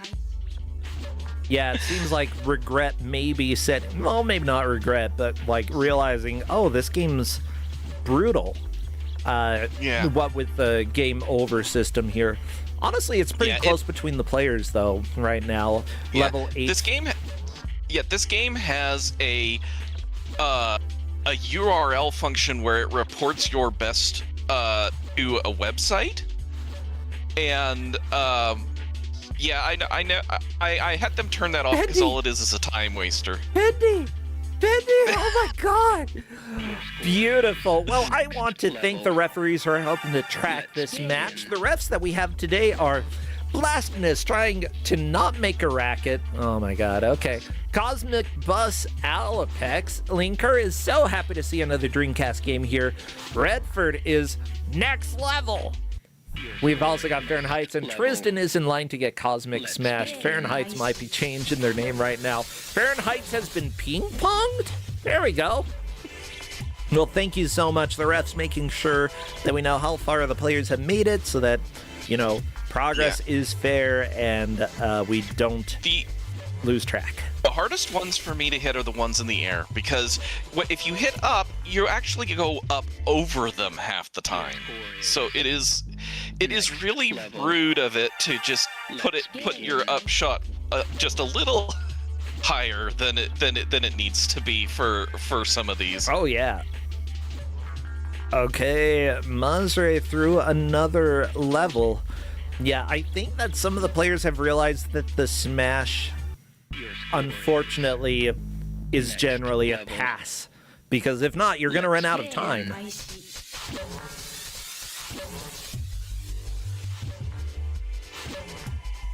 I do like the animations for the silly jelly boy here. Mazre use the smash on this level. Simply put, a lot of them are stacked up. It makes sense to use them here. Next level. Yeah. It can help save you time if you really need it, or especially if you've got like only one left where it tends to be able to get closer to hitting. But it is definitely one of those that you want to use it very sparingly, because every time you do, you lose time. Uh-oh. Everybody, guess what? We have the defenders of games showing up. That's okay. Pretty much every game can be defended by at least one person, so defending is completely welcome. However, simply put, they're playing on default settings, which makes things a little bit hard. And also, as you said, perhaps the controls for the Dreamcast version aren't quite as solid. Then again, they might be fun. They might be kind of fine if you get used to it. Yeah, Hedgemaze is saying this is more rude and mean than badly made. Simply put, with default settings and not forgiving time, this is certainly balanced against the player, which is completely understandable for an arcade game, or a game that was originally arcade. Like, they did that a lot. Let's begin. Keep up the fish hairdo? What did she just say? That's what I heard. Keep up the fish hairdo. Like I said, I don't think as I've said multiple times, I don't think bad and unenjoyable are mutually exclusive. I don't think this controls particularly well, especially on the default Dreamcast pad instead of using like the arcade stick or something. But it's still I think it's fun. I just think it's very rude. Oh yeah. And I think that it trying to be arcadey in that it can get really good, but these players are doing much better than I did with this game too. Yeah, they're doing like great. It took me setting up the full time to be able to get through a lot of these stages. I fully expect at least one of the players is going to say, what the crap, this is a great game, and maybe all of them will. But I think they'll also all recognize the sheer difficulty here, because this game is a little brutal. Like I said, the easy and normal stages aren't too bad. It's when you start to get into the hard difficulty stuff, which are on this path, that it starts to get really, really, really hard. Yeah. Next. Ooh, Dominic in chat. Dominic Terrazon saying that Cosmic Smash is a cult classic. There's a VR remake of it, C-Smash. It's real good. That's good to know. Actually, this would be kind of fun to play in VR. Although That would be fun to do in VR. I'm also imagining the number of things that would be broken while playing in VR. Yeah, I think that could be worth giving a shot. With that said, like, I do think that, like, in Kusogrande, simply put, sometimes good and bad are a matter of individual taste, and we have seen games that honestly have kind of been critically acclaimed show up here. Whether they aged well or not, whether the controls were great or not, is another question. Bendy Human made a lot of progress along that Bendy track. had a great run there. Yeah. Bendy seems to be taking to this game a lot better than I did. Oh, yeah.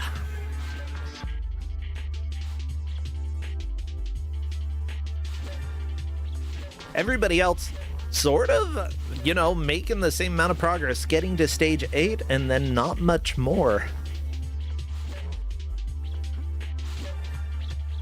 Like, obviously, But I fully expect we'll see some of the hard levels before the end of this from all players. Yeah. Your score is next level. Next level. Let's begin.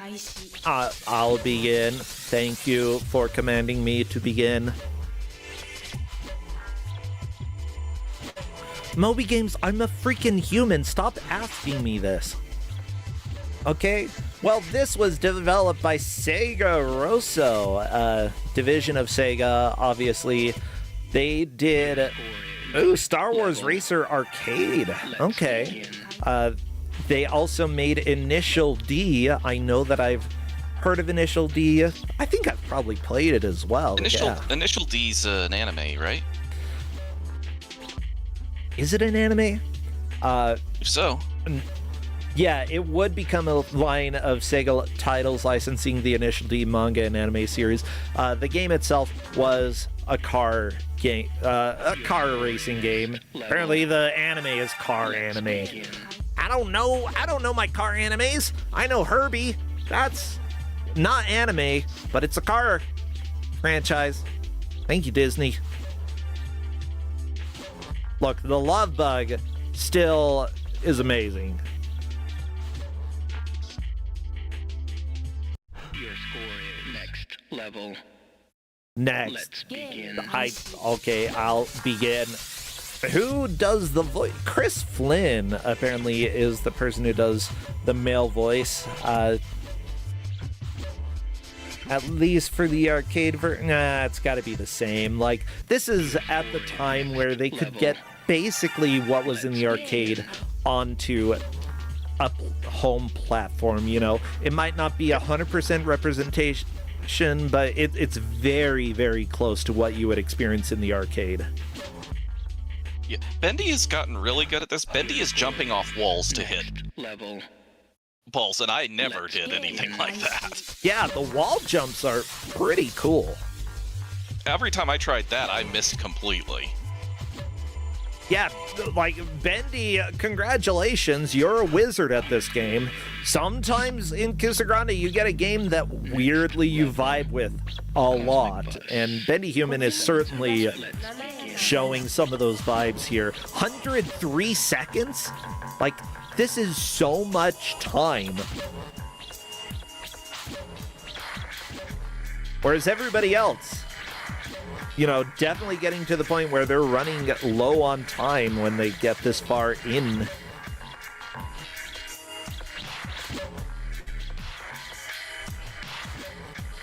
Yeah, Dominic, by the way, is saying that this is a very high skill ceiling game, and as it's unlike just about everything aside from possibly Virtua Tennis, not many transferable skills.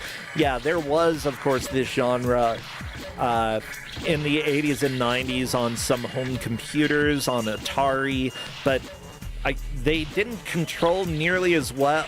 Well, they didn't control like tennis. They were definitely like crappy 3D Pong, and in a way that did not make other companies want to make them because, they were not great. But this genuinely looks pretty cool. I've never seen anything like it. Honestly, I've never seen a a breakout version of even regular tennis. So it was kind of neat to me. I ran into so many problems with the controls that it's just like I had to have someone else look at this, and the person who tested it also agreed with me. So seeing someone play it competently is very interesting to me, because it looks so much more fluid than anything I had, because I had so many problems with the control. But I love the concept. I wish there was more to it, honestly.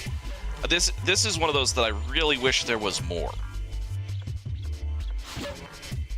Yeah. Like I like it as a concept. The way it was put when we were discussing it felt like a tech demo more than a game. It felt like it was done as a tech demo, and therefore they didn't really flesh it out as anything. But Bendy just seems to be completely natural in movement in this game. I did not get anywhere close to this. Next level. You know, Let's I think I found what I've been trying to look for, because I was like, what is the name of the game? Blastinus said this has the same tech demo vibe as Intelligent Cube, and that is a good comparison. That's another game where getting good at it makes it look really, really smooth. I was like, what is the name of the game that's like 3D Breakout? And it turns out that the name of the game is Breakout 3D. Next level. Yeah, specifically, oh my gosh. Let's begin. Microsoft Store, I hate you. I hate you. You need to control the ball in a 3D space and break all the bricks of the wall. Congrats. Thank you so much. Let me see if this is actually the same game that I'm thinking of, because this supposedly came out in 2015. No way. There's a different sort of first-person game like this. Atari Breakout?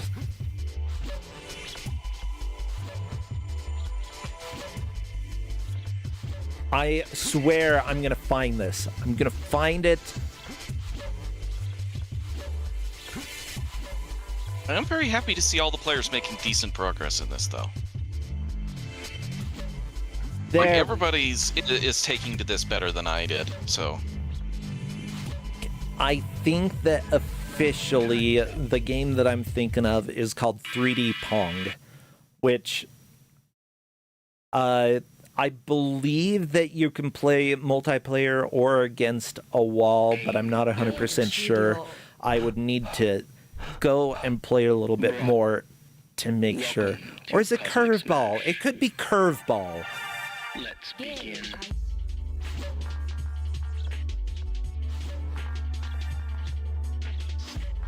Okay, don't just search Curveball, because you're not going to find the game that I'm trying to talk about.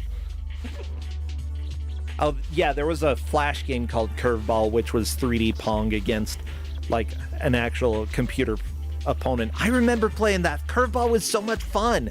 Everybody, go and play the Flash game Curveball, and you will see, like, how fun a versus 3D Pong could be, because it's really, Bendy really just fun. missed that block 4 separate times by just a slight amount.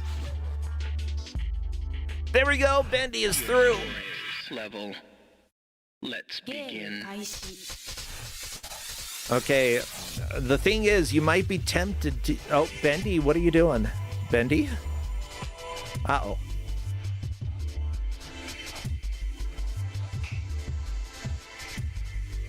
I think Chad is right. I think Bendy's trying to find a way to reset. After taking so much time on that. Because, as we've seen, Bendy's seeing how far he's gotten, and he knows he needs all the time he can get. Could you possibly just, like, pause and quit?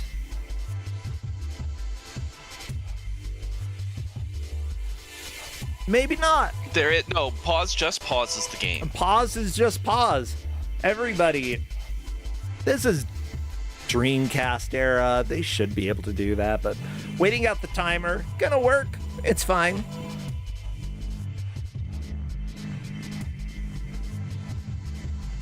Bronzed is asking if there was a game like this for the Power Glove, and Game over. I doubt it. Brought. Welcome to Cosmic Smash.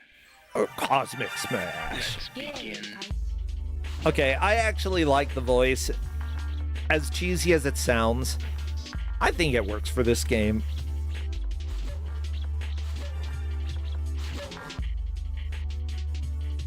Your score is level. Let's begin.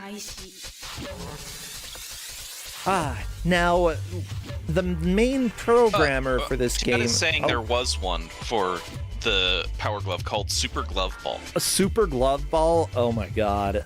Your score Okay. is level. Let's begin. Actually, yeah. I knew there was something that I was thinking of, but I just couldn't think of what. Yeah, and I know that I've played other games that are like this, but usually you're like controlling a square that bounces a ball towards other squares. Yeah, I'm very aware how bad Super Glove Ball is.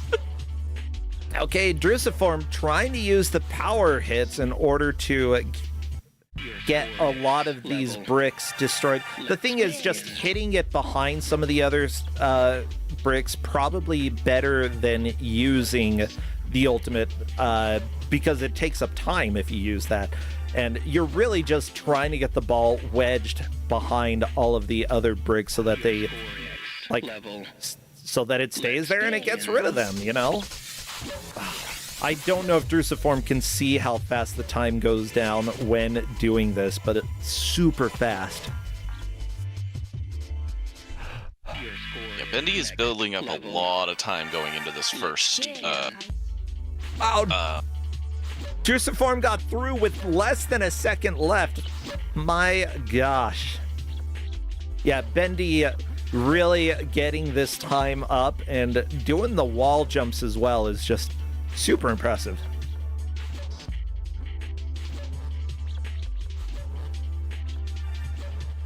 Yeah, Drusiform making a classic... No, I wouldn't even say mistake. Like, you know, one of the things that happens quite a bit is not realizing the downside of certain power-ups. I mean, I remember losing a mystery PS1 match due to...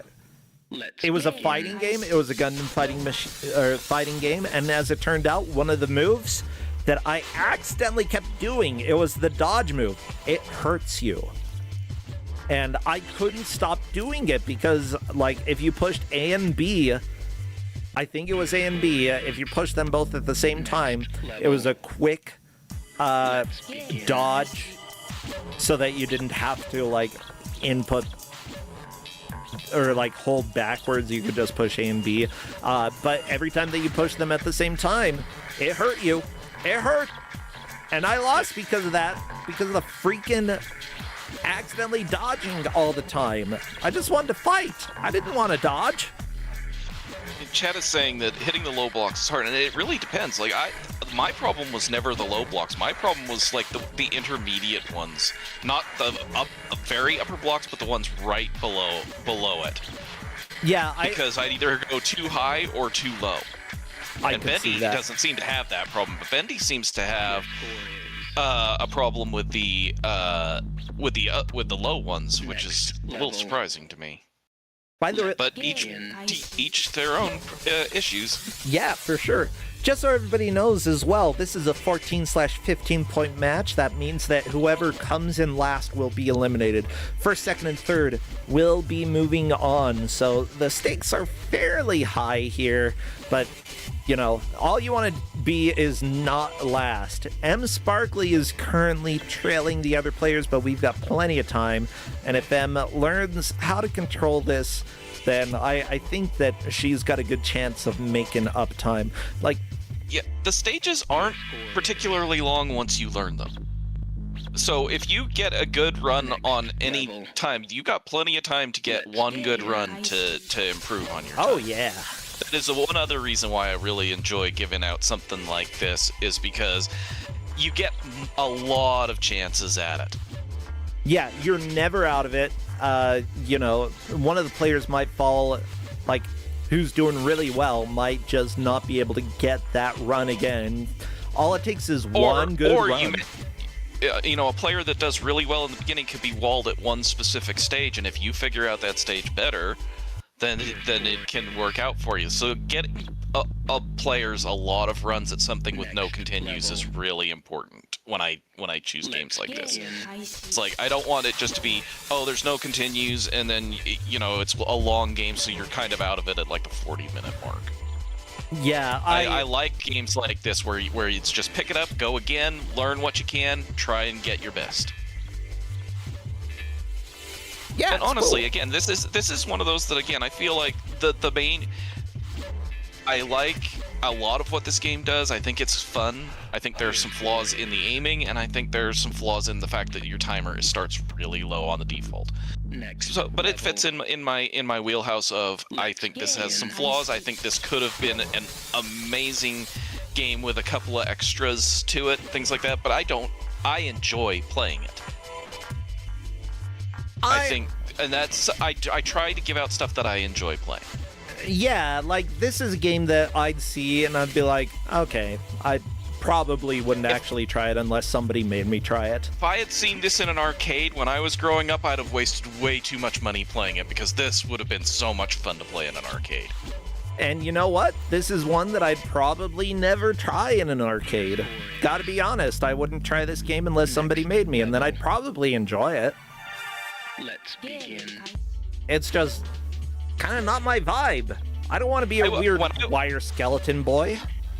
When I was a kid, I played the Ninja Gaiden for the arcade, and I wasted close to $40 playing on it.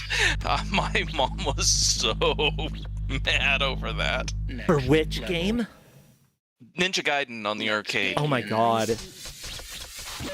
That's that a game lot gets of money. Brutal. Oh yeah, for sure.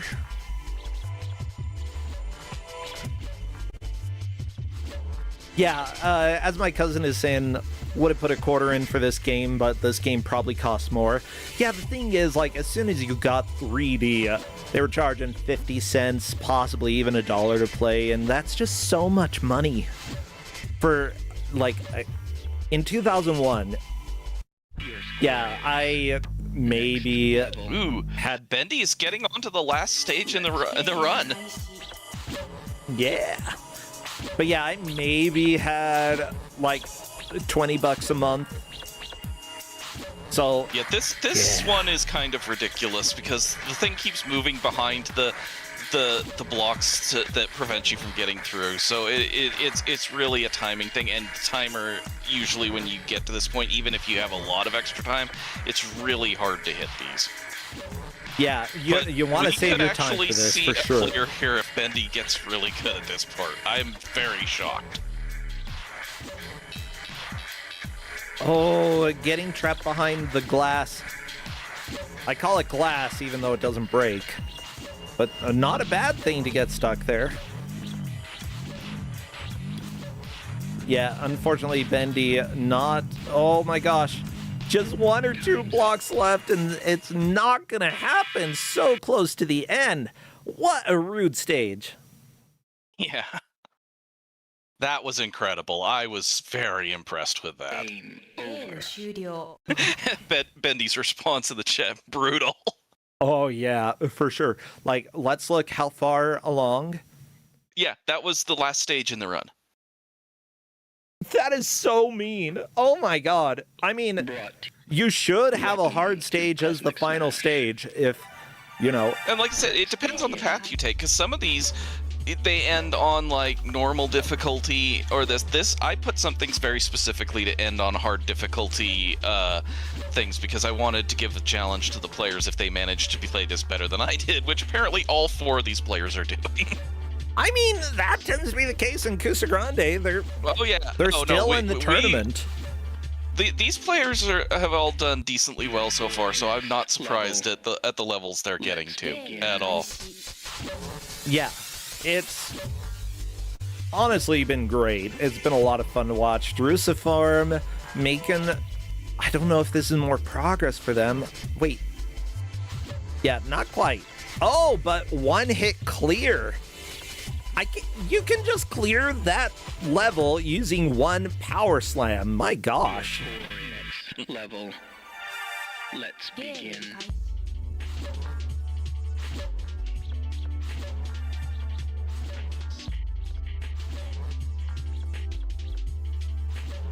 Yeah, Drusiform has been doing very well as well. I mean, all of the players are learning. Matre has moved into second really place. Well.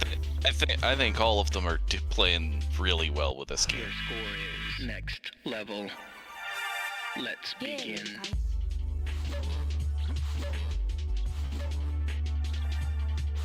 Oh no, M Sparkly, nope, there's one left. You can do it. Yeah, Bendy just cleared that stage with about 73 seconds left, and M, dipping down to 48.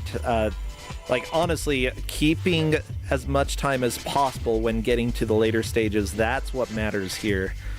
And I think M's also having a hard time with these center blocks. Yeah, it is very much remembering what works in what stage. Yeah, and I think everyone's sort of developing their own strategies for dealing with specific stages, because M had been doing a lot of the jump hits in order to hit the center blocks. I haven't seen everybody doing that. As you said, like, the center blocks were kind of a hard spot for you. Yeah, very much so. And I do think that's true for some of the other players. Hitting around them, couldn't get it to aim where I wanted it to on a consistent basis. But Bendy seems to have figured all the skill level out on this game. That's just amazing. Oh yeah. It's kind of fascinating to watch, honestly.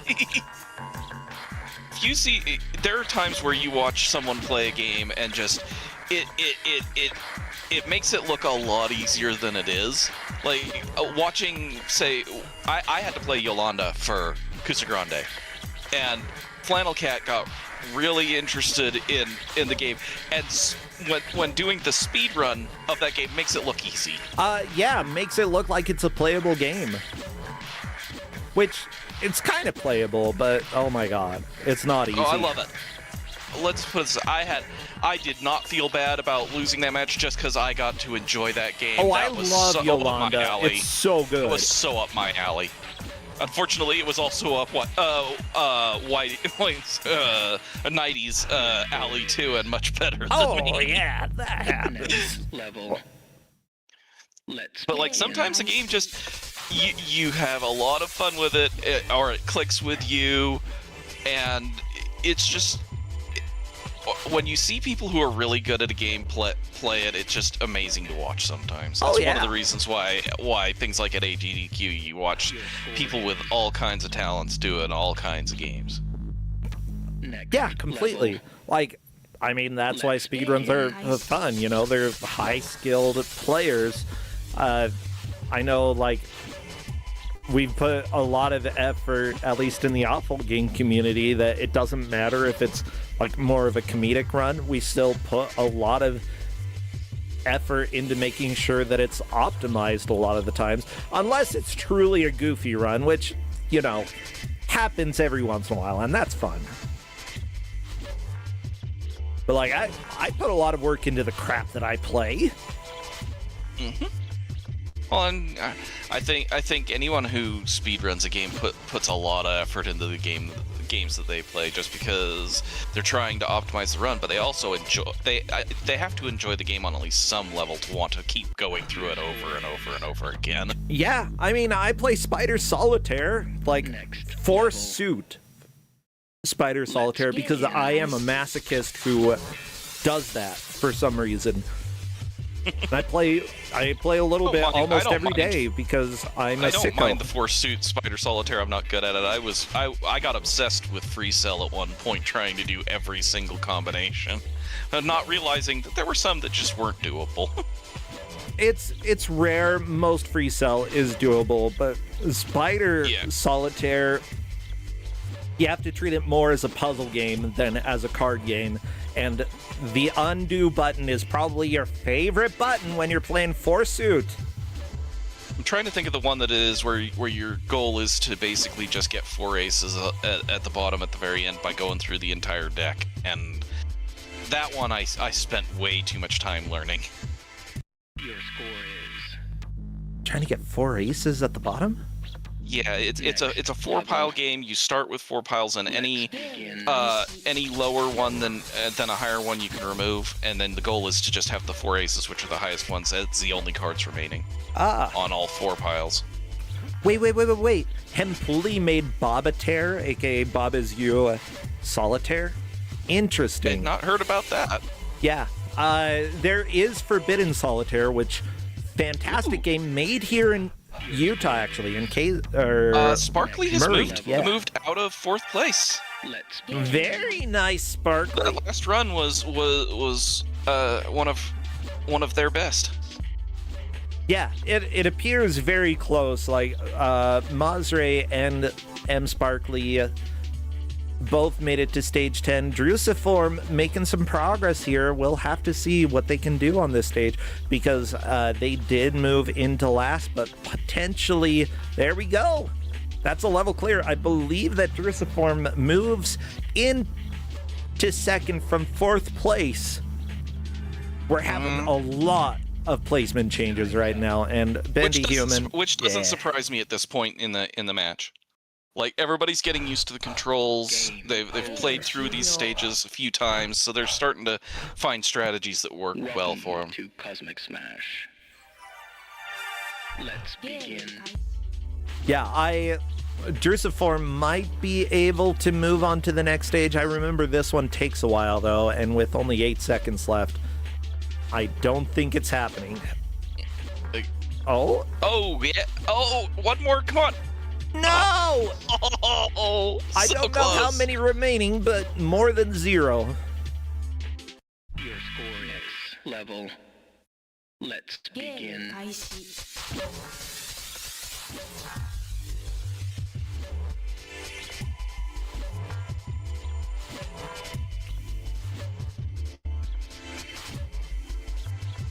Bendy, just trying to hit this low block. Oh my gosh, yeah? What's your favorite Breakout game? I don't care for Breakout games. I mean, the one that's like sort of an adventure game is kind of fun. I'm trying to remember what that's called. It's on Genesis. I saw it at a game store. Are you talking about Devilish? Yes, Devilish. Yeah, I like Devilish. It's not the best game, but it's really fun.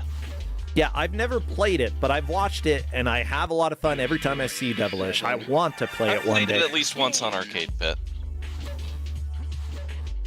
It's a fascinating game. Check out Devilish, everybody. I'm also kind of partial to Arkanoid Dode again, the SNES one, but that final boss is just terrible. I just, like, whenever I hear a Breakout game and then, bosses, it's so funny to me. Although Devilish has bosses as well. It's just, you're hitting a ball. Yeah, the other name for Devilish is Bad Omen. Chad is correct on that. Ooh. I really like the non-vertical scrolling levels, the side-scrolling levels. Those really throw people off, and it's fun. I've played some weird Breakout clones. I played one recently in the GM hangout that was bizarre more than bad. Yeah. But it was just it was weird because it also had a timer on it, but everything moved so slow. Oh no. Next level. Oh, that would be painful to have a timer and to have everything go slow. That's stupid. Sparkly, no! The level defeats you. That is a game over. Back to the beginning. Yeah, this game has no saves, no checkpoints. All it is one life. You run out of time, guess what? You literally die. Yeah, you become You lose your bones and you go back to the sea to live as a jellyfish. I imagine that's your cosmic punishment. I wouldn't want to be a jellyfish. They're weird.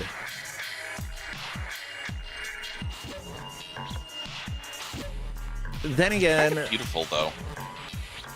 Some of them are gross. At the aquarium we have down by us, they have a section full of jellyfish, and it's really fun to just sit in there and watch. I imagine there has to be at least one jellyfish that zoos are like, we're not going to have you in here, or aquariums are like, nah, you're too gross.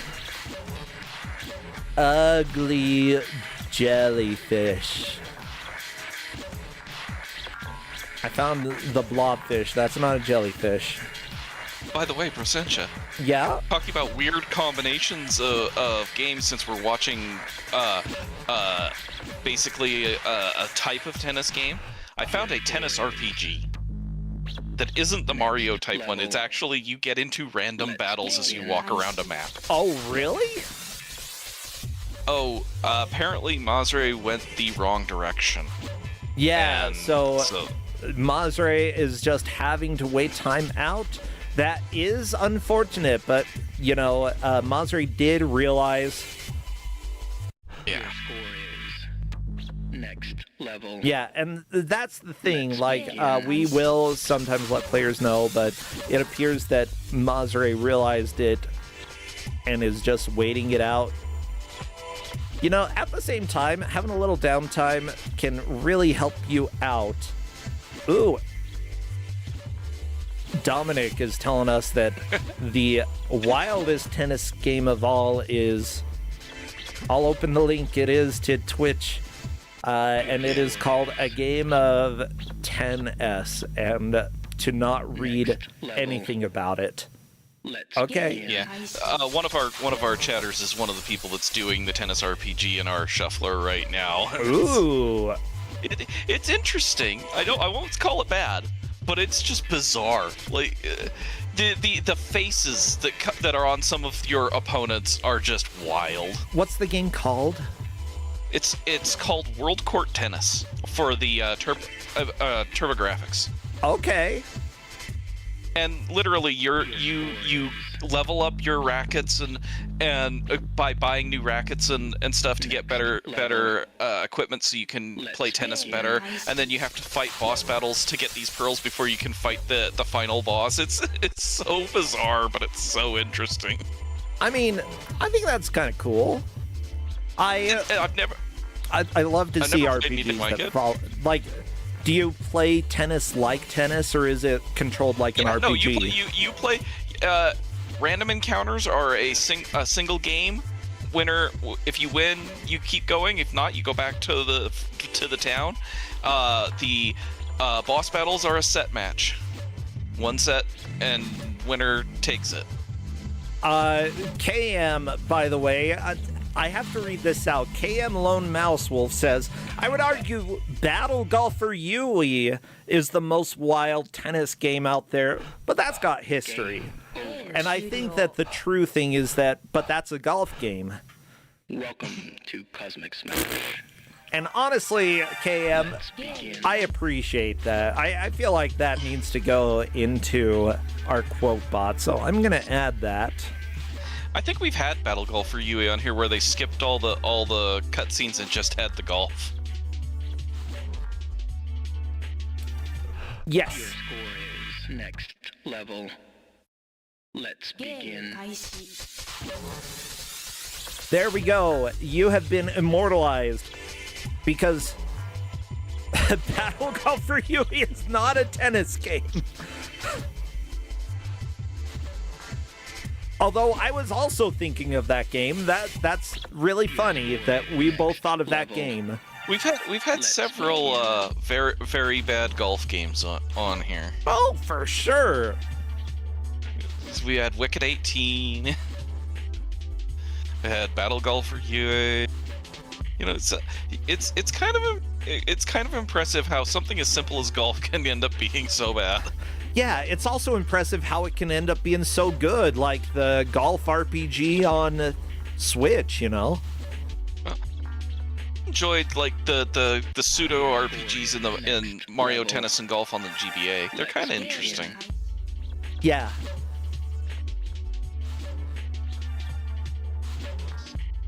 We got just those are words. 13 minutes left. It was a yawn. I'm tired and I feel sick. I think I got sick. You and me both. Oh no. Did you give it to me? What is it? I don't know. I just know I didn't get to sleep until after 2 in the morning and then woke up before 7. Well, you know what? I have not had any real ability to do much of anything else. Yeah, that might not be illness. It might be more sleepy. I don't feel great, but it's just weird. Yeah, I've sort of realized, like, as I've gotten older, feeling sick doesn't mean that you necessarily feel like you have a virus. It means that you don't feel good. And you know what? Sometimes you don't feel good because you only got 4 or 5 hours of sleep. Barkley moves into second. Yeah, very nice. I love to see lead changes, you know. Right now, for last place, it's really between Masri and Drusiform. They gotta hustle. They gotta bustle. Bustle that hustle. I'll say this: everybody's made a lot of progress in the path I gave them, so I'm very impressed. Yeah, they're doing great. They are all learning this game fairly well. Yeah, the thing is, like, with a lot of tennis games, like, hitting the ball in the direction that you mean is sort of challenging. Like, sure, you might be able to aim a little bit, but how do you get it to go exactly where you want it to go? That is a huge, and huge in most tennis games, you don't need to get it to go exactly where you need it to go. This kind of thing, where you've got to destroy specific things, is more precise. Yeah, most tennis games, it's like, get it across the net, don't make it go out of bounds, Get it into hopefully. a specific area. Yeah. And in fact, there are plenty of games where it's like, it makes it almost impossible for you to go out of bounds because, you know, it wants you to actually have a shot. Because if they give you too much control, then it's always going to go out of bounds. Tennis is hard, as it turns out.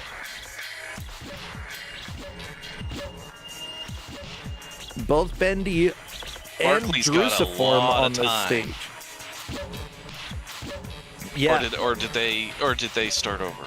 Did I miss the start over? I don't recall, but still. I think this is one of the earlier stages. I think they've started over there. Yeah, and Sparkly had a lot of swings without much actual contact. That is rough. Okay. Bendy, you've got like 1 or 2 squares left, that's all. Well, that's one square gotta be hit twice. You know, the squares look really tasty. I want to eat them.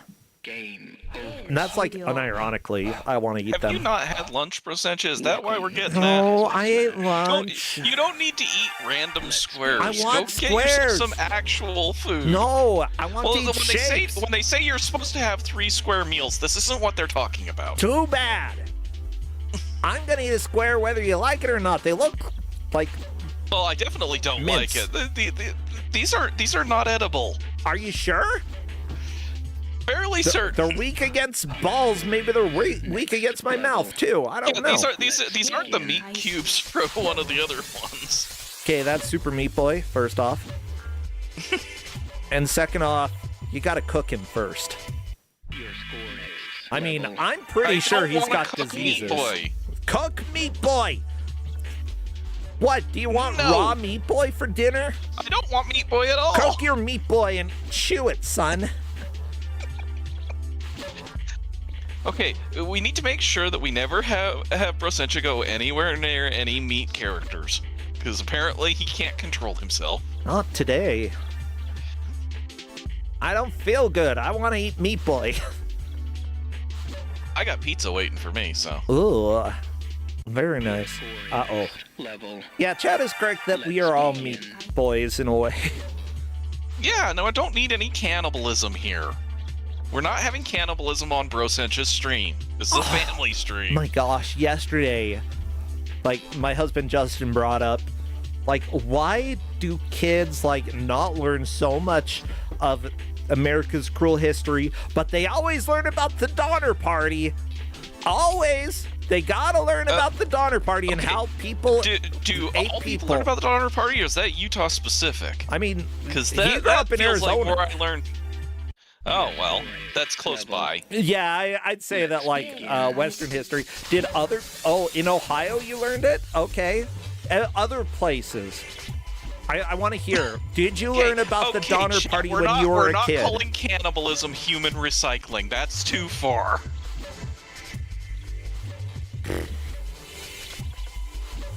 Okay, so in New York City, learned about the Donner Party. Okay. Oh, and then that's.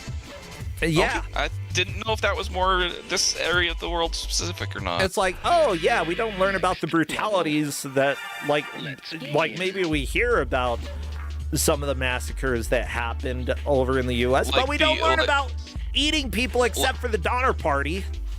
Yeah, like or talk about massacres. We don't learn a lot about like Black Wall Street and stuff like that, but we learn about the Donner Party. Sure.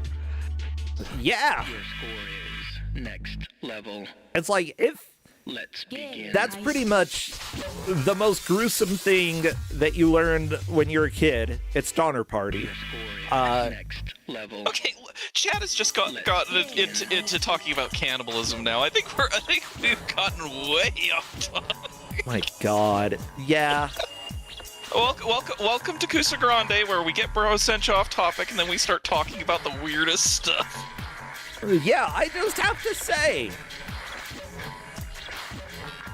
Like, it's weird that we're don't okay have to say. with. That's the thing, Precision. No, there are times like, where you're saying nothing is okay. Yeah, it's like, why is that specifically what we teach kids? And we don't teach, like, things that culturally matter.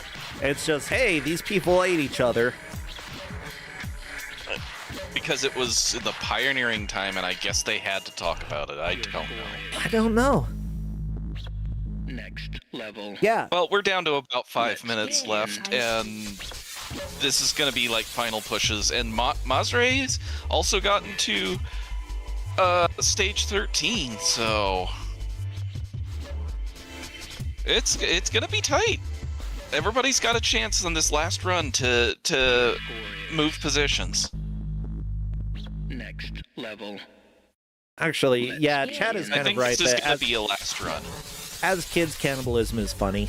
That's kind of true. Like, you see cartoons and Bugs Bunny, like, thinking Daffy looks like a carrot or something, and then Daffy thinks that Bugs Bunny looks like a loaf of bread because ducks eat bread, you know.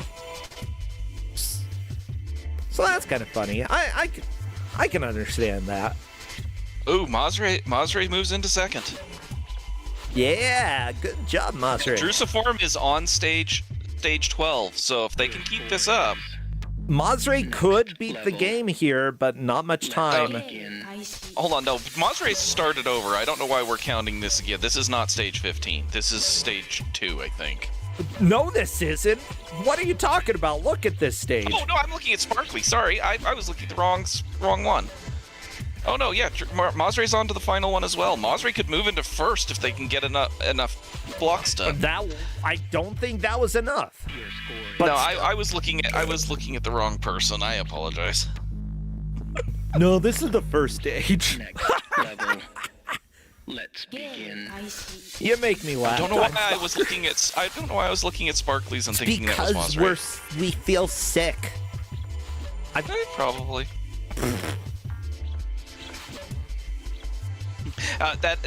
Tristan's right. This is why we've implemented refs, is because this commenting and scoring together can produce things like this. Yeah, bingo. Oh my gosh, Drusiform. Oh. Yeah, there you go.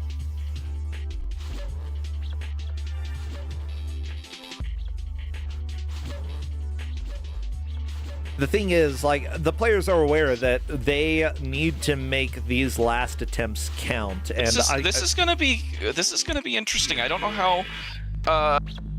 I need both Mazre and Bendy getting to that final stage. I'm curious who got more cleared. Yeah, I mean, it's listed on the ref sheet that Mazre cleared 2 of the blocks, Bendy Human cleared 4 of them. So Bendy would still be in the lead per the ref sheet at this point. Of course, if there are changes that need to be made, that you know the referees are having discussions if needed. This has been impressive to watch. Like I'm loving all the lead changes, especially late. Yeah, and per Linkura, who is one of our new admins, thank you so much for all of your help, Linkura, and who has done reffing quite a bit. They are checking to confirm that the placements are correct. Of course, Bendy Human on the final stage with a minute. Ooh. Bendy could clear the game right now. It's a lot of time for this stage. Yeah, but not a I don't know if Bendy has hit a single block this time. Oh my god. To be fair, though, oh, there we go. There's one block. There are a couple more. I think there's 2 left.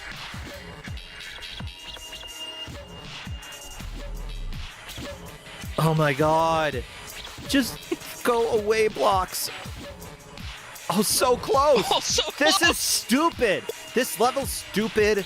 Made by... Yeah, Bendy has 4 of the 6 blocks hit. Yeah, on this attempt. Especially. Oh, this level is so dumb.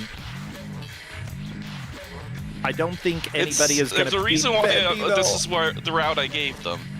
Okay, I expect swearing. Because this is so stupid.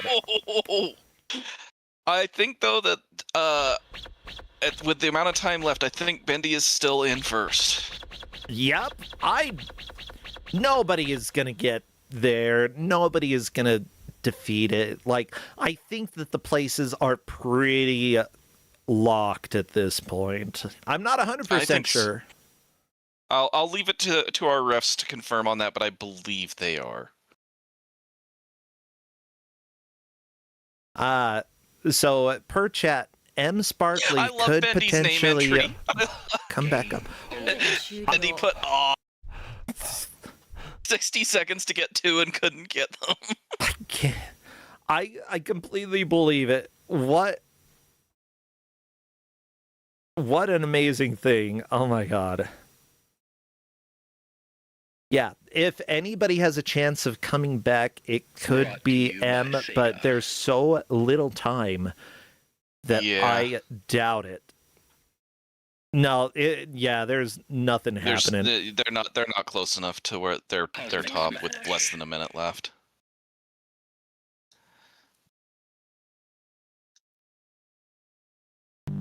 This has still been a lot of fun, this match. Definitely a difficult game, definitely a high skill ceiling, as chat pointed out earlier. And that, everybody, is time. Give it up for all of our players, but especially Bendy Human, putting on a magnificent performance, making it to the final stage twice, and both times destroying 4 out of 6 blocks. It's not an easy stage, but that was a lot of fun to watch. Yeah, thank you so much for letting Bendy Human know to join voice. Yeah, Mazre is saying amazing game, and like, I do think that this game is amazing in a lot of ways. Like, genuinely really cool.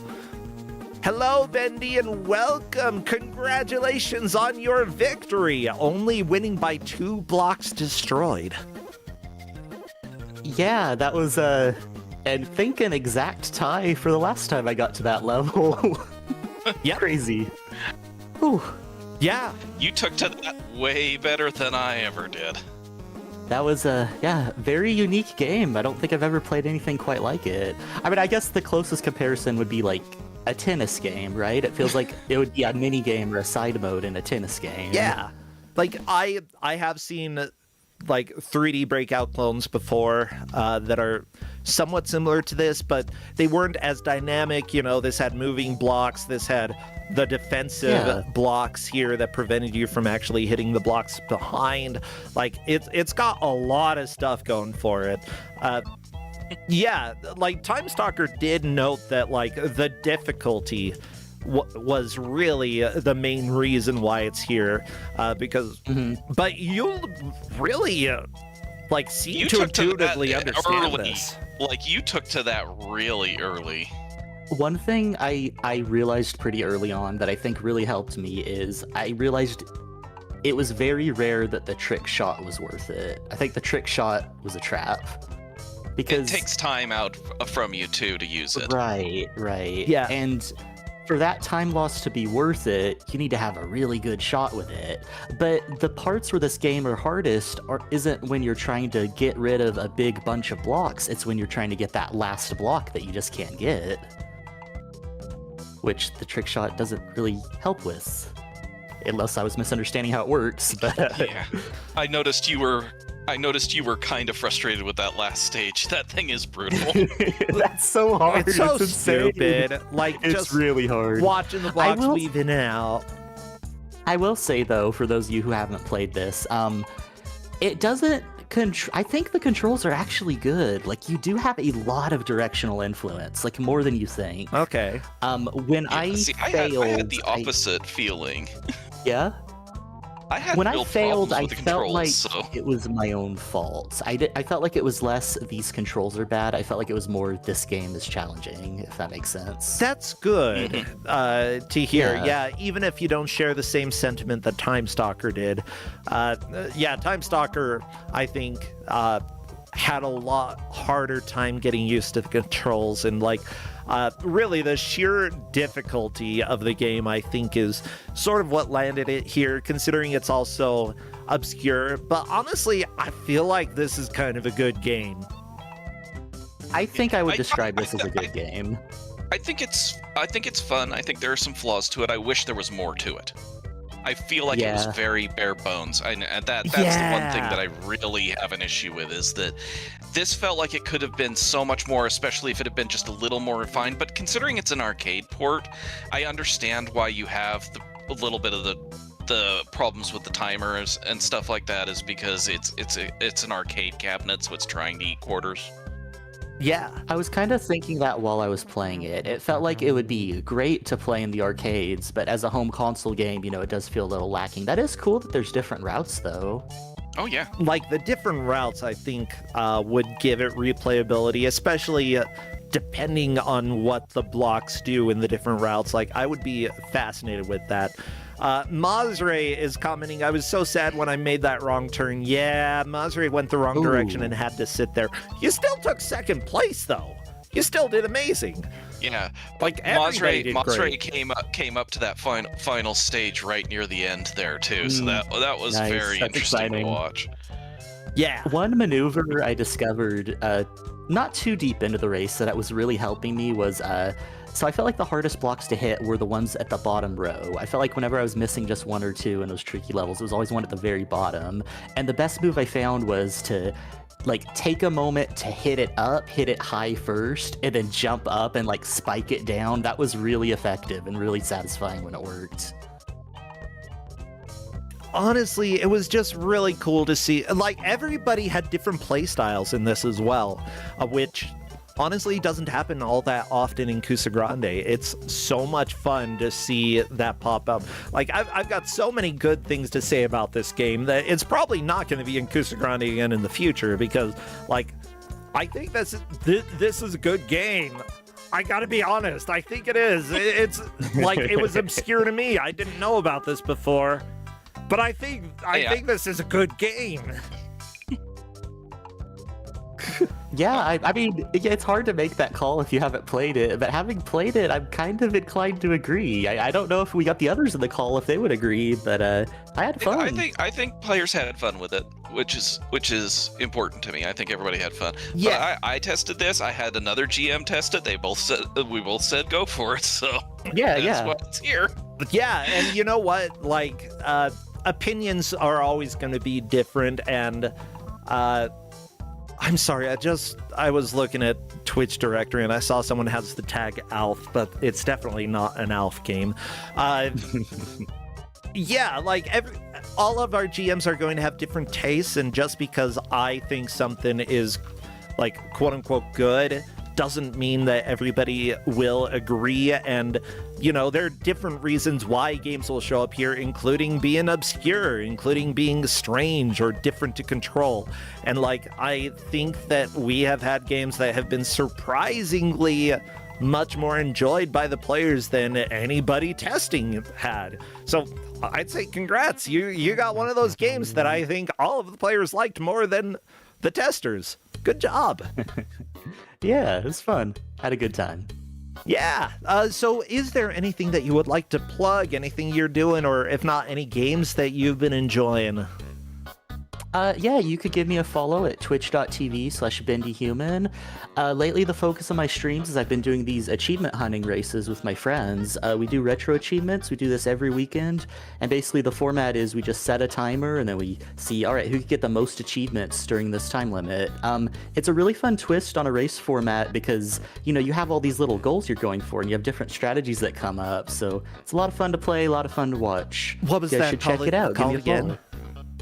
So it's on my channel, twitch.tv/bendyhuman. We just call it Retro Achievement Races. It's an ongoing series we do every weekend. Well, that's fun. Yeah. Feel free to follow all of the players, Bendy Human and the others who are in the match and, who played throughout this weekend. A lot of people are doing different cool things around here. And especially if you hear that somebody's doing something you love, follow them, support each other in the community. Time Stalker, what about you? Anything you want to plug?